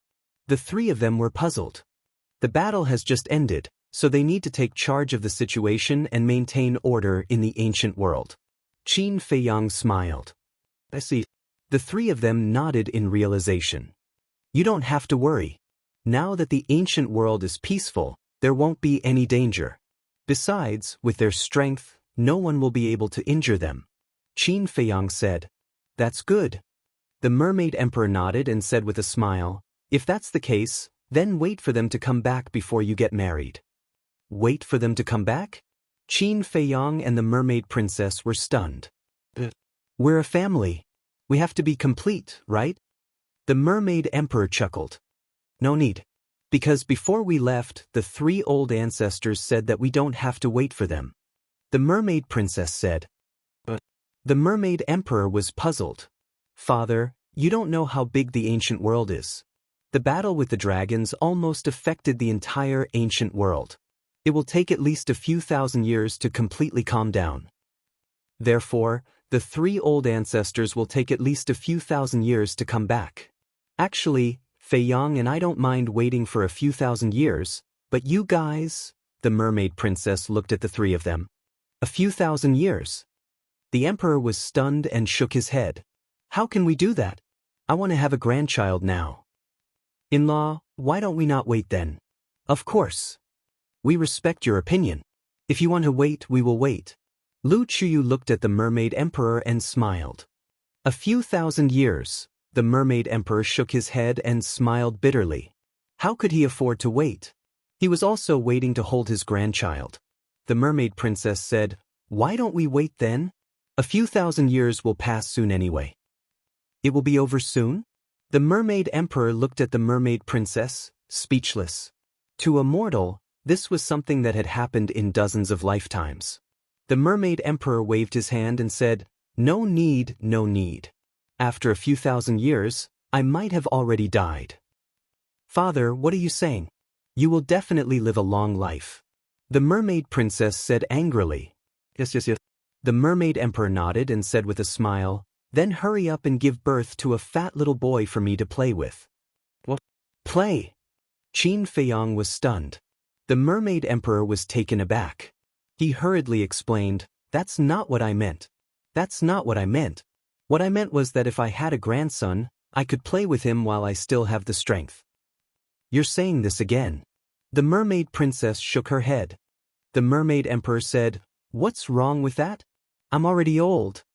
Actually, that wasn't the case. After Qin Feiyang left behind the crystal vein and spirit vein here, the cultivation environment here was no longer the same as before. The mermaid emperor's cultivation base had also improved by leaps and bounds. As his cultivation base improved, his lifespan would also be extended without limit. In fact, it was just one sentence. He wanted to have a grandson. Yes. Qin Feiyang and the mermaid princess also went out, leaving the three of them to slowly discuss. "Thank you." On the street, Qin Feiyang held the mermaid princess's hand and said in a low voice, "Thank me for what?" The mermaid princess looked at him suspiciously. "Thank you for lying for me." Qin Feiyang said, "I'm not doing it for you. I'm also doing it for father and the others. I don't want them to worry." The mermaid princess said. Qin Feiyang smiled and said to himself, "I have to tell the ancestors and the white-eyed wolf about this. Don't let it slip." N. The mermaid princess nodded. "Your Highness." "Your Highness Feiyang." Along the way, they met many mermaids who greeted the two of them warmly. At noon, everyone also stayed at the mermaid clan to enjoy a meal of delicacies. These so-called delicacies were rarely seen outside, but in the mermaid clan, they were equivalent to radishes and cabbages outside. After enjoying a good meal, the emperor and his wife proposed to leave. And they had already set the date of the wedding. It would be 3 days later. In other words, in 3 days, the mermaid princess would officially become Qin Feiyang's wife. This was what Qin Feiyang was looking forward to, and also what the mermaid princess was looking forward to. Of course, the happiest person was actually Qin Yuan. Because he had watched Qin Feiyang grow up. He had always treated Qin Feiyang as his own grandson. As a grandfather, how could he not be happy to see his grandson get married and have children? After saying goodbye, everyone left the Sea of Despair. The mermaid princess stayed in the Sea of Despair. After all, this was the rule. How could an unmarried girl always stay in the man's house? This was inappropriate. On the surface of the sea, Qin Feiyang and the mermaid princess stood face to face.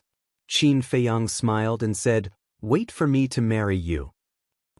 The mermaid princess nodded, her face full of happiness. "Then I'll go back first. Don't miss me too much these few days." Qin Feiyang chuckled. "Who would miss you?" The mermaid princess's face was red. Looking at the mermaid princess's ripe apple-like cheeks, Qin Feiyang's heart immediately surged uncontrollably. "You're so beautiful." He leaned close to the mermaid princess, smelled her body fragrance, and couldn't help but kiss her. Butterfly Valley. When Qin Feiyang bid farewell to the mermaid princess and rushed here, only Ling Yunfei and Fatso were left. The others had already been released back to Great Qin. "What are you still doing here?" Qin Feiyang was suspicious. "Waiting for you," Ling Yunfei said. Fatso said with a sneaky smile, "Boss, when we just left the Sea of Despair, I stole a glance at you guys. You guys even kissed." The corner of Qin Feiyang's mouth twitched and said, "We're open and aboveboard. Why would we be afraid of you looking?" "Of course we're not afraid. I just want to say, do you want me to impart some experience to you?" Fatso laughed sinisterly. Qin Feiyang's face instantly darkened. "Boss, to be honest, I'm not as good as you in cultivation, but in this aspect, I'm still very experienced." Fatso said. "Get lost." Qin Feiyang rolled his eyes at him, looked at the two of them, and asked, "Why are you guys waiting for me here?" "We just want to ask you, is it time for Qin Li's training to end?" Ling Yunfei said. "Qin Li," Qin Feiyang muttered. Of course, he remembered this person. It was one of his younger brothers. Back then, Qin Li had bad intentions. In a fit of anger, he expelled him from the imperial capital, asked Li Jian to send him to the 9 provinces, and ordered him not to return to the imperial capital within 5 years. "Where is he now?" Qin Feiyang asked. Ling Yunfei said, "In the inner hall." "Didn't I say that he can't return to the imperial capital within 5 years? It's been more than 10 years now. Why doesn't he go back by himself?" Qin Feiyang was suspicious. "We also talked to him. He said that he can't go back before you get your forgiveness." Ling Yunfei shook his head. "My forgiveness?" Qin Feiyang was stunned, and said with a smile, "Is my forgiveness that important?" "Of course. For your younger brothers and sisters, you are a god in their hearts." Ling Yunfei said. Qin Feiyang said, "So, he hasn't gone back for more than 10 years? "Yes. It's all uncle and aunt who came to see him in person." Ling Yunfei nodded. "Then how is he now?" Qin Feiyang asked. "The hardships over the years have played a big role in him," Ling Yunfei said. Qin Feiyang pondered for a while and said, "Okay, you go and bring him here. I have to test him. Test? Ling Yunfei and Fatso were stunned. I have to know whether he is sincerely repentant or pretending. After all, some people are very good at pretending. Qin Feiyang said. Then how are you going to test him? The two were suspicious. Qin Feiyang thought for a while and whispered a few words in their ears. Hearing this, the two were slightly stunned, and then couldn't help but shake their heads. After saying that, he opened the portal and left. Qin Feiyang waved his hand, and then the portal landed in front of a row of courtyards and quietly waited for Qin Li. These courtyards were naturally where Yan Nanshan and the others lived. But now, everyone was in the imperial palace, so now there was no one here. More than 10 years passed. Except for everything becoming more ancient than before, there were not many changes. Time passed by breath. About a few hundred breaths. A young man appeared in the sky above the Butterfly Valley, looking quite nervous. He was Qin Li, but Ling Yunfei and Fatso did not appear. After so many years, Qin Li's temperament was completely different from before. In the past, only arrogance could be seen in him. But now, it had been restrained and replaced by calmness.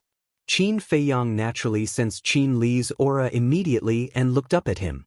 From the temperament that Qin Li was showing now, there was indeed a big change. But he just didn't know if this was the real side.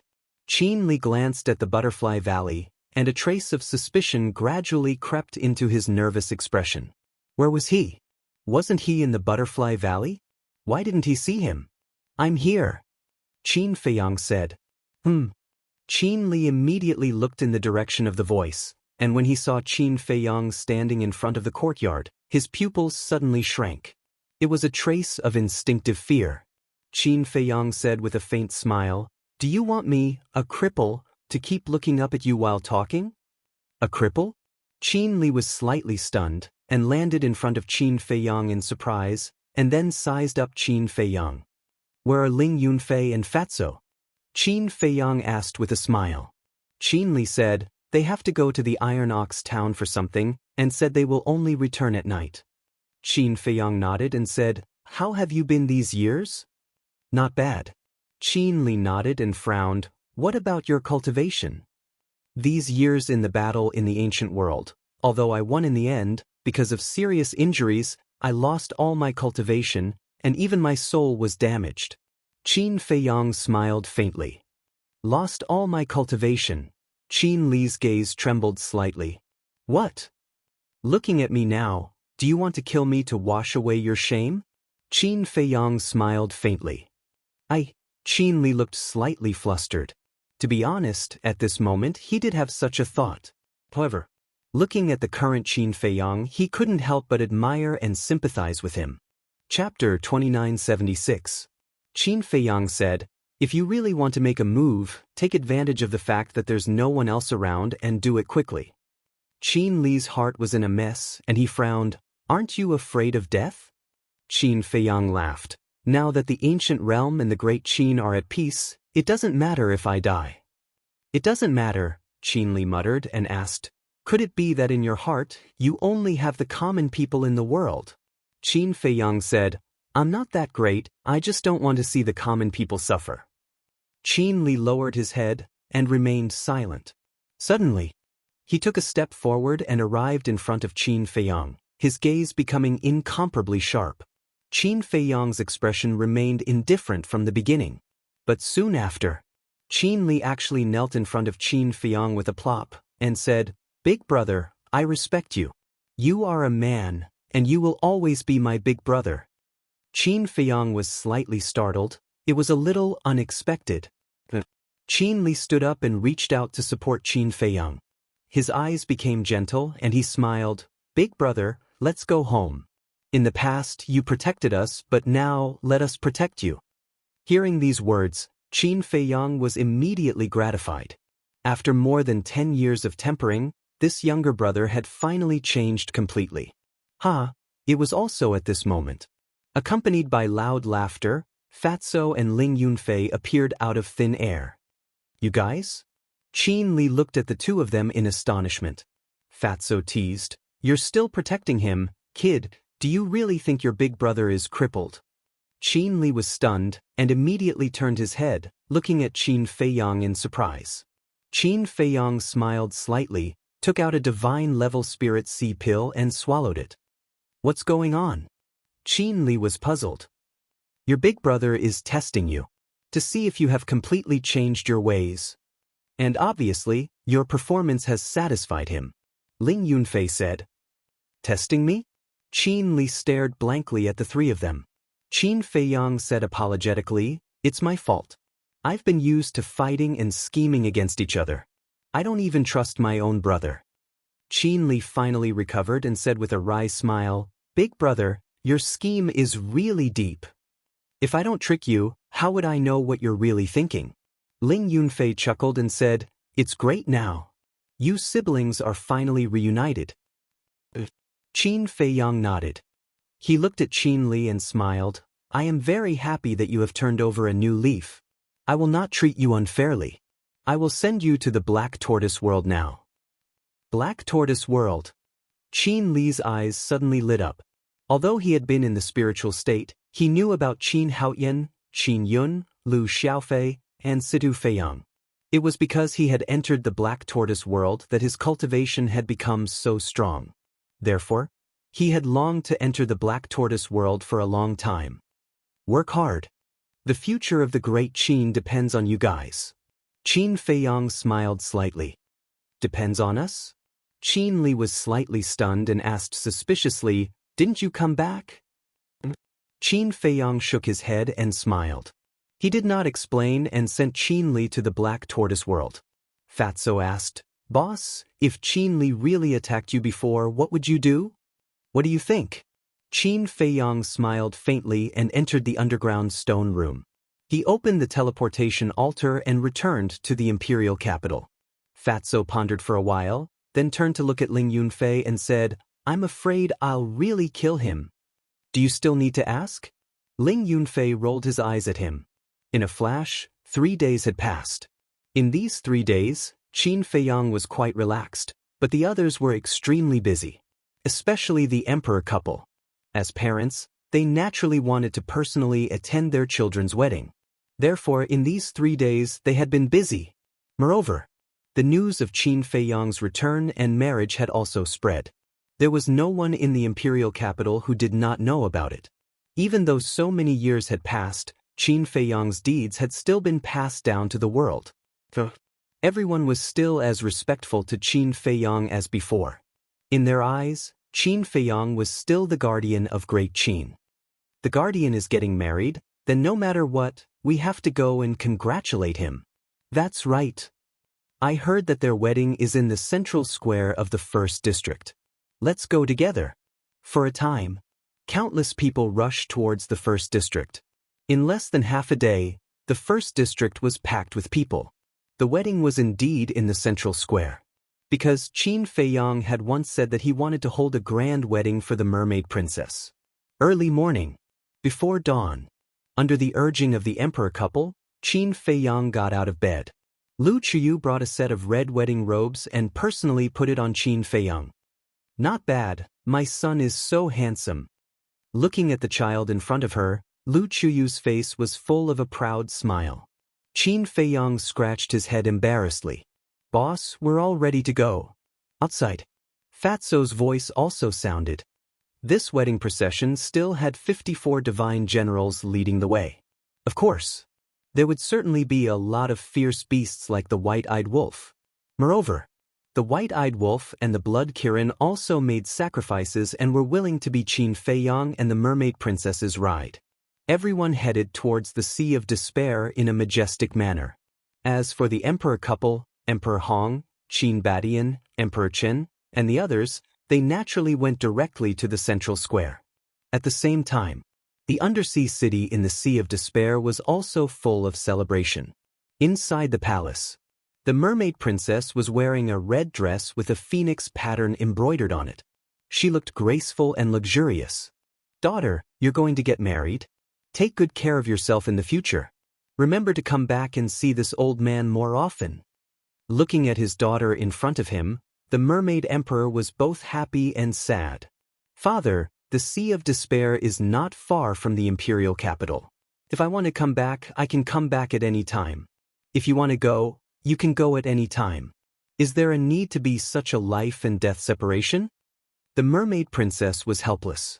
Of course I know, but my heart is sad. You say, it wasn't easy for me to raise you, but in the end, that kid Qin Feiyang took advantage of you. Let me tell you, if Qin Feiyang dares to bully you in the future, come back and tell me. I'll settle the score with him. The mermaid emperor said. The mermaid princess nodded. You're still chatting? The wedding procession is here. The black-winged king and the white-winged king ran in and looked at the father and daughter speechlessly. The two of them were also dressed very jubilantly. So fast? The mermaid emperor was stunned. The black-winged king urged, yes, they are all flying towards the undersea city. Hurry up. The mermaid emperor nodded. There was a gorgeous phoenix crown on the table next to him. The mermaid emperor picked up the phoenix crown and personally put it on the mermaid princess. He smiled and said, my daughter is really shining today. The mermaid princess blushed and turned to look outside. The black-winged king teased, Your Highness, how impatient are you? Uncle, even you are making fun of me. The mermaid princess blushed. Ha! The black-winged king and the white-winged king looked at each other and couldn't help but laugh. They're here, they're here. A mermaid ran in and shouted. The mermaid emperor and the other two immediately waited solemnly.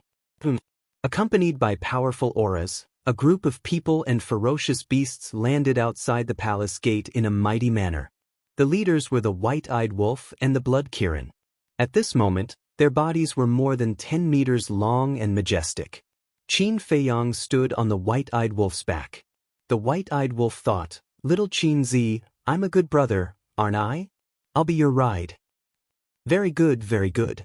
Qin Feiyang smiled and jumped down. He strode into the palace with the 54 divine generals.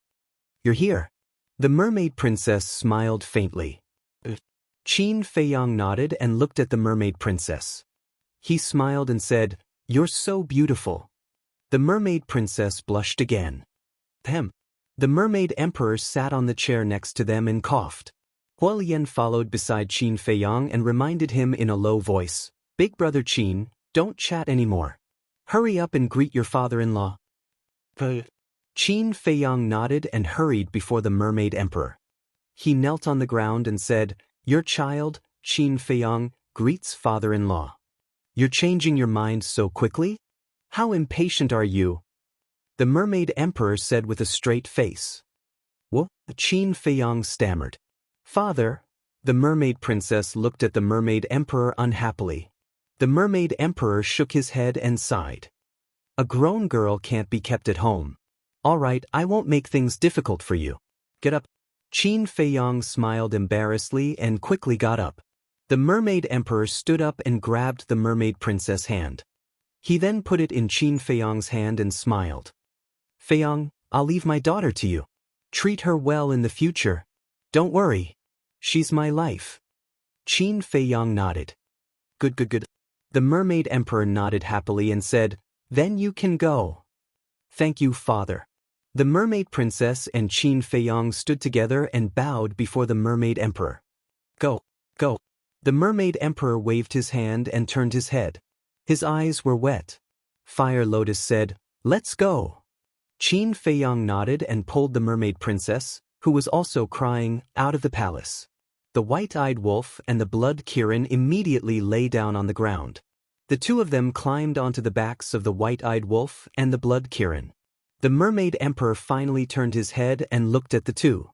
He smiled and said, Love each other forever. The two of them nodded. Let's go. The white-eyed wolf roared, and the wedding procession flew into the sky above the sea. They are married. Their wish has finally come true. The mermaid emperor watched the procession leave and wiped his tears. The Blackwing King and the Whitewing King nodded.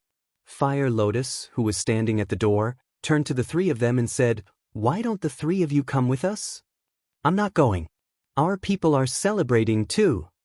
If we all leave, who will accompany them? The mermaid emperor laughed. Okay then. When you are done, I will ask Qin Dage to pick you up. Fire Lotus said. The mermaid emperor nodded. Fire Lotus smiled and stepped forward. She appeared in the sky above the sea before everyone else. She waved her hand and a time door opened. Chapter 2977. First District, Central Square. At this moment, the entire square was spotless, and there was a red carpet that was several meters wide in the middle. Right in front, the emperor and his wife sat in the main seat. After all, they were Qin Feiyang's parents, and the most important people in this wedding apart from Qin Feiyang and the mermaid princess. Therefore, even people like Qin Batian could not steal their limelight. Qin Batian, Emperor Hong, Emperor Qin, Qin Yuan, Lu Xingyang, several grandpas, Elder Qin, and Yi Zhong, the older generation sat on both sides. People like Li Jian, Zhao Tailai, and Lu Ji sat in the second row behind. And the younger generation like Qin Yun sat in the third row. After 3 days of cultivation in the Black Tortoise realm, Qin Li had also broken through to godhood. Now, he was also wearing festive clothes, sitting with Qin Yun and the others. Everyone had a tea table next to them, with sparkling fruits, teacups, and so on. Everyone was chatting and laughing. Around the square, there was also a sea of people. Everyone was whispering and looking forward to it. I didn't expect even the Qin Emperor to appear. I thought he had already fallen. Yeah. The person who disappeared for thousands of years and was almost forgotten suddenly appeared. How shocking! The chief eunuch looked at the sky, lowered his head, and whispered in the emperor's ear, "Your Majesty, the time has come. It's your turn to speak." The emperor nodded with a smile and stood up.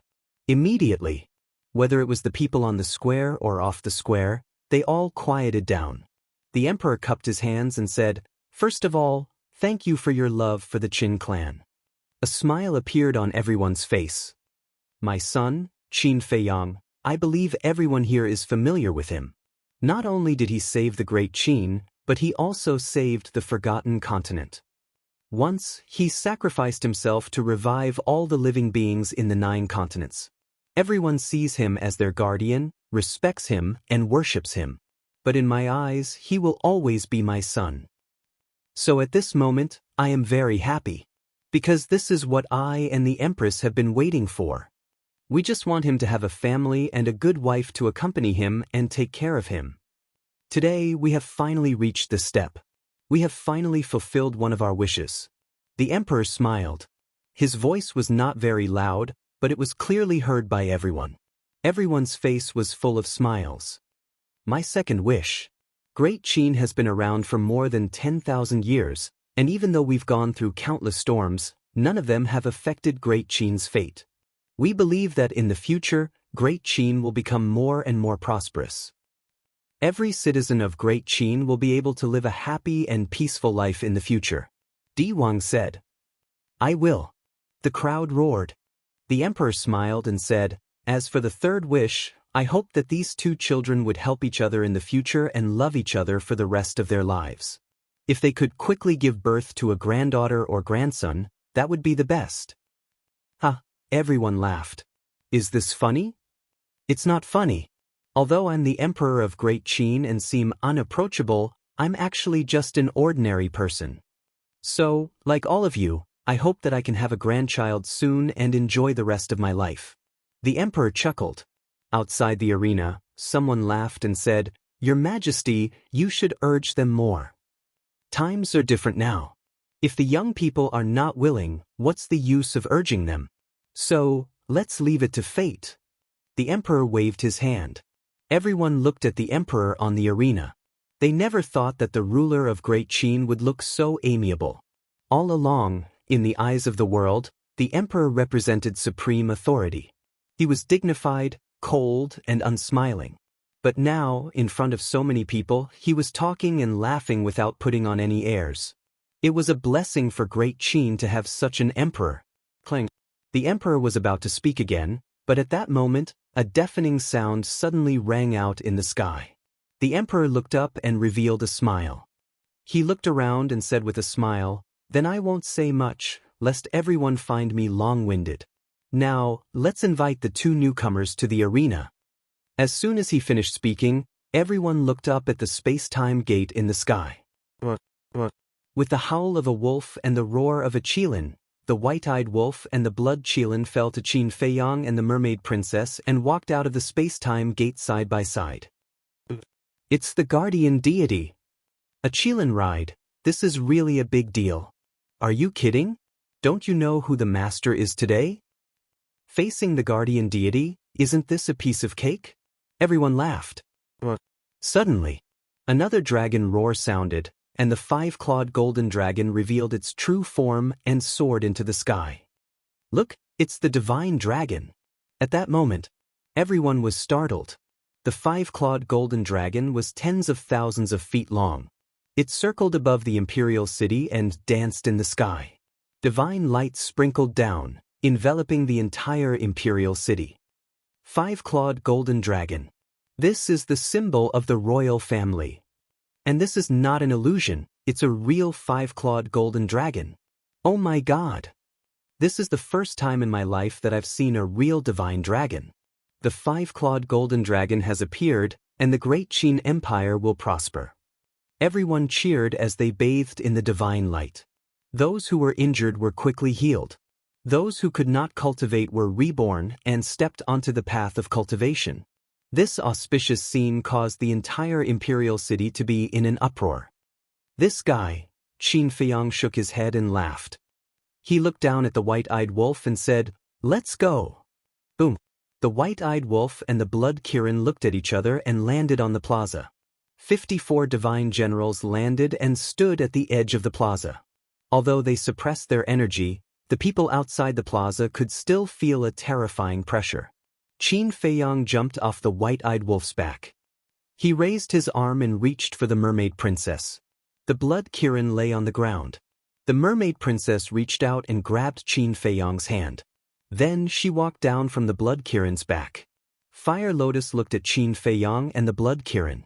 She pointed at the king couple and smiled. "Let's go." The two of them looked at each other and held hands. They walked down the red carpet toward the king couple. The king had already returned to his seat. He and Lu Chuyu looked at each other, and then they happily watched Qin Feiyang and the blood Kirin approaching. The five-clawed golden dragon was flying in the sky. Divine light shone, making the entire imperial city look beautiful. Finally, Qin Feiyang and the blood Kirin approached the king couple. Ling Yunfei and the others, as well as the white-eyed wolf and the other beasts, stood behind them. They were all smiling. Feng Ling smiled and said, "Finally, they are getting married." Yes, it was not easy. Ren Wushuang nodded. They were also in the bridal procession. Ling Yunfei was taken aback. He turned to look at the two women and said disdainfully, "You have not settled down yet. What right do you have to talk about him?" "Shut up." The two of them immediately glared at him. "Be fierce. If you continue to be fierce, you will become a leftover woman sooner or later." Ling Yunfei pouted. "Father, mother." Straight ahead. Qin Feiyang looked at the king couple. Good. Now that you are married, you have to be more responsible in the future." Lu Chuyu smiled. Qin Feiyang nodded. At this time, under the command of the chief eunuch, two maids came over with teacups. The chief eunuch looked at Qin Feiyang and said, "Your Highness, it is time to hold the ceremony. You can arrange it." Qin Feiyang smiled.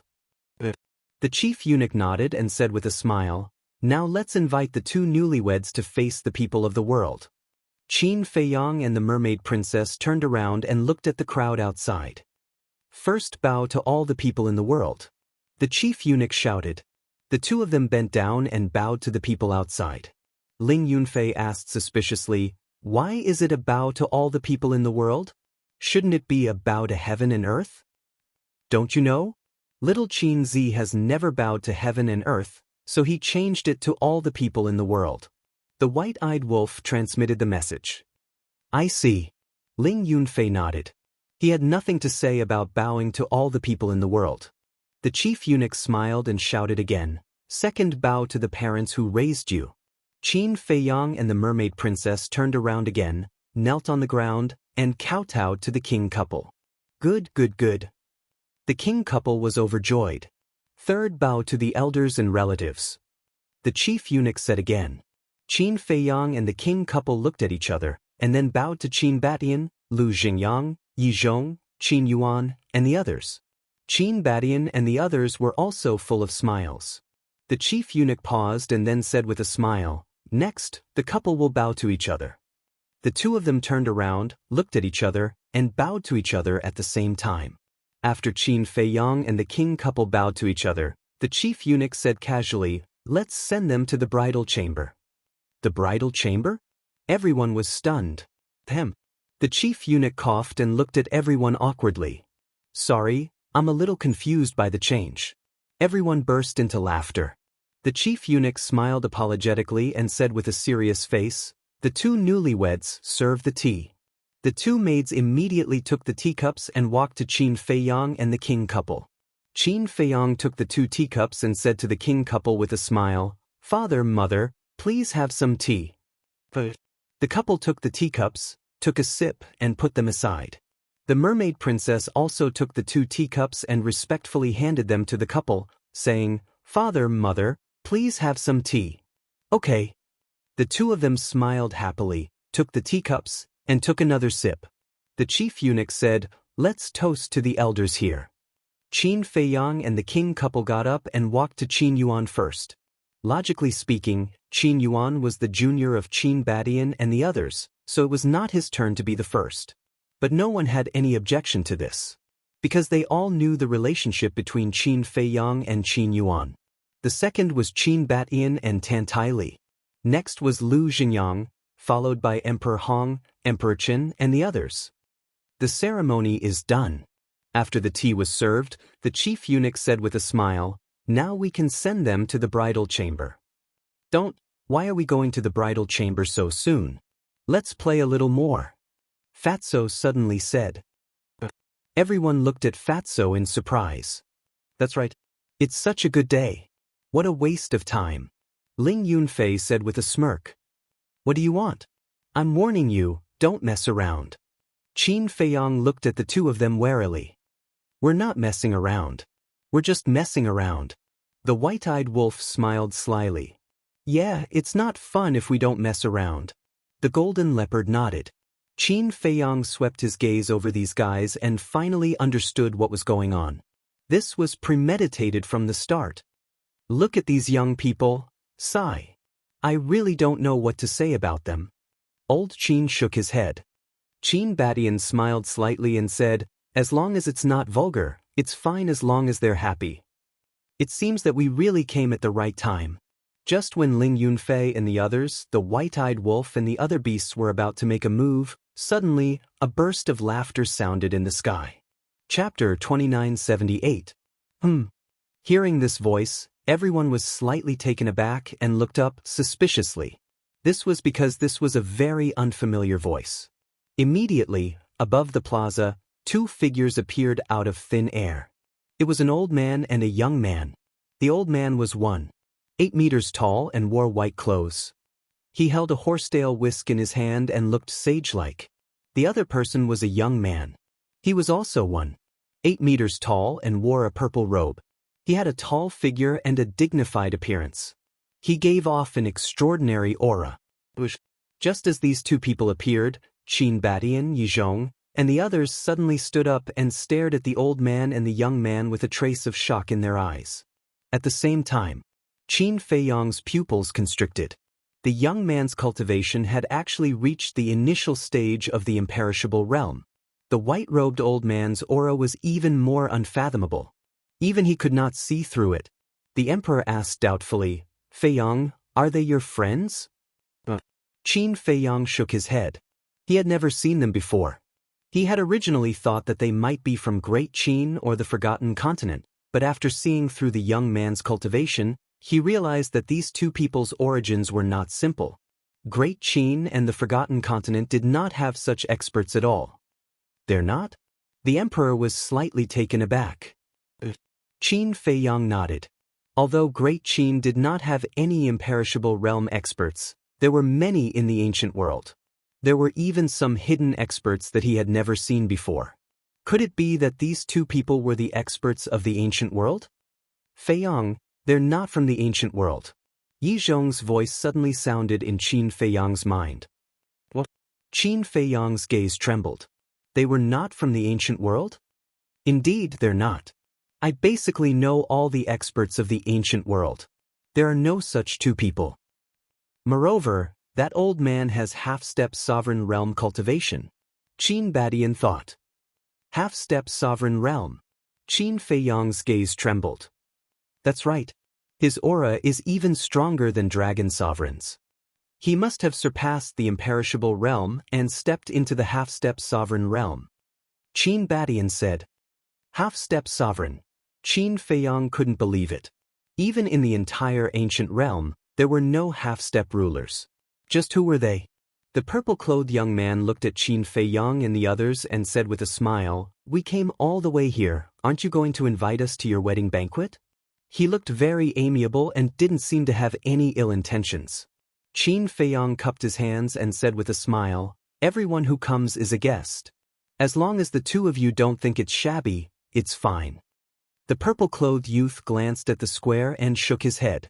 "It is indeed a little shabby." Qin Feiyang frowned. Just a moment ago, they had said that they didn't have any ill intentions, but in the next moment, the topic of conversation had changed, becoming sharp and unkind. What exactly were these two people trying to do? Forget about the wedding banquet. The purple-clothed young man shook his head and looked at Qin Feiyang with a smile. "Are you Qin Feiyang?" "That's me." Qin Feiyang nodded. Although he looked calm on the surface, he was a little surprised in his heart. He actually knew his name? "You're already a bridegroom. Not bad, not bad." The purple-clothed young man chuckled. The white-haired old man stood beside the purple-clothed young man and didn't say a word. The five-clawed golden dragon shrunk and landed beside Qin Feiyang. He said in a deep voice, "Something seems wrong." "Emichim," Qin Feiyang secretly responded. He looked at the purple-clothed young man calmly and asked with a smile, "Brother, may I ask if we've met before?" The purple-clothed young man shook his head. "Then, how do you know me?" Qin Feiyang was puzzled. Fighting against the sovereign divine weapon and leading the Dragon Slayer Palace to destroy the Dragon Clan. It's hard for me not to know such shocking deeds. The purple-clothed young man smiled. "You even know these things." Qin Feiyang's heart trembled. He asked doubtfully, "Are the two of you from the ancient realm?" If they weren't from the ancient realm, how would they know these things? But was there a half-step sovereign in the ancient realm? The purple-clothed young man shook his head. Qin Feiyang frowned and asked, "Then, may I ask where the two of you are from?" The purple-clothed young man raised the corner of his mouth and said word by word, "The fourth level of the divine sight." "What? The fourth level?" Qin Feiyang's expression changed abruptly. Yi Zhong, Qin Badian, and the others were the same. The white-eyed wolf, the five-clawed golden dragon, and the other beasts also stared at the two of them in shock. They were actually from the fourth level of the divine sight. This was really unexpected. Qin Feiyang took a deep breath and calmed the shock in his heart. He cupped his hands and said, "So, it's the seniors from the fourth level." "Seniors?" The purple-clothed young man was stunned. He shook his head and said, "I don't dare to be a senior." Qin Feiyang asked, "Then, may I ask why the two of you have come to the great Qin Empire?" "I'm definitely not interested in a small place like this that can be destroyed with a slap. I'm here for you," the purple-clothed young man said. "For me?" Qin Feiyang was suspicious. The purple-clothed young man nodded but did not explain. His gaze turned and fell on the mermaid princess. He said with a smile, "The bride is very beautiful." "Thank you." Qin Feiyang cupped his hands and smiled. "What a pity." The purple-clothed young man shook his head again. Qin Feiyang was puzzled. "It's a pity that you don't have the fortune to enjoy such a beautiful bride." The purple-clothed young man chuckled. Qin Feiyang's eyes suddenly darkened. Now, he could already conclude that the two of them were here to cause trouble. Qin Feiyang made a prompt decision and protected the mermaid princess behind him. The five-clawed golden dragon, Qin Badian, and the others also became vigilant. The atmosphere at the scene also became dignified. Looking at the expressions of Qin Feiyang and the others, the emperor and the others had already guessed that the two of them were not here with good intentions. The purple-clothed young man glanced at the group of people and finally looked at the mermaid princess. He smiled slightly and said, "Old Hai, I like this bride." Understood. Immediately, the white-haired old man standing beside him nodded, and a terrifying divine power suddenly surged out. Qin Baishan's face suddenly changed and he roared, "Feiyang, take her away." "Go." The purple-clothed young man shook his head and said with a smile, "The great Qin Empire is so small, where can we go? Or to the Black Tortoise world." "What? You even know about the Black Tortoise world?" Qin Feiyang and the others were shocked. The purple-clothed young man smiled and said, "Old Hai, don't hurt the bride." The white-haired old man nodded, and his aura surged out. In an instant, everyone was imprisoned. Only the mermaid princess was not. Along with the pressure, she rose into the air and flew uncontrollably toward the two. "Feiyang," the mermaid princess cried out, her beautiful face pale. Although she was now a half-step invincible, the white-haired old man was a half-step ruler. How could she contend with the strength of a half-step ruler? Powerlessness and despair swept over her. "You're courting death." Qin Feiyang's expression also changed. With a clang, the ancient castle appeared, and divine power spread out in all directions. The white-haired old man's aura was instantly disintegrated. Qin Feiyang jumped up and hugged the mermaid princess, protecting her in his arms, and roared, "Ancestor, master, immediately take the people of the imperial city and leave." Hearing this, Qin Batian, Yizhong, Lu Xingyang, Wang Ming, Yang Li and the 54 divine generals all attacked. But at this moment, the purple-robed youth snorted and looked at the white-haired old man with dissatisfaction. "Old Hai, is this all you've got?" "I'm ashamed." The white-haired old man smiled and waved the horsetail whisk in his hand. A monstrous divine aura immediately surged out. "This is the aura of a sovereign weapon." Qin Feiyang and the others paled. They never would have thought that the ordinary-looking horsetail whisk was actually a sovereign weapon. The collision of two sovereign weapons will create a destructive force. This old man doesn't need to tell you, you should know. If you don't want this continent to be destroyed, you'd better behave. The white-haired old man looked at Qin Feiyang and said indifferently. Qin Feiyang's gaze was gloomy. He naturally knew about sovereign weapons. If two sovereign weapons collided, the great Qin Empire would instantly be reduced to ashes. At that time, not only the people of the great Qin Empire, but even his family would all die. How could he let such a thing happen? Right now, we can't care about the people in other places. Send the people here to the Black Tortoise world first. Qin Batian said. Qin Feiyang nodded his head. With a wave of his hand, the people inside and outside the plaza immediately disappeared. Outside, only Qin Feiyang, Qin Batian, Lu Xingyang, Yizhong, and the ancient castle were left. The purple-robed youth smiled. "Looking at you, you're planning to resist until the end. Is it worth sacrificing the entire great Qin Empire for a woman?" Qin Feiyang was silent. The purple-robed youth said, "Old Hai, let them experience what pain is." Boom!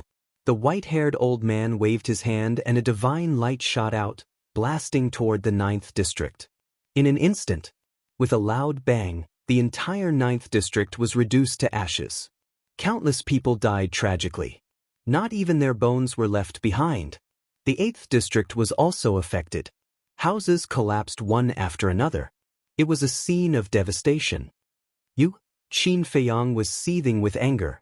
"Hand over the bride immediately, or more people will die." "I'm not joking. Because you care about these people's lives, but I don't." The purple-robed youth smiled faintly. "Feiyang, let me go with them." The mermaid princess' voice suddenly sounded in Qin Feiyang's mind. Qin Feiyang's eyes trembled. "I can't implicate the entire great Qin Empire just because of me," the mermaid princess said. She had seen the destruction of the 9th district in the Black Tortoise world with her own eyes. Her heart was filled with pain. Qin Feiyang roared. "Feiyang, I know you care about me. I don't want to leave you, but we have no other choice now. If the great Qin Empire is really destroyed because of me, I will feel guilty for the rest of my life. The mermaid princess said. Qin Feiyang said, Don't worry, I have a way to solve it. There must be. Suddenly, his eyes lit up. Qin Yuan appeared and said, Uncle Yuan, quickly use the power of rule force to deal with them. Qin Yuan was slightly stunned. That's right. He could now control the power of rule force of this world. Although he didn't know how strong the sovereign divine weapon was, the power of rule force was the source of this world. It might be able to suppress the sovereign divine weapon.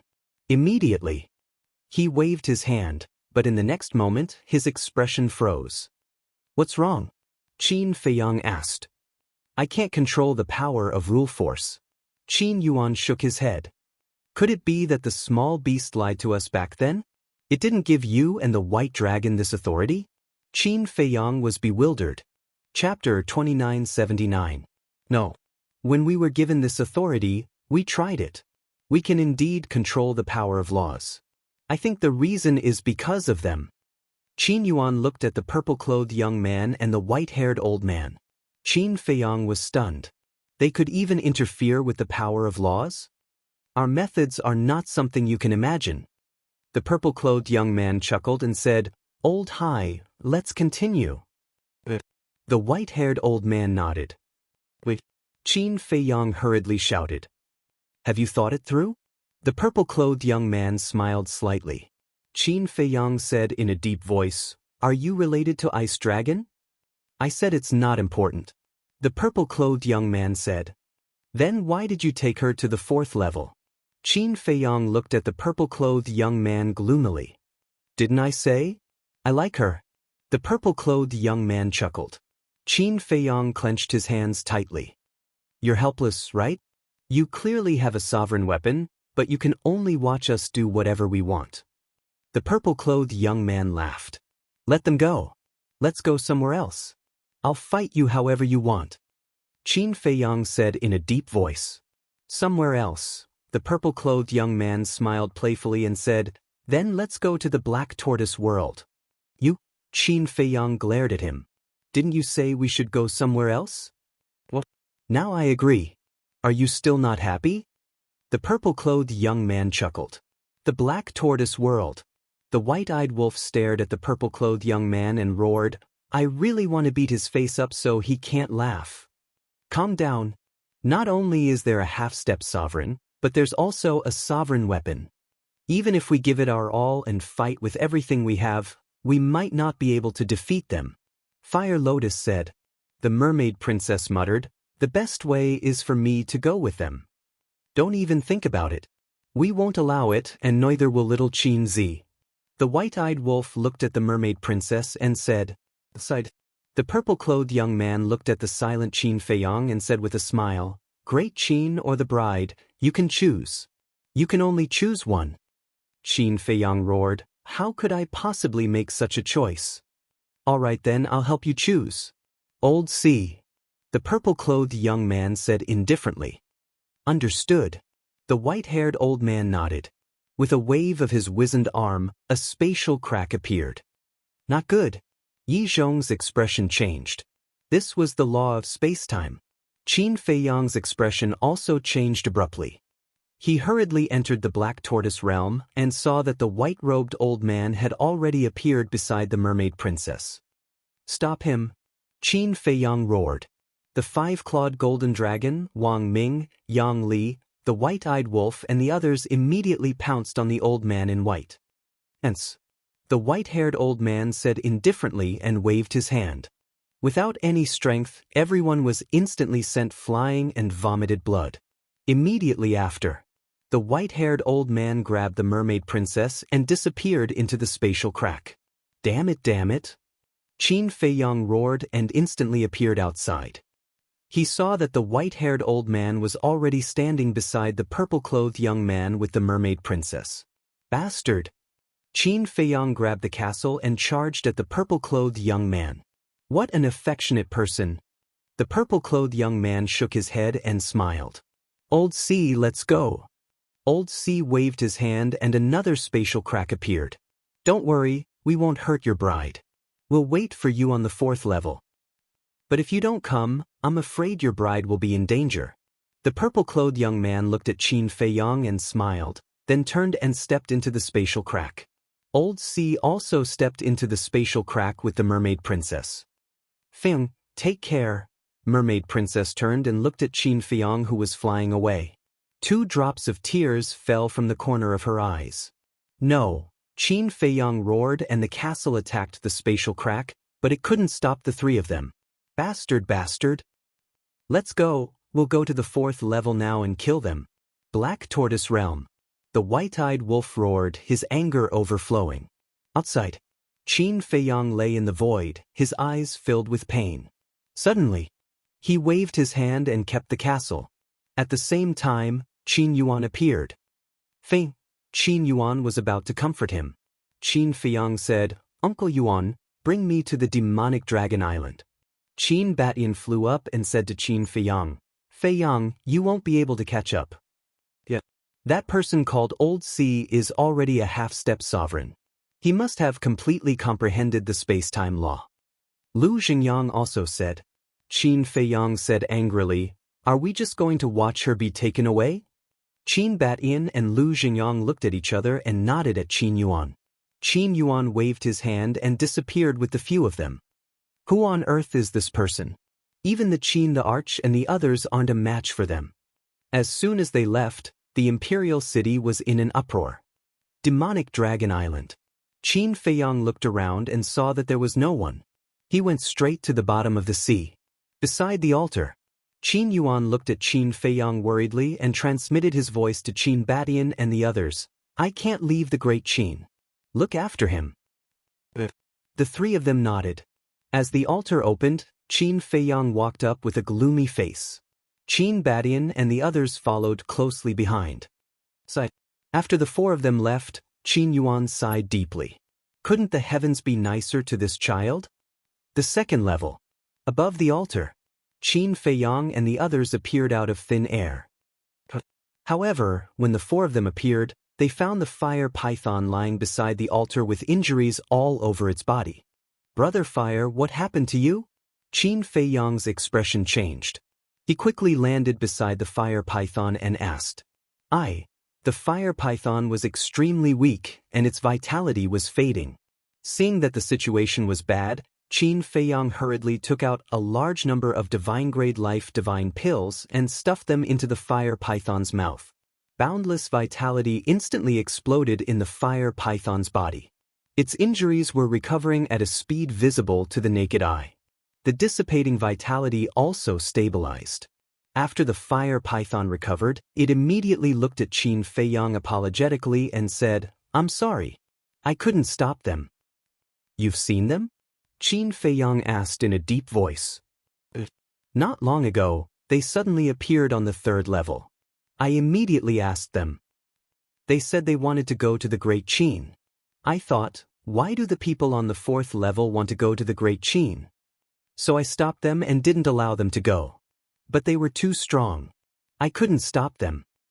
Just a while ago, they came back from the Great Qin and brought your woman.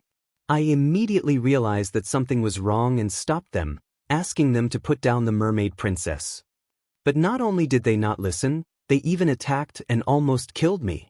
The fire python said angrily. As the guardian of the 3rd level, it was humiliating to be injured by outsiders. Qin Batian said in surprise, Don't you control the power of laws? How could they hurt you? That's the most terrifying thing. I don't know why, but in front of them I can't control the power of laws. The fire python said. What? You can't control the power of laws either. The 4 of them were shocked. What do you mean? The fire python looked at the 4 of them suspiciously. Qin Feiyang said in a deep voice, To be honest, before in the Great Qin, Uncle Yuan couldn't control the power of laws either. Even he can't control it? What's going on here? The fire python frowned. Qin Feiyang shook his head and said, I don't know. Why don't you try again and see if you can control the power of laws now? The fire python nodded. With a thought, the power of laws suddenly descended from the sky. The fire python and Qin Feiyang were dumbfounded. It could actually control the power of laws? It seems that it's as Qin Yuan guessed. The reason is indeed on them. Lu Xingyang said. It's too unbelievable. To be able to interfere with the power of laws, what kind of method is this? Qin Feiyang asked. Did they go to the 3rd level? The fire python nodded. Let's go. Qin Feiyang waved his hand and immediately revived the altar. No need to revive the altar. I will bring you guys up directly. As the fire python finished speaking, an invisible force descended. The next moment, the 3 of them appeared in the shrine. The shrine's door was wide open. Qin Feiyang rushed out of the shrine and stood in the sky, scanning the surroundings. Except for the giant beasts, there was no one else. At the same time, the fire python closed its eyes and expanded its perception infinitely. Qin Feiyang and the others looked at it nervously. After a while, the fire python opened its eyes and looked at Qin Feiyang. They're gone. They should have returned to the 4th level. Bastard! I won't forgive them. Qin Feiyang roared. Brother Fire, send me to the 4th level now. The fire python nodded. Wait. Qin Badian said. What's wrong? Qin Feiyang asked. Qin Badian transmitted his voice. If we go to the 4th level now, what about your father and the others? Qin Feiyang's body stiffened. That's right. Father and the others are still in the Black Tortoise world. The 4th level is full of powerhouses. It's hard to predict good or bad luck. I can't let Father and the others take the risk. Calm down first. Didn't they say it when they left? They won't hurt you or for the time being. Let's go back first. After settling everything, we'll go to the 4th level. Qin Badian said. The main reason why he did this was to give Qin Feiyang some time to calm down. Because Qin Feiyang had almost lost his mind. If he rushed to the 4th level, he would definitely die. So, he had to calm down first before he could deal with all of this rationally. Yi Zhong looked at Qin Feiyang and said, Your ancestor is right. Let's go back first. After calming down, we'll go to the 4th level. Qin Feiyang looked at the east side of the Nether King's Hell. His hands clenched tightly as he muttered, Don't be afraid, I will definitely save you. Then, with the help of the fire python, the 4 of them returned to Great Qin. At this moment, the imperial city was in chaos. The 9th city district was ruthlessly destroyed, and the 8th city district was also destroyed. Countless people lay in pools of blood, wailing in pain. Sigh. Qin Yuan brought Qin Feiyang and the others back to the sky above the imperial city. Looking at this scene, he couldn't help but sigh. Qin Feiyang waved his hand, and many divine life pills appeared and fell down. Quickly consume these divine life pills to heal your injuries. Your Highness. Everyone got up and looked at Qin Feiyang with anger, pain, and sadness on their faces.